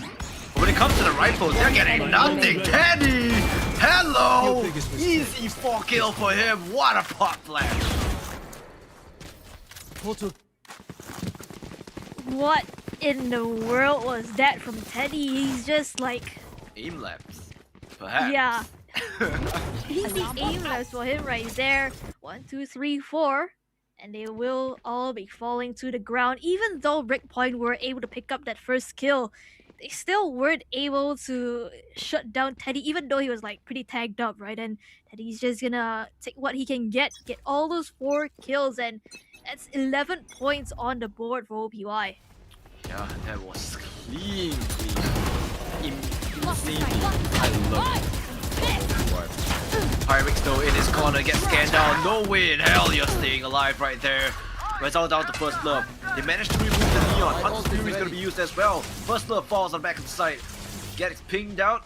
But Hunter's Fury not finding the mark. Teddy manages to find the Cloud. They're all on the flank. It all comes down to the aim duels. At this range, Renek One enemy still has the remaining. drone. Gonna bring it out. It's gonna spot that player, which is Kestrel. At the back of the side, tries to spam the box. But damage not quite done. 1v3 situation. He clutched out a 1v2. Can you do a 1v3? The answer is highly unlikely, as this up-down is just almost impossible to break. As breakpoints stay alive for just a little longer.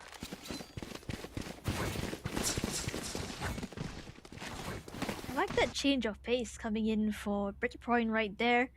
A doesn't work out, let's head on over to that C side instead. And Pirates is just trapped in that corner, shut down by the lightning fingers of Fatih here. And the site is just going to be overrun with these players of Breakpoint. So 7-11 is going to be the score right now. And looking at the out economy, Hunter's Fury used by OPY last round. They have a dimensional drift this time around, but on the side of Breakpoint, they can choose to play the post blind. Dynamite already finding the opening kill. First Love though, a kill in reverse. Dynamite good for another. Trades coming back and forth, but Teddy will get out of there. INF will get shut down by Wonek. It's a 3v2 for Breakpoint. Yep, dimensional drift available if you want to give information for Kestrel. Kestrel gets pinged out by that owl.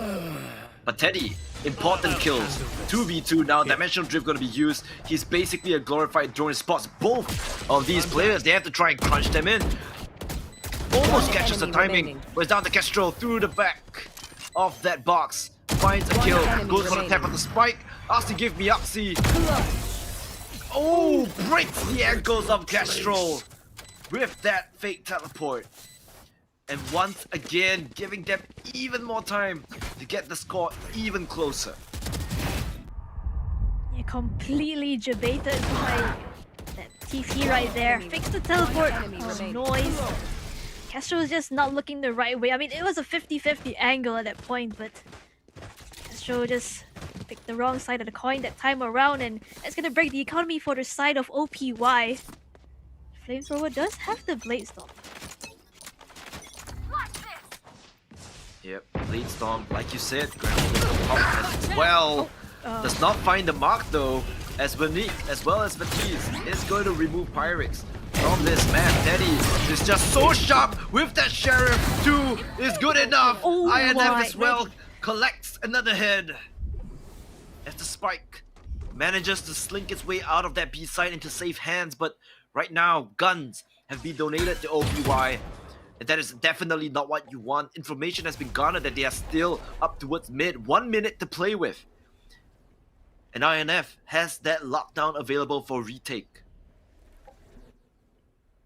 Yeah, still holding onto that smoke. Couple of weapon upgrades on the floor as well.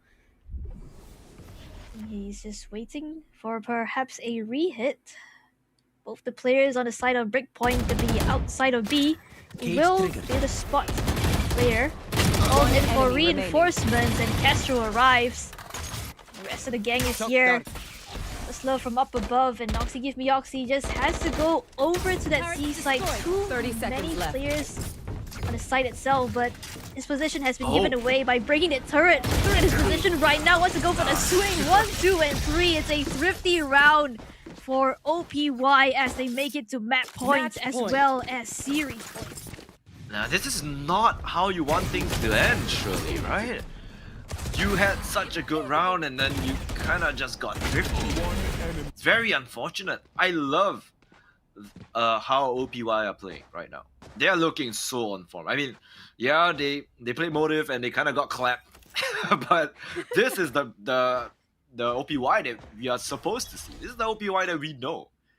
And you know, yes, we love Breakpoint. I feel like they have so much to show. But I think this is not even about game plan. They're just out-experienced by these players from OPY. I like this though. A-Link I do like perhaps, this. but the 2 players on A. Bit of a crossfire here, and Matisse is gonna get completely tagged out. Trade to come through though. Astro is trying to hold them back, waiting for the reinforcements to arrive, but Dynamite will take him out. It's Breakpoint with the numbers advantage. Wow, that was very clean for Breakpoint. I like that. And First Love just holding it. He knows, I think, that there's a player there. Oh, he's just about to get timing. That Bulldog from downtown. Huge damage. INF has the lockdown available.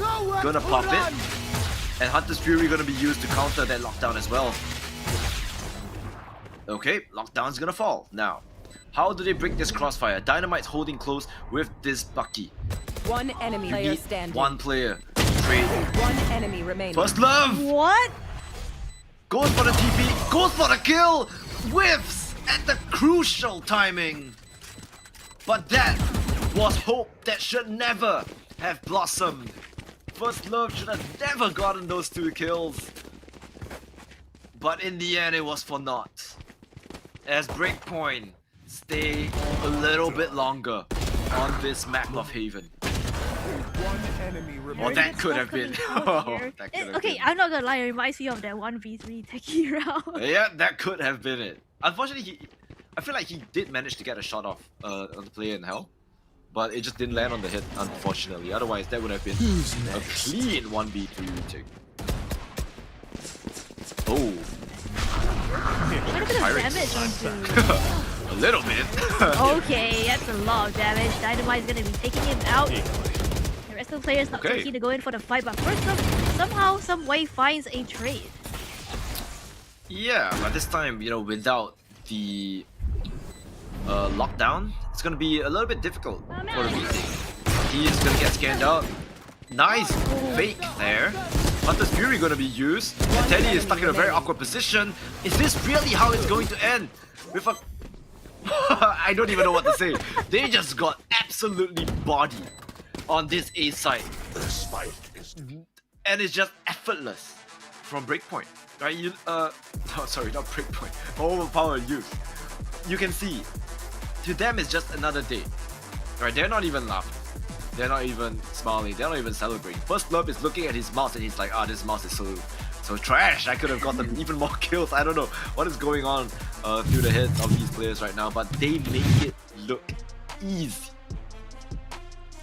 Yeah, I mean, you have Fatih just sliding out into the open. The judge not really working in his favor at that kind of range towards the CT position, right? And there's just 2 players staring back at him. And he just gets taken out, unfortunately for him. And yeah, that's just the way the cookie crumbles for Breakpoint right there. I feel like it was still a valiant effort from them. A really good showing up against OPY though. Yeah, and I mean, right now, unfortunately for Breakpoint, their run ends here. As for OPY, they live another day. And they will be up against, well, Galaxy Rain in the lower bracket semi-final. Oh, this That is is a gonna rematch, be... actually. Yeah, this will be a rematch. And previously, it went in the way of overpowered use, right? They 2-0 Galaxy Rain in the upper bracket quarterfinal. So facing them again in the lower bracket semi-final. I wonder if that's gonna be a difference. I mean, the last time they played against each other, I mean, Galaxy Rain was able to take them all the way to 11 on Bind.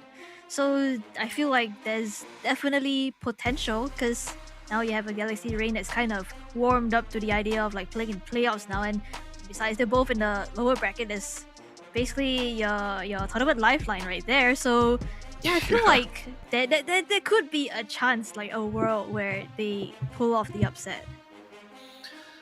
Yeah, I mean, you know, sometimes there is a rematch clause, right?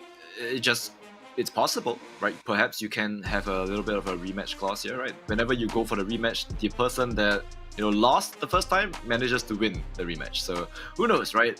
Perhaps Galaxy Rain could go on an insane run up against overpowered use.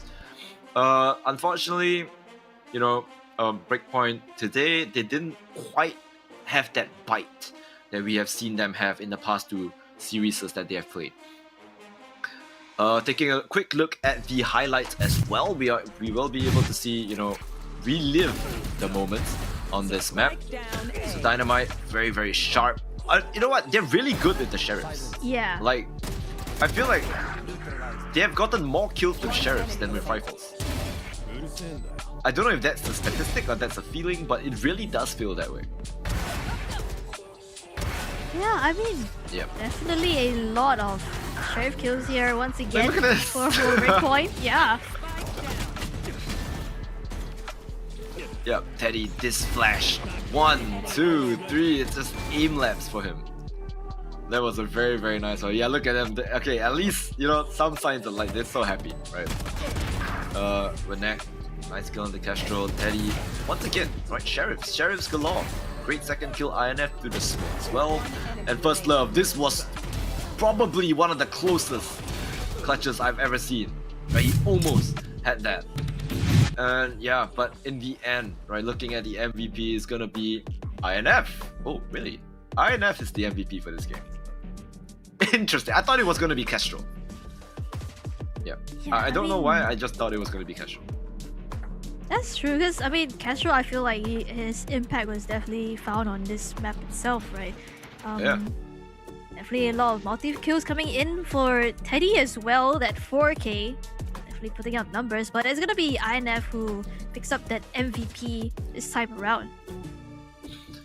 Yeah, and wow, I mean, you have to give credit to Breakpoint, right? Even though they were not able to win in a 2-0 fashion, they did manage to push OPY to, you know, quite a close match on their map pick of Haven. INF gonna be our MVP, right? 257 ACS, 0.95 kills per round, and that's a 21-13 KD, right? 2 first bloods in his pocket as well. INF truly, I mean, yeah, this guy is very, very well known in our SG's MY scene. I feel like perhaps it was a bit of an information gap, right? They don't know how to play against INF. I feel like if you don't know how to play against INF, you're gonna get punished. And you're gonna get punished extremely hard. Back to what I was saying about, you know, are you really sure you want to pick Haven, right? Yes, they got clapped by Motive. Yes, it was a very convincing game, but like you said, Remy, that was Motive. Or you can't put Motive as your benchmark. And I feel like it's just very difficult for you to quantify how good a team is just based off Motive, basically. Yeah, and they got punished for it, for sure. We will be going to an interview. A winner's interview with Breakpoint. I wonder who it's gonna be. Not Breakpoint. Why do I keep saying Breakpoint? With Overpowered Breakpoint Youth. is the winner in our hearts. I think that's what Breakpoint is the say. winner in our hearts, right? But yeah, Overpowered Youth, we're having the winner's interview right now. Let's see who it's gonna be. Surprise, surprise.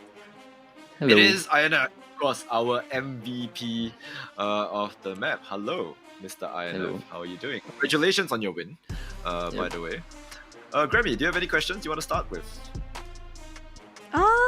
I mean, I guess first of all, congratulations again for your win. You guys are basically qualified for Split 2 already for the regionals, right? And yeah, I think I want to ask, like, what was your thought process throughout the whole first map? Because like it seemed like they didn't really have an answer to how you were playing, like going in for the flanks on your defense, and then they were just constantly like looking back, trying to find your position. Okay, I think like for Breakpoint, as you guys mentioned just now, they are not like very into the MYSG scene, so they don't really know like how everybody plays. I mean, I myself know I have a very one-dimensional playstyle, but in a sense, it will work against a team like this because they don't really know what like to expect. But I mean, they were paranoid of the lurks also, but it just wasn't me lurking, but my Jet instead. And then he got caught a lot of times, and then he just started raging after, but I mean, he picked it up at the end. Okay. I mean, yeah, I think, yeah, what we say is true, right? Was there any point in time, you know, after seeing them make the run against, you know, Nobody with Passion, and then, you know, getting really close rounds with Fish Action Party, was there any point in time where you guys started, you know, worrying? Like, okay, this Breakpoint, they're really strong, we need to prepare, otherwise we're gonna get, you know, surprised when we face them. Was there any point in time where you felt that way, you know, playing against Breakpoint? Honestly, I mean, we didn't like underestimate them. We just played we are testing new things, as you can see. First Love on the controller role, and Pyrix on the duelist. We're just testing things, trying things out, see how things go. At the end of the day, it's still an FPS. If you can shoot them, they cannot shoot you back, you still win. So that's what we did better today, in a sense. We just shot better. You know, even Castro was shooting, which is quite a rare occurrence. Okay. All right. I mean, it seems like you guys had fun playing against Breakpoint. I mean, last question from us before we let you guys go and enjoy the rest of your night. What do you think about facing Galaxy Rain in a rematch? Do you think it's going to be the same outcome again? I feel like everyone at home is probably wondering as well. Do you think it's going to be a clean 2-0, or do you think they will have something in stock for you guys to surprise you? I think I mean, we don't think much about it. We beat them once. It's not going to be hard to beat them another time. I mean, as you said, we faced them once already early on. Bind and Split. We did really well on Split, but we almost choked. And that was like low-key my fault. So as long as that doesn't happen again, if we were to face them, I don't think anything would have happened. I mean, even on Split, we won the attack in like quite decided. It was quite easy on attack to beat them. So I don't think we'll face any issues as long as nothing out of the blue happens. If we just keep our current form and everything goes well, then yeah, we should do just fine. All right. I love the confidence from you guys. I hope you guys have a good night. And once again, congratulations on your win, INF. All right. Thank you so much for having wait, I have one more thing to say. Oh, yeah. One more thing to say. All right. So we looked at the caster predictions, and then we were very disappointed in Colden for supporting Bitcoin. But we would like to thank both of you for supporting us. I mean, deep down in my heart, I knew Colden will always be wrong. So yeah, I mean.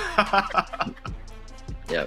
All right. I love it. Yes, we need this kind of banter in the scene. All right. Thank you so much, INF. Congratulations once again.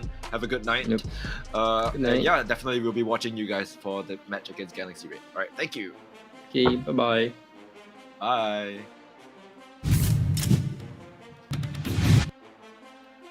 All right. I mean, yep, we got our predictions correct, Gary. Colden, I'm sorry, but some players love you, like Frost. Some people feel disappointed, like INF. That's just how it goes. That's just predictions for you. And yeah, I mean, what do you feel about that, Gary? I mean, I do think like there was definitely a argument for Breakpoint coming to this, but I think OPY pretty much proved themselves today. They were able to just like shoot back. They had good form today, good protocols overall, and they were just able to kind of take the series in a pretty convincing fashion. So definitely good kudos to them. But I mean, commiserations to Breakpoint as well. I think they definitely played very well throughout this whole split. Yep, and let's take a quick look at the bracket as well, just to update our audience for the last time of the night. Yes, it is going to be, like I said, in the next round, right? Galaxy Rain up against Overpowered Youths. That's going to be a rematch, right? Where they faced each other at the start. OPY a clean 2-0, even though INF said that they almost choked, but I think relatively clean. But the rematch that we want to see is going to be this, right? It's going to be exciting. I hope Galaxy Rain has some answers to OPY. That would be definitely something that we want to watch. Of course, we also have Motive up against Unsigned 5 in the upper bracket, and this is going to be next week's schedule, right? We have the upper bracket first, Motive up against Unsigned 5, and of course, Galaxy Rain up against Overpowered Youths. It's going to be an absolute bloodbath, so you guys definitely do not want to miss this next week. Yeah, definitely not. I would love to see how Unsigned 5 go up against Motive, because I feel like so far it doesn't seem like anyone can stop them, except for maybe that one map that Aura almost took.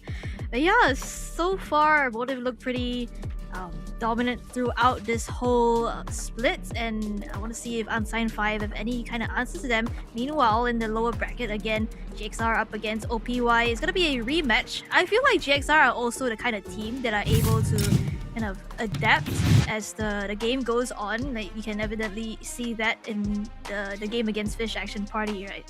And then I would definitely love to see them put up a fight against OPY this time around. I mean, not to say that they didn't do that last time around. It's just like OPY just managed to close things out before it got out of hand. Yeah, and I mean, of course, once again, before we end it off, we have to say give a huge shout out to everyone that's watching the stream. Thank you for joining us in today's matches. I think they have been absolute, cinema. Some rounds were insane, like Techie. I'm gonna be thinking about it the whole night. Follow us on our socials as well. Once again, I am Lemon T, and with me is Grammy. We were your casters for today, and I hope that you guys have a great night. Of course, don't forget, we will be back next week with more Valorant action. So, yep, we will see you guys next week. Good night, everyone.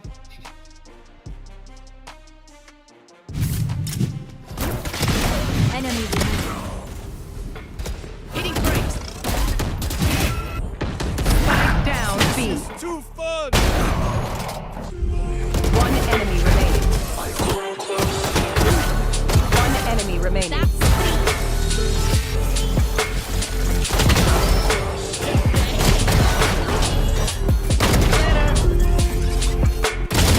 One enemy remaining.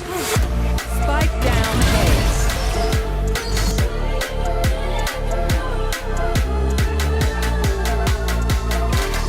Seconds left. Spike planted. My ult is ready.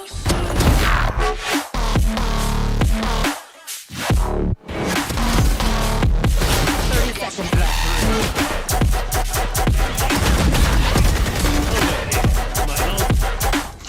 One enemy remaining.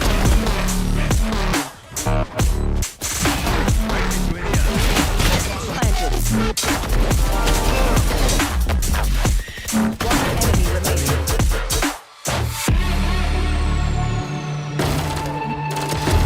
Night, night. Face your stick.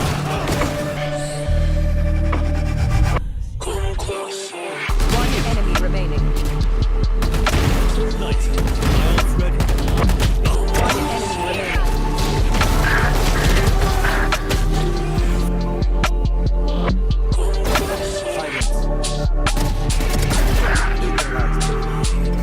One enemy remaining. One enemy remaining.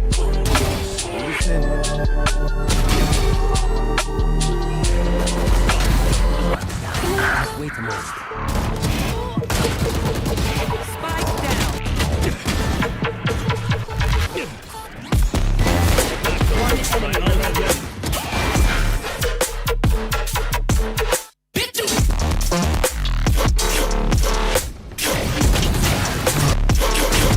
remaining. One enemy remaining.